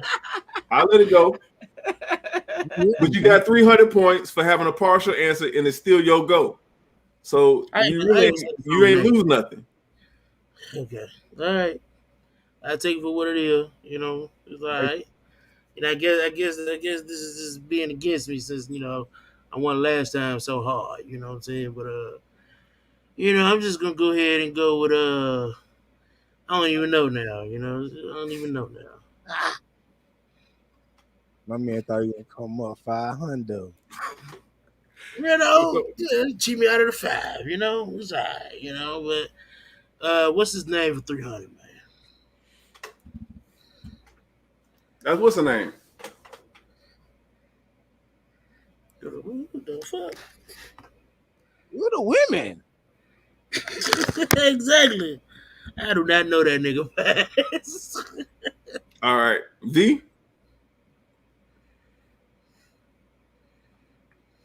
You're on mute. Damn, I can't even see a face. Right. Picture small. Oh, you know what? That's what's the name. I'm passing. I have no idea who this is. That's what's the name. That's what's the name. I still don't know what that nigga is. J-Dub. He made it bigger than he said. But it wasn't if how far it was. I said, no, never seen this guy in my life. Never seen this nigga. And I don't even think he anybody of importance. DJ Rashawn. That's a pass on him, man. He probably was the production assistant on a Netflix set. That's as far as he got. The production assistant. Big Sean. This was the star. This is the main character in the movie Dope. What? In the what? The movie Dope. Oh, whatchamacallit was in that movie? Whatchamacallit daughter? Anybody see that shit? Put up a real movie. And I only seen that for like 10 minutes, and I never watched the full thing. Nobody knows this nigga, yo. Zoe, the girl Zoe. He also Jewish hold on. guy, He Lenny Kravitz also had a role in Insecure. Now, if you don't know him, that's one thing. But to act like he ain't been working, he been working. But Insecure work. Oh dang! I ain't give DJ Rashawn a chance to answer the question. My bad. He said pass. He did say pass. Yeah, I did say pass. Oh, he played in the Raekwon. See, played in the Wu-Tang series. John do not count. Like I say, name a real movie. The producer don't count. Hey, but listen. This nigga don't even know the nigga. I don't know the nigga name for real. I had to Google. I had to Google that bitch. I ain't know that nigga. This nigga posted nigga the yellow bomber and shit. And listen, all the pictures of him was like fucked up. I was like, or like this nigga got some funny hair in. No, I'll just go with I'll go with him when he was looking regular. So that was his first red carpet picture. I got you. Yeah, that was the Netflix thing. That's messed up. Jacoby, yeah, it's messed up. Hey, I ain't saying he a bad actor, but niggas don't know his name. It is what it is. All right, V. Oh, hold on. Who picked that question? I did. It's on V. It's on V. Okay. Okay, I'm gonna go for side piece lyrics for 300. That's all you, baby. That's all you. Oh, you know how many others? You may have many others, but I know when you're with me, you are all mine. Friends always seem to listen to the bad things that you do. You never do them to me. Ooh, ooh, ooh. I think it's the way you sing it that makes me not know what I didn't sing a shit. Yeah, I know. Can you give me a hum or a fucking? I'm gonna pass. I'm gonna have to pass. Jada. I do not know. I can't. I don't know. I don't know lyrics by reading them. I know lyrics by hearing them in the song. DJ Rashawn. That's a pass. And listen, these are song lyrics, so I can't sing them. Like I would have to literally sing. I can't even sing. If you sang them, I still would probably know them. Yeah, but you never do them to me. Ooh, ooh, ooh. Well, just be good to me. SOS Band. Come on, listen to SOS Band. Yes. Throwback. Yeah, that's a throwback joint. Listen, we going with the side piece classics. Okay. Classic. Damn. Have we got either one of them yet? I don't think. I think. Oh, V was close. She was close on that one, but no, ain't nobody get one yet. Jeez. Take me to Black Cinema. J-Dub going to Black Cinema. Going to the Black. Quincy's father from Love and Basketball played for which NBA team? Ooh. That's a good one. Oh my God. I know it, but I don't want to get it wrong. Damn. I ain't seen this movie in about 20 years. How many points this is? 4, 3? I still be. Oh, okay. Lakers. Oh, damn. I should have passed that motherfucker.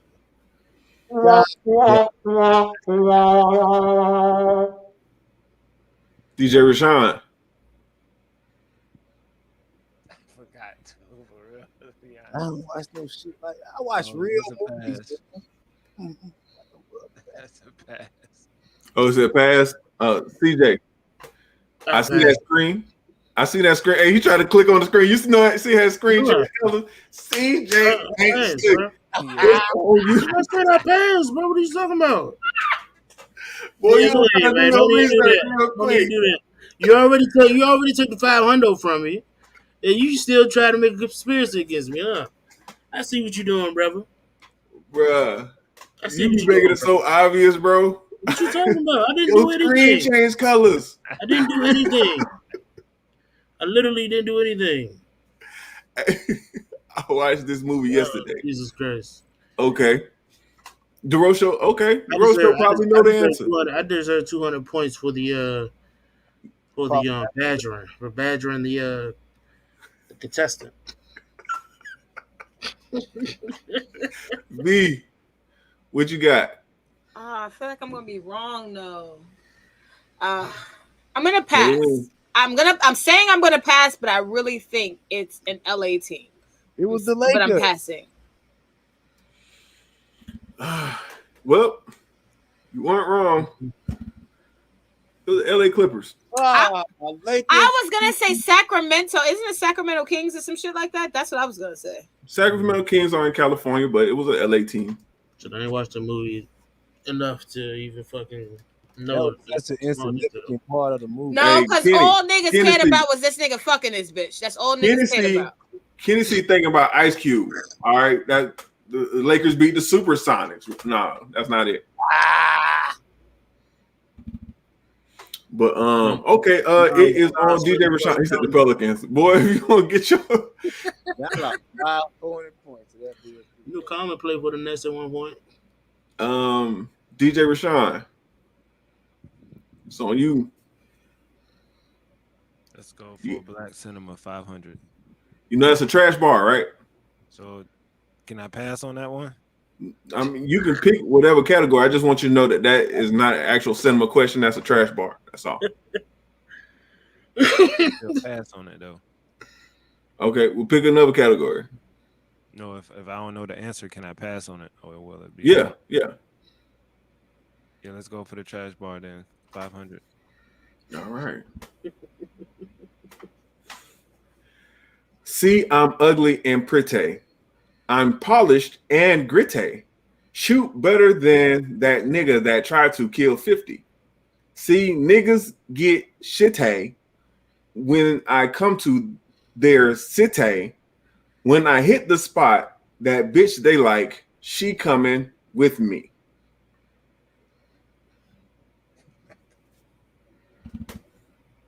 Do you know it?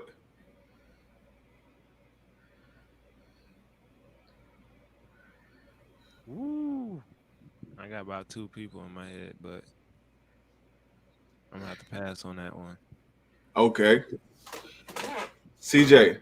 Shit, I pass. Sound like some Project Pet shit though, but I pass. V. I'm going to pass. I know J Dub know this. Yo, I just can't. I can't get bars by reading them. I don't know who that is. Shitty Pretty, nah. It gotta be one of those songs you don't really know. Pass. Yeah, y'all might not know the song. I don't know. I thought it was popular.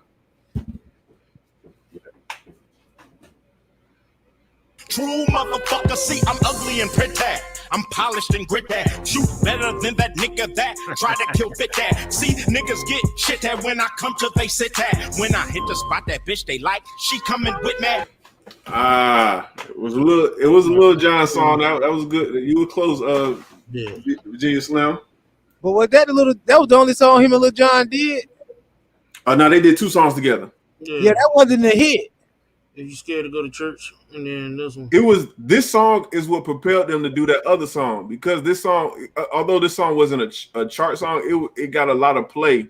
That's what I'm saying. Was this the main one? I can't remember. This song, I remember him and Lil Jon had a big song back in the day when Lil Jon was hot, but I don't remember.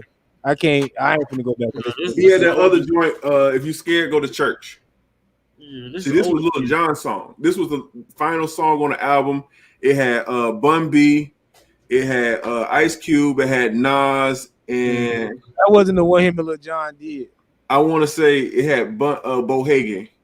No, this wasn't the one with Bo Hagen. But anyway, so Ice Cube was playing on the fact that they gay. Who gay?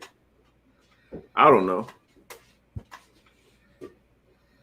No, the song that Ice Cube and the East Side Boys did featuring him called Real Nigga Roll Call. That was the big smash. I remember Real Nigga Roll Call What was on me? Now it's on you. That's what's her name for 400. Yeah. Ooh. What's her name? Oh shit. OG Bobby Johnson, baby. I know that nigga from a lot of fucking. I'm fucking fast, and that's Pernell, man. That's fucking Pernell, man. I don't know. Hey, listen, don't give me a line. I don't know the nigga real name either. What you said? Black shit. V, it's on you. I'm gonna have to pass, y'all, but I know he was in a Netflix special recently. That's Pernell. Yeah. J-Dub? I don't know. I know he played as OG Bobby Johnson, but I do not know who that nigga is. I don't know his name, but I was an important role for him. Hey, Rashawn, wish you. That's a pass on me, man. All right, and I expected this because like I said, I did not know this nigga name, but it is Glenn Plummer. Nigga, I would have just stuck with Pernell or OG Bobby Johnson. Maybe it's good that we don't know this nigga name. That shit beat. That shit. Hey, I do like that OG Bobby Johnson. I do like that joint. It is kind of a nice little jam. Because you could do a classic role in the black community and we still won't even take time to look in the credits to see your damn name. Because I remember bad boys that little. That's Pernell, man. Hit that line when it going down the stream back in the day, motherfucker used to rewind it back quick. I ain't looking at the damn credits. We don't even read the credits for real. That's why we don't know nobody's name you putting up. We don't need to see no credit. Or is it that they haven't done enough for us to know them? Because we know if that was Will Smith, we would have known his name. No, we not. I've seen him in a bunch of shit, but I Hey, listen. We still know William Hung, okay? So yes. It's on you, V. Yes, I'm going to go with side piece lyrics for V finna clear the board. V said we gonna clear this board. It's not very easy living all alone. My friends try to tell me find a man of my own, but each time I try, I break down and cry because I'd rather be home feeling blue. So I'm saved. Shit. Can I say Whitney Houston? Can I say Whitney Houston? Yeah. There we go. I put the name of the song in the damn thing. No, that's a part of the. I think that was a part of the song. No, it's part of the song. I wasn't supposed to put the name of the song in the damn lyric. That's my fault. Play the executive producer, man. My bad, team. My bad. Hey, blessings coming anyway. Executive producer, man. God willing. I gotta get on the board now. So the next one I have is side piece lyrics for 500. Let me go ahead and start. Let me go ahead and clear legendary hip hop out, man. I'm gonna clear this board real quick. It's still V turn. She got it right. Side piece lyrics for 500. Man, people get 3 points, creepy dog night. No. This is my third time on Trash Bars. I've lost the first 2 times. I'm probably gonna lose this time, but quitters never win, right? So I'm never quitting. What are you gonna lose? I'm about to say, J-Dub, you just ran off like 4 questions in a row earlier. I did 2 questions in a row. This nigga agitated. In freebies. I don't know why all these freebies coming in. She said D-O-L, and then she say Fabo, that's points. Now she say for my love that's Fabo. That 800 points she haven't heard yet. All right. I came out the red. All right, let's get to the question. Roughneck, so go check the law and abide. Watch your step or flex and get a hold. Watch your step or flex and get a hole in your side. Swallow your pride. Don't let your lip react. You don't want to see my hand where my hip be at. This low key is not a trash lyric. This was sent to me by someone else, but it's not a trash lyric? Not in my opinion, but That's what it Oh, was. I get what you said, but it's still from a rapper, right? Yeah. Okay. I'm probably gonna get this wrong. If I am wrong, it is what it is. But I think it's JT from the City Girls. Ooh. Yes, it is what it is. Now, you can't help some people. Oh, don't do that. Dang, I'm going on mute. all right. J-Dub. Ooh, roughneck. So go check the law and the bride. Watch this stuff and flex in the whole. I don't mention. Ooh, go ahead, pass on me. Okay. DJ Rashawn. I'm gonna pass on that one too, buddy.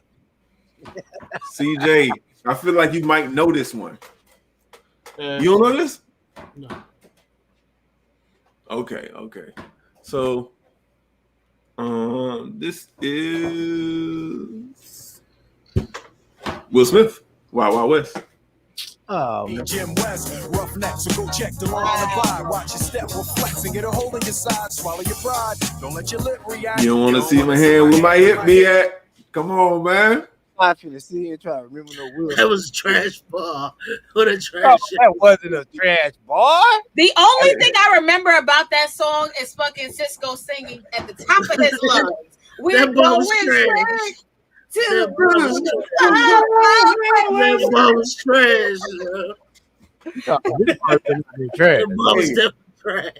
I didn't think it was that bad. But again, that wasn't one of the lyrics I chose. I'm actually got somebody helping me this time. But anything parents just don't understand. In summertime is a trash bar by Will Smith. Nah, I like that song, bro. I like Men in Black. There goes the Men in Black. Oh Lord.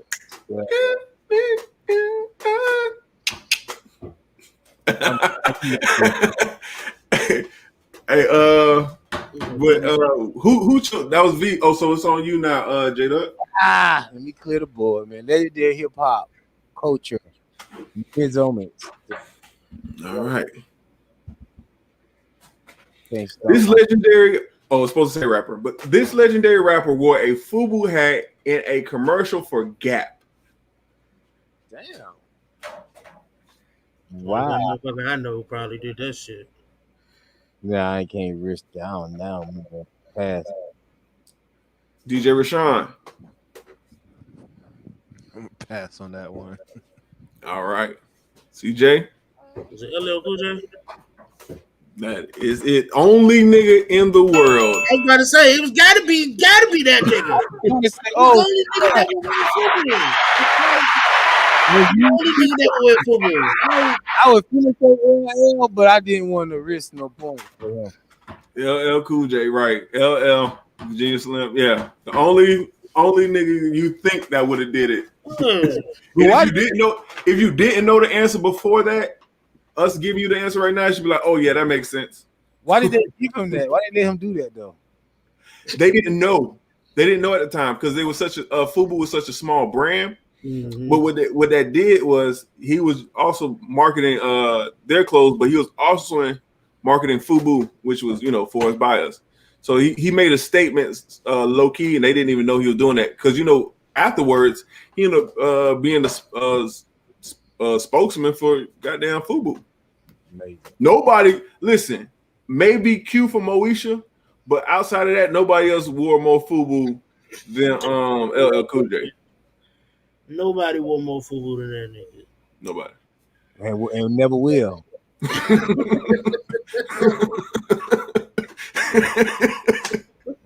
Hey, with that being said, CJ, you got it right. It's on you. You tied the lead.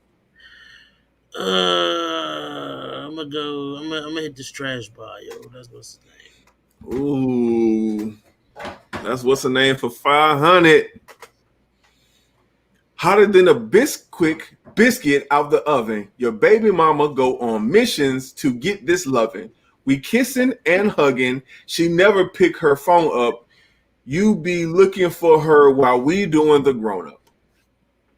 Shit, I fucking passed. This is fucking trash ass. This shit was fucking horrible. V, where you at? Hotter than a biscuit out the oven. Your baby mama go on missions to get this loving. We kissing and hugging. She never picked the phone up. You be looking for her while we doing the grown up. I know this is probably wrong. I'm going to say Lil Wayne. You should say fuck it. You just go to negatives. I mean, you gotta shoot your shot. Yeah, I feel like it is Lil Wayne though, low key. That sounds to me like a lyric he would say. She like, look, I ain't got nothing to lose.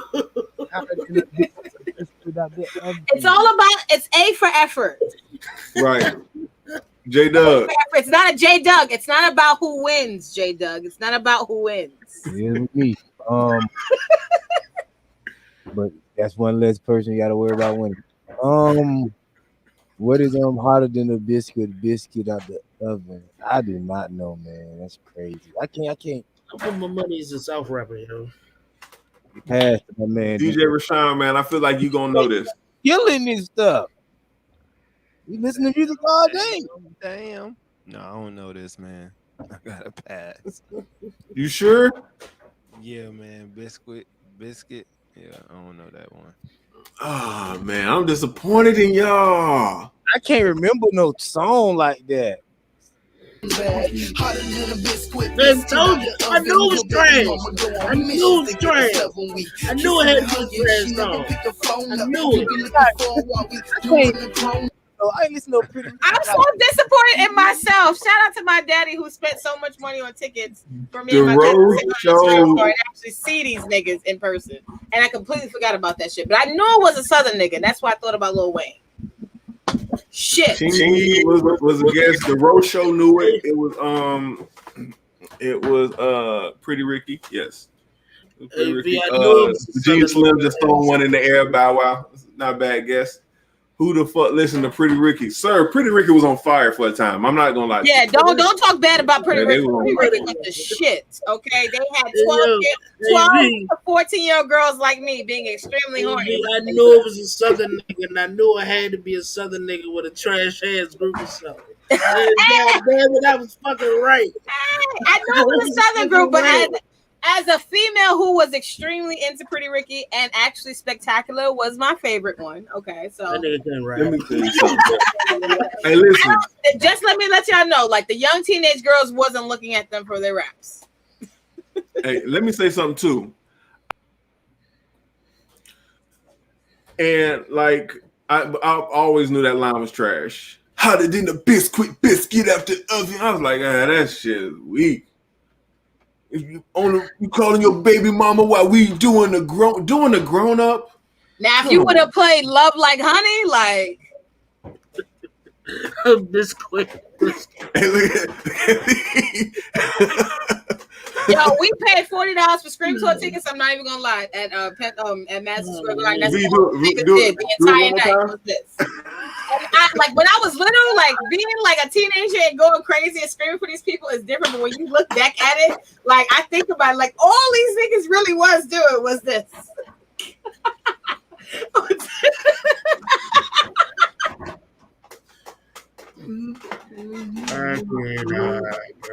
Man, that was hilarious. Remember when he challenged all those challenged all those rappers to dancing half naked on YouTube?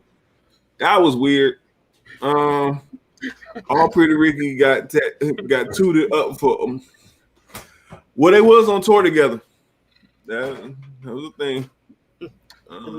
Pretty Ricky equal Pretty Whack.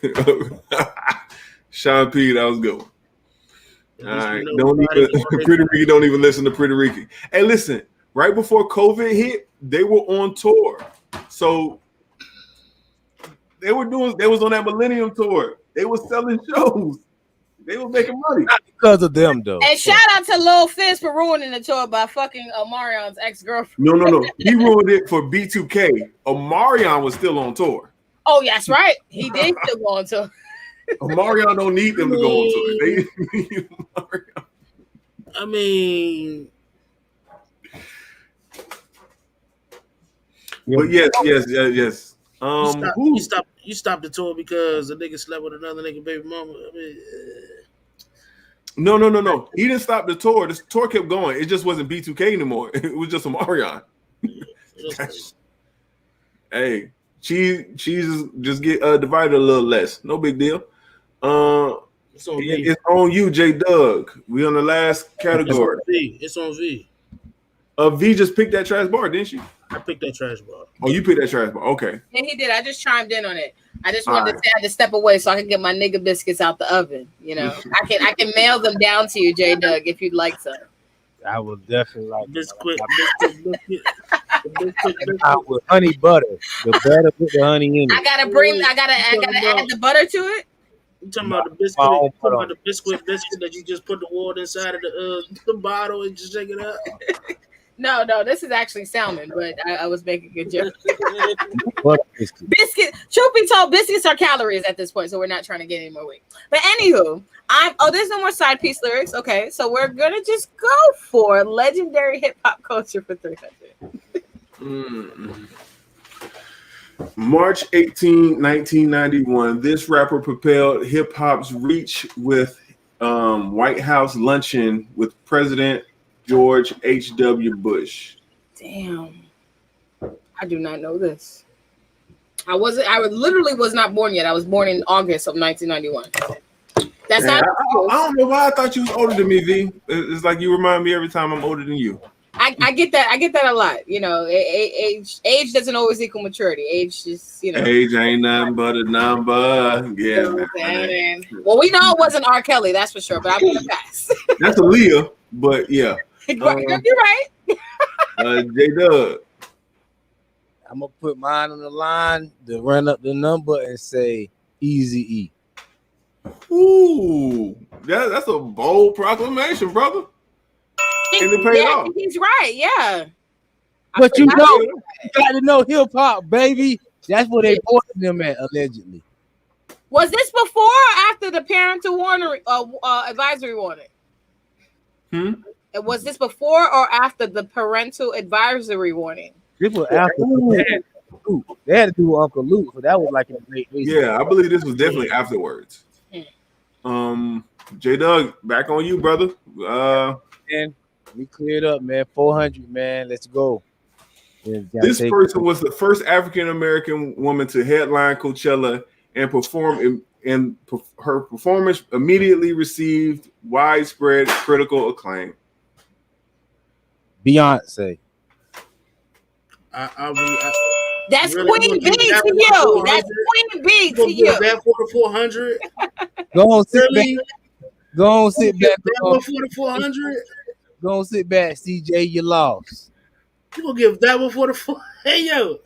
Listen, hey, winners never win. It's not always about winning. I'm playing the executive producer for this one, yeah.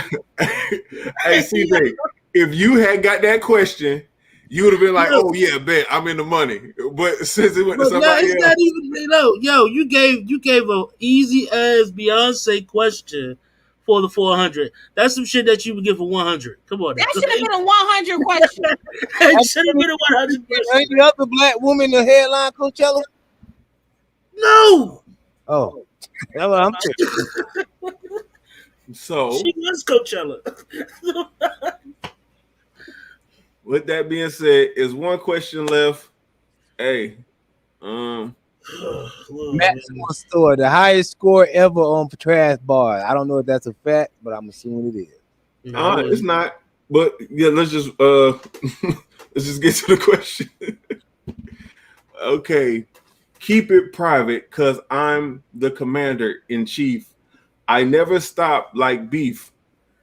Give me a break. I might shake the building. Place, say vacate all women and children. I spit it out. Pause.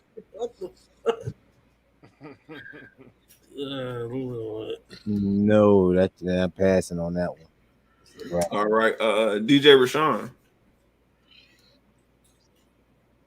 Yeah, that nigga don't know. I pass. Okay, CJ. Yeah, I pass, man. This shit is garbage. Yeah. Wow. I have to pass. I really don't know. I mean, you know what? Fuck it. She had nothing to lose, yo. Private, because I'm a man. Negative 1100. Let's go. You know what's so crazy? It sounds like JT from the City Girls again. That's what it sounds like to me. So I'm gonna go with JT from the City Girls. I bet it's a New York nigga that said that. And this is what always pissed me off. Like, I always got a nigga from New York on the show, don't never know the New York lyrics. Keep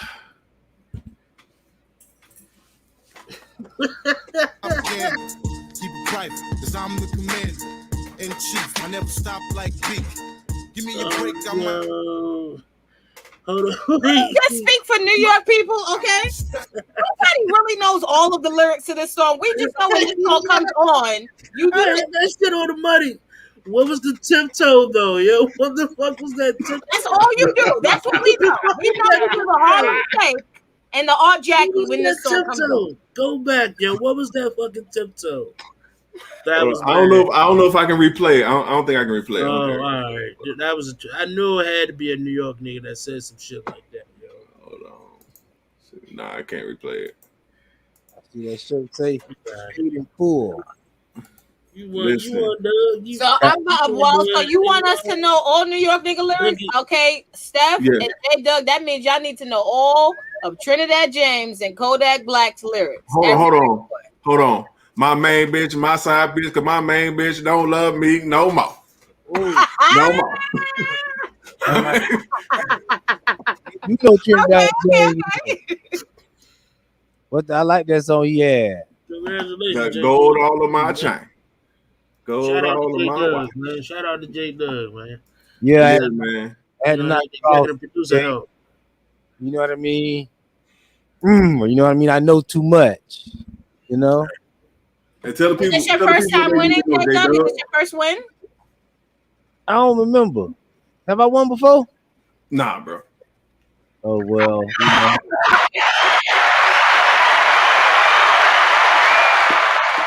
We want everybody to come back in life. When you come back in life, you run it up. You know. That's what it is, man. You don't have to stay a loser forever. Shout out to the executive producer, yo.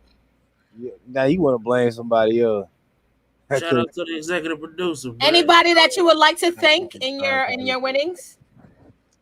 Just my upbringing into the sitcom world. You know what I mean? I want to just thank God for all my knowledge on Black culture. People think I don't know nothing about Black people, but I know everything about Black people. That's all I know is Black. Thank the producer. And that's why they don't like that, because I know it. So when I say it, they want to go, be quiet. Don't say it. No, I know what's going on. I'm going to tell it.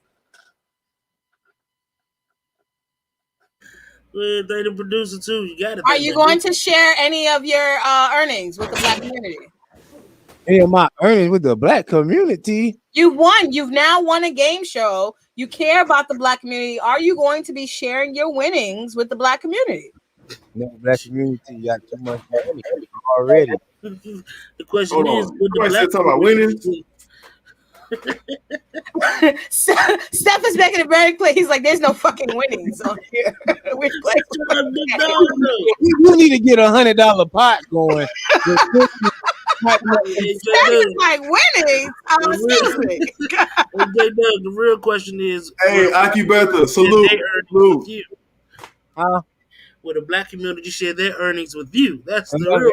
They don't already proven that. They not. User says I beat J Dub before, but he the people's champ.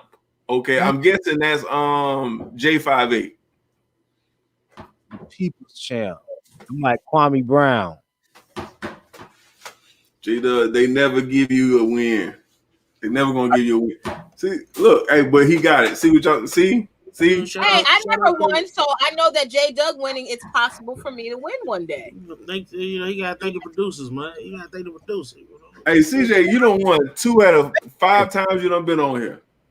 You were cheating. Who cheat? I don't gotta cheat. Then you get caught cheating. Oh, against me. I agree. We might have to So, look into thank the producers. I agree. The last 2 times I won, the producers was against me, and I still won. Who you think the real winners is? Oh, that's Casey. Shout out to Casey. Casey. All right. The mighty Casey. The black community turning on J Doug. LOL. See how they do you. Hey man. That's fine. Man, J Tennessee, Doug. and Tennessee got your back. Check I love, this Tennessee, I out. love J the shit. Doug smashed that one category though, man. He ran through it like it wasn't nobody else's business. No, he ran. And as a former side piece, I thought I was going to take over the side piece section, and it just, you know what? I just realized that I have truly evolved, even though I haven't been a side piece in a long time. I know for sure now that my side piece days are over. The election was rigged. LOL says Kennedy. No, you just know the ratchet side piece lyrics. You ain't know the smooth talking side piece lyrics. Everything with JT. Oh, that's JT. Oh, that's JT. Everything side piece said about City Girls. And you know what? JT has yet to make a appearance on Trash Bars as far as one of her songs. And where is Nikki's Trash Bars episode? She never.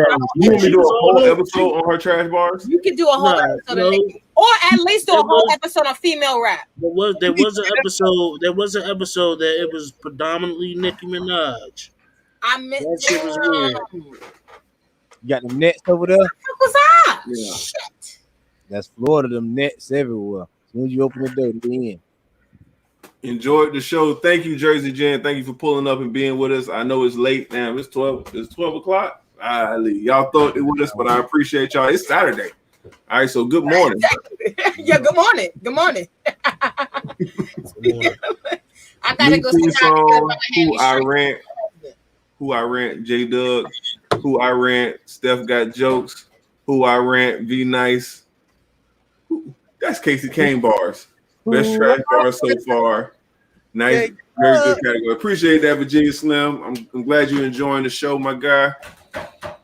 And I like, hey, that's the cool little new avatar you got, man. You took it off that child. I say, not that the child was offensive or nothing, but just cool to change it up. But anyway, that's it, man. That's it. Y'all better as long as you'll have me, I'll always be back. Quitters never win. Salute to you, J Doug, for winning this episode. Yes, and I'm coming for that ass next time. I'm coming for that ass next time. You said blame the producer, man. What's wrong with you, man? Hey, but look, I'm gonna go ahead and end the show real quick. Well, I think okay, here we go. So that was another episode of Trash Bar for 500. We will be changing the day on Trash Bar for 500, but we appreciate y'all thugging it out with us, man. This has been fun. I'm glad y'all enjoying yourselves. I'm glad the chat is enjoying it as well. All right, and change the date. Also, I am shooting my comedy special August 7th. So y'all in the city, I don't know who are watching, but you know, if you in Jacksonville and the surrounding area, come check me out. All right. I can't post on Facebook right now. That's the only reason why I ain't posted about it. So yep. That's it. And we're gonna lead us out here with some what we got, Logic. We got some Mr. Motherfucking Esquire to take us out. That trash walk.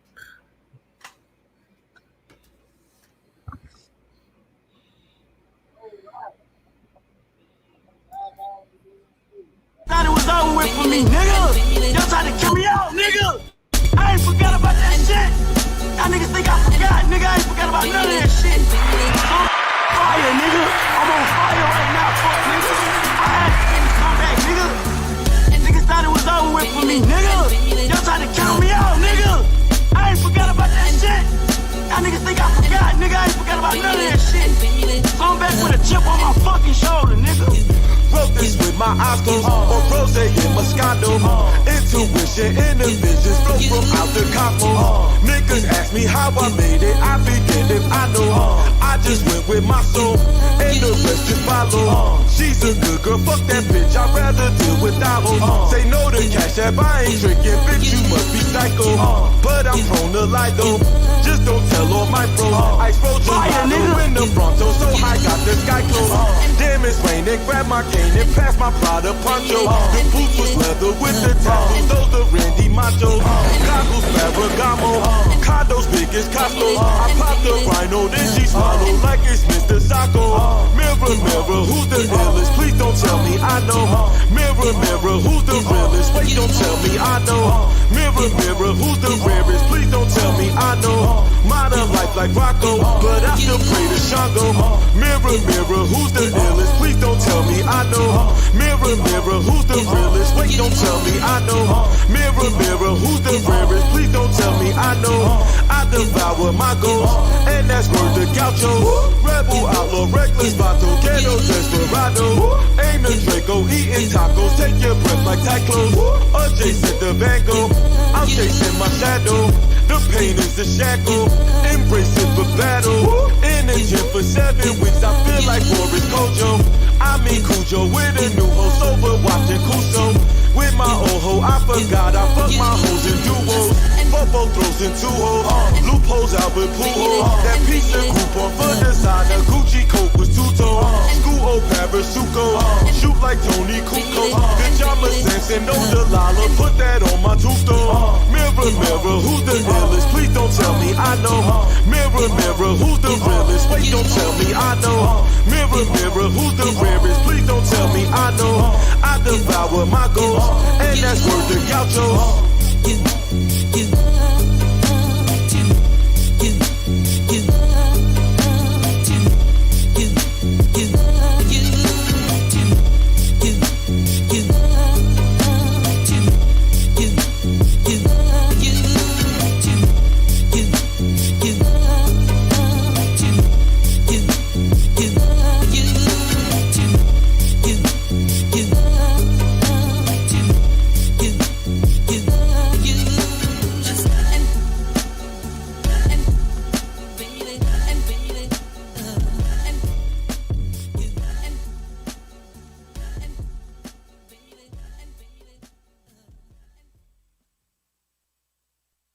I didn't realize how many mistakes I was making.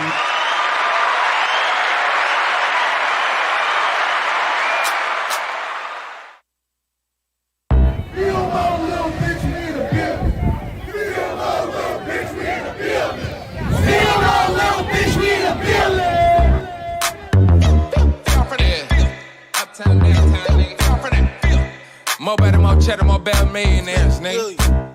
Yeah. Fuck that bag off and run it up again. Fuck that bag off and run it up again. More better, more cheddar, we just win. More better, more cheddar, we just win. I'm from that field, I'm from that field. I'm from that field, I'm from that field. I'm from that field, I'm from that field. I'm from that field mode, nigga, I'm from that field. I'm a field mode nigga and I'm with it. Put them 7-6 stools through your fitty. I ain't trippin', nigga, you can come and get it. Y'all rapping about shit I'm really living. OT, double time, really get it. When I say ticket talk, talking millions. Rest in peace to my big cousin Billions.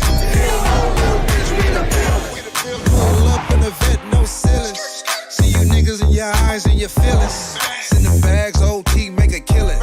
Seal them up, pack them up, make a million. Fuck that bag off and run it up again. Fuck that bag off and run it up again. More better, more cheddar, we just win. More better, more cheddar, we just win. I'm from that field, I'm from that field. I'm from that field, I'm from that field. I'm from that field, I'm from that field. I'm from that field mode, nigga, I'm from that field. I'm from that field mode, yeah, I'm Lil Showtime. You talking plays, I'ma be there in no time. I'm from that block, I was raised with them wolves, nigga. It ain't nothing I can't sell, I can judge, nigga. These streets is the street, that's my hood, nigga. Field mode, I swear to God, I love my hood, nigga. I don't need no pass, bitch, I'm good, nigga. Slide through here, I wish you would. Free my dogs in them cages. Now I'm worldwide on these stages. Ryan signed me, now I'm a millionaire. He said he from Filmo, but we not aware. Fuck that bag off and run it up again. Fuck that bag off and run it up again. More better, more cheddar, we just win. More better, more cheddar, we just win. I'm from that field, I'm from that field.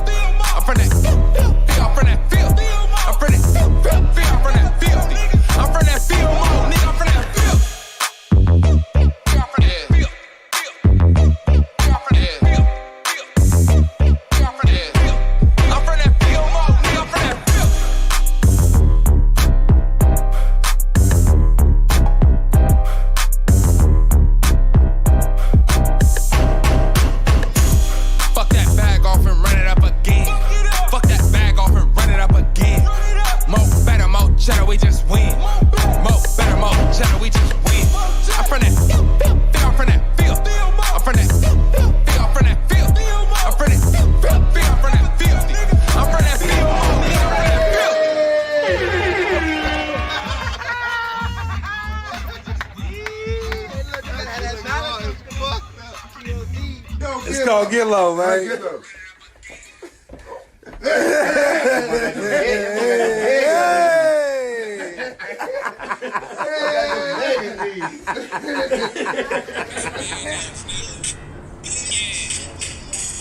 Fuck that bag off and run it up again. Fuck that bag off and run it up. Oh, fuck, I forgot. You good. A series of punches from the unbeaten Mayfield on the attack. And this fight is over. TKO victory, Kareem Mayfield. I said it earlier.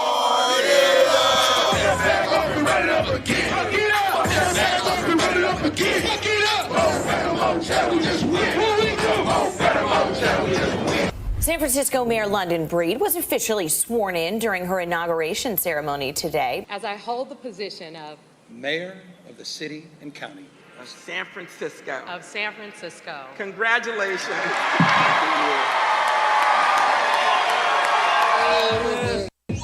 Yeah.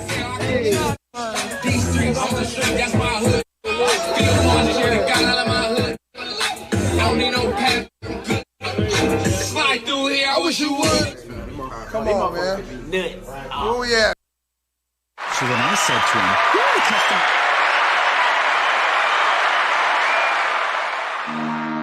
Yo, me and my dick was on. I had to get it poppin'. You already know what time it is over here. B-Union, DU, you know what I'm saying? All the girls. You know how I likes to get it in. You already know, right? I likes to slow stroke it. Slow stroke it. When I get my hands on it, so I'm so focused. I gotta slow stroke it. I gotta slow stroke it. When I get my shit, oh man, I'm so focused, girl. I got my umbrella. She made it rain on me. She smoking money dick. That's my new strain, homie. Girl, you should buy a bag. I sell it by the P. She like that good wood. Yeah, that's a lot of tree. I got my soundtrack. I'm in the mix, love. You see, I had it ready for you. It's all fixed up. You love that scented candle. And what a gentleman will whisper while he beat the pussy lovingly. The whole time you rubbing I'm trying to slow stroke it. Check out a pro poking. I'm always in her purse. I guess I'm so open. I'm Hollywood swinging. Swinging my wood swinging. I'm known for humming while I'm coming. Keeping girls singing. Went to the ATL. I fucked and dabbed on her. Uber account was down. I called the cab on her. Wait, let me keep it real. I stole that girl car. I crashed her shit. Fucking some chick, put it on World Star. Because I slow stroke it. She know I slow stroke it. When I get it from behind, you know I'm so focused.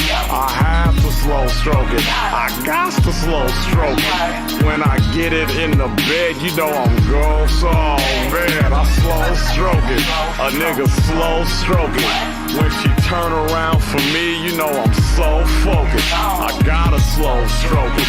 I'm finna slow stroke it. Every time I see the girl, you know I'm so focused. Just call me Joe Rogan. Put hoes in headlocks. I'm smoking so much pussy, I grew some dreadlocks. Yeah, I kept my hat on. But she came out of everything she had on. You know she did. Screwed up police woman. She sell my dope for me. And when I get arrested, act like she don't know me.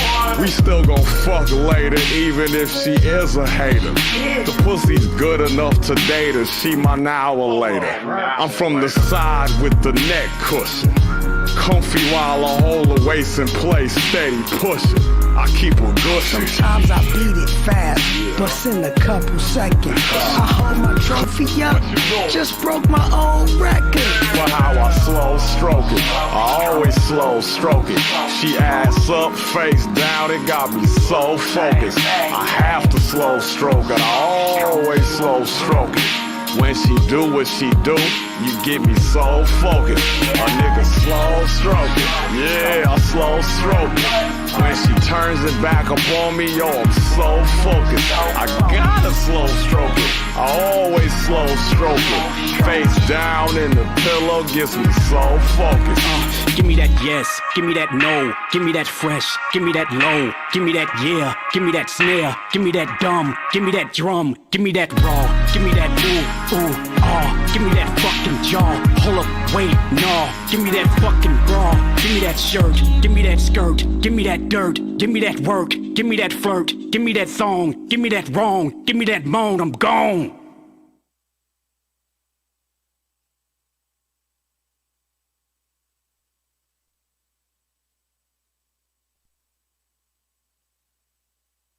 Sis, I got an idea for a video. Okay. Something a little more sexy than usual. You know, we're gonna show the pretty of Pretty Bully. Yo, you gotta trust me. I already got Sheed, already got the models. Just trust me. Sis, trust me. Trust me on this one. Please. Right. We'll see.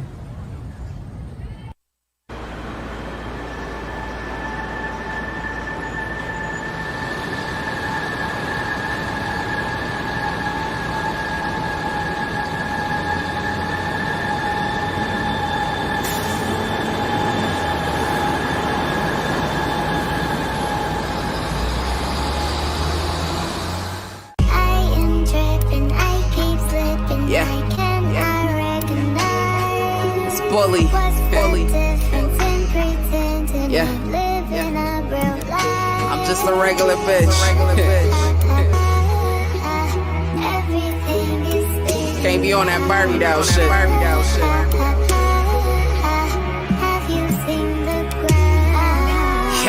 I'm not a video vixen, I'm a regular chick. Smoke my loud by the zip and do say by the fifth. Sweatpants, Timberlands, you can take your pick. I'm not a Barbie, I'll probably be more like Harley Quinn. Who sitting comfy on this block? Nigga, not a Barbie. Who steady spitting like a shot? Not a Barbie. Who never drowning with these sharks? Not a Barbie. I could probably fuck your baby daddy, but I'm not a Barbie. Me and Barbies are not the same, I'm like a G.I. Jane. I sit pretty when I'm contained, but this a lot to be tamed. I know my worth, so when it comes to wealth, I'm dropping tracks on these cats. No dusty bitch, I never wait on no show. Well, I guess I'm like a dolo mission. This flow be so authentic. Your bitch a fraud, it's like a logo's missing. No hoism, a thoroughbred. I'm never a thot. My 10 toes is visible. Your bitch be playing in the squat. I'm not your average. It don't matter how you ranking this out. Fuck eye candy. I'm the type of bitch you need in the drought. I'm jai handy with the wrist. I used to whip, but now I cook the plants. Miss Edible be shipping shit like I was licking stamps. I'm not a video vixen, I'm a regular chick.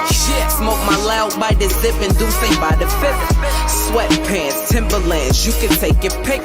I'm not a Barbie, I'll probably be more like Harley Quinn. Who sitting comfy on this block? Nigga, not a Barbie. Who steady spitting like a shot?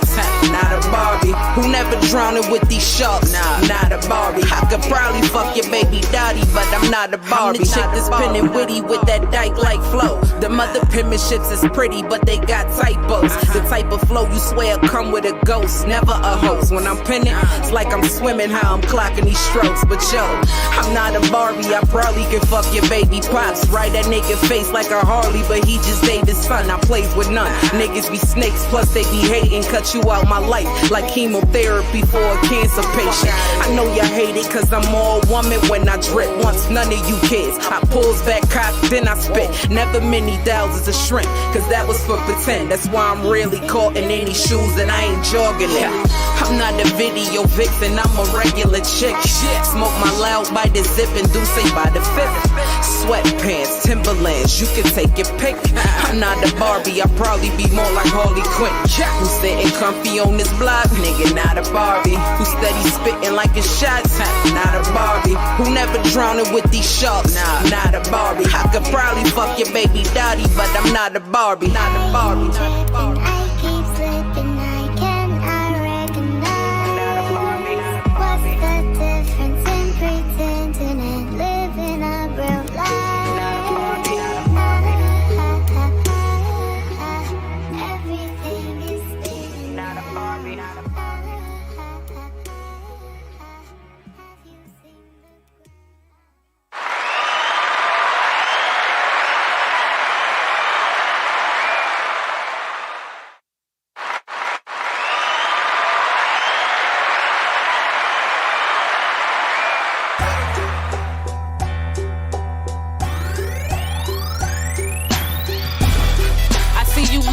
with your looking ass. Yep. I see you looking with your looking ass. Yep. I see you looking with your looking ass. Why you tryna block my moves? I dare bitch to come and ask. I dare you come ask me about my sis. What you looking at? It's bully and feed. Look at this. See it all makes sense. We both give it up crazy. See you looking with your looking at some fine ass ladies. Murder she wrote on you haters, bitch. What? And we ain't with it. I'll be aggy. Nigga, keep your mouth shut. Smoking and smoking on your looking ass. Just try it. My pull up game is strong, so I dare y'all niggas try it. We running down on everything. Yeah, I said it. Taking all dollars on sight, bitch. You can bet it. I'm bothered by you hoes. Move on, feed, never let it. Bitch, my bros being bullied, in other words, you can't forget it. Buff to Brooklyn, see you looking, but we cooking. I love my city, you know you get your shit tookin'. Yo, bully, you see them looking, what they looking ass. Clock and feed and bully moves and they barely pass. I see you looking with your looking ass. Yep. I see you looking with your looking ass. Yep. I see you looking with your looking ass. Why you tryna block my moves? I dare bitch to come and ask. Looky, looky, you see we cooking up more than cookies. We keep these bitches where them books be. We ain't playing hooky. Schooling these bras, my duties involve content. Keep building my bars, obliterate all nonsense. Time spent perfecting this craft goes way back. I'm not content till I'm recording these tracks in Maybachs. I keep my toes planted on the floor while collectively penning crazy like I'm sewing on a sideboard. I eat beats more like they coming from Seymour. Chicks must squeak that shit out they jaws like Theodore's. Leave them in awe while I'm taking these gloves off. Cause like a nasty nigga when he getting draws, I'm only coming raw. Sidebar, I like a hustling nigga. White girl on crime date, but keep the Mac like he Miller. But back to this thriller, killing them softly, that's the mindset. And we control the pitch of these lines like we a white clef.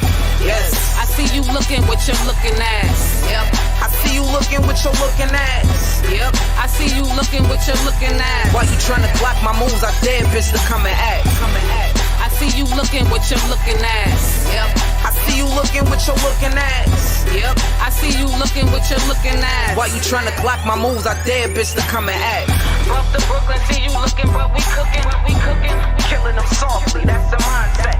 Buff to Brooklyn, see you looking, but we cooking. We killing them softly, that's the mindset.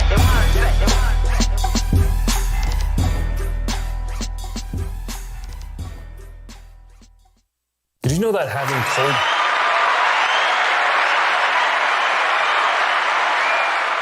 You see, nigga, don't fuck with the great. I don't think straight. I think to the side like I hold my 38. On my life, I was nice ever since I was like 8. I changed my bag, now a bitch got the 40. I'm out here looking 20 and the bitch is really 40. Bum ass bitches whine and tell me, can you lend me 40? A fine wine bitch ever since I was a shorty. They telling you gorgeous, feed on everything I love. And I put that shit on me. Realest that you ever seen. I drink like a fish. I fuck hookers maybe 5-6 times a week. A week, nigga. Oh, yeah. And I Scrummy beats. Drugs. Beaver. I'm Cleopatra with a Dutch master. When the smoke clears, I just gas faster. With a bitch tears, I could provide my laughter. Cause this bitch here is the mad rapper. Lick the trigger, let the bullet blast her. I can finger pop a tech, bitch, it doesn't matter. My nail broken, now your girl is madder. And this bitch mad cause my ass is fatter. Gun residue mixed with glitter, bitch. A simple smack is how I deal with a bitter bitch. I run up on you at the market, nigga. I blow you a kiss and then I park you, nigga. I pull a plug and then I spark it, nigga. With my gloss on, that bitch still barking, nigga. I'm not the one, boy. I'm dogged up, but I will cut up all your motherfucking fingers just for fun, boy. You look stunned, hun. I feel you doubted me. I'm rapping and I'm acting, bitch, so be proud of me. It's top 5 now, so who you talking to? I'm blowing all fucking wigs, so keep on walking, boo. I'm Lauryn Hill, secret weapon revealed. Sex appeal, drugs in the medical field. Gloves on, there's no traces, that's how I deal. Shit, I will poison this nigga while I prepare the meal. Yeah, you motherfuckers heard it. Fever more fire, man. Fever the fucking diva, bitch. I'm on my bully, rock a beanie. When I wink, a nigga feed me. Butter lobster and linguine and the garlic cheese panini. On my red, black, and greenie. Out here living like a queenie. The East in this motherfucker. Bird box. If you look, you face your greatest fear. Kill yourself as mother dear. Driving, then I shift the gear. I give myself another year. Cannibal bitch. I'm the type to wear fur and manhandle your shit. Knife in hand and damn straight damages. and shit. Then my son named Sam, he took the camera and shit.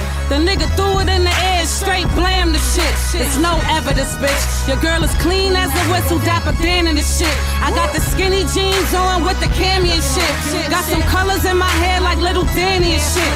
All glammy and shit, without a filter, bitch. You see me in the real life, I'm just a killing the shit. And now you feeling the bitch. And now my head's up high to the ceiling and shit. I be Bed-Stuy fly, I'm from the east and shit.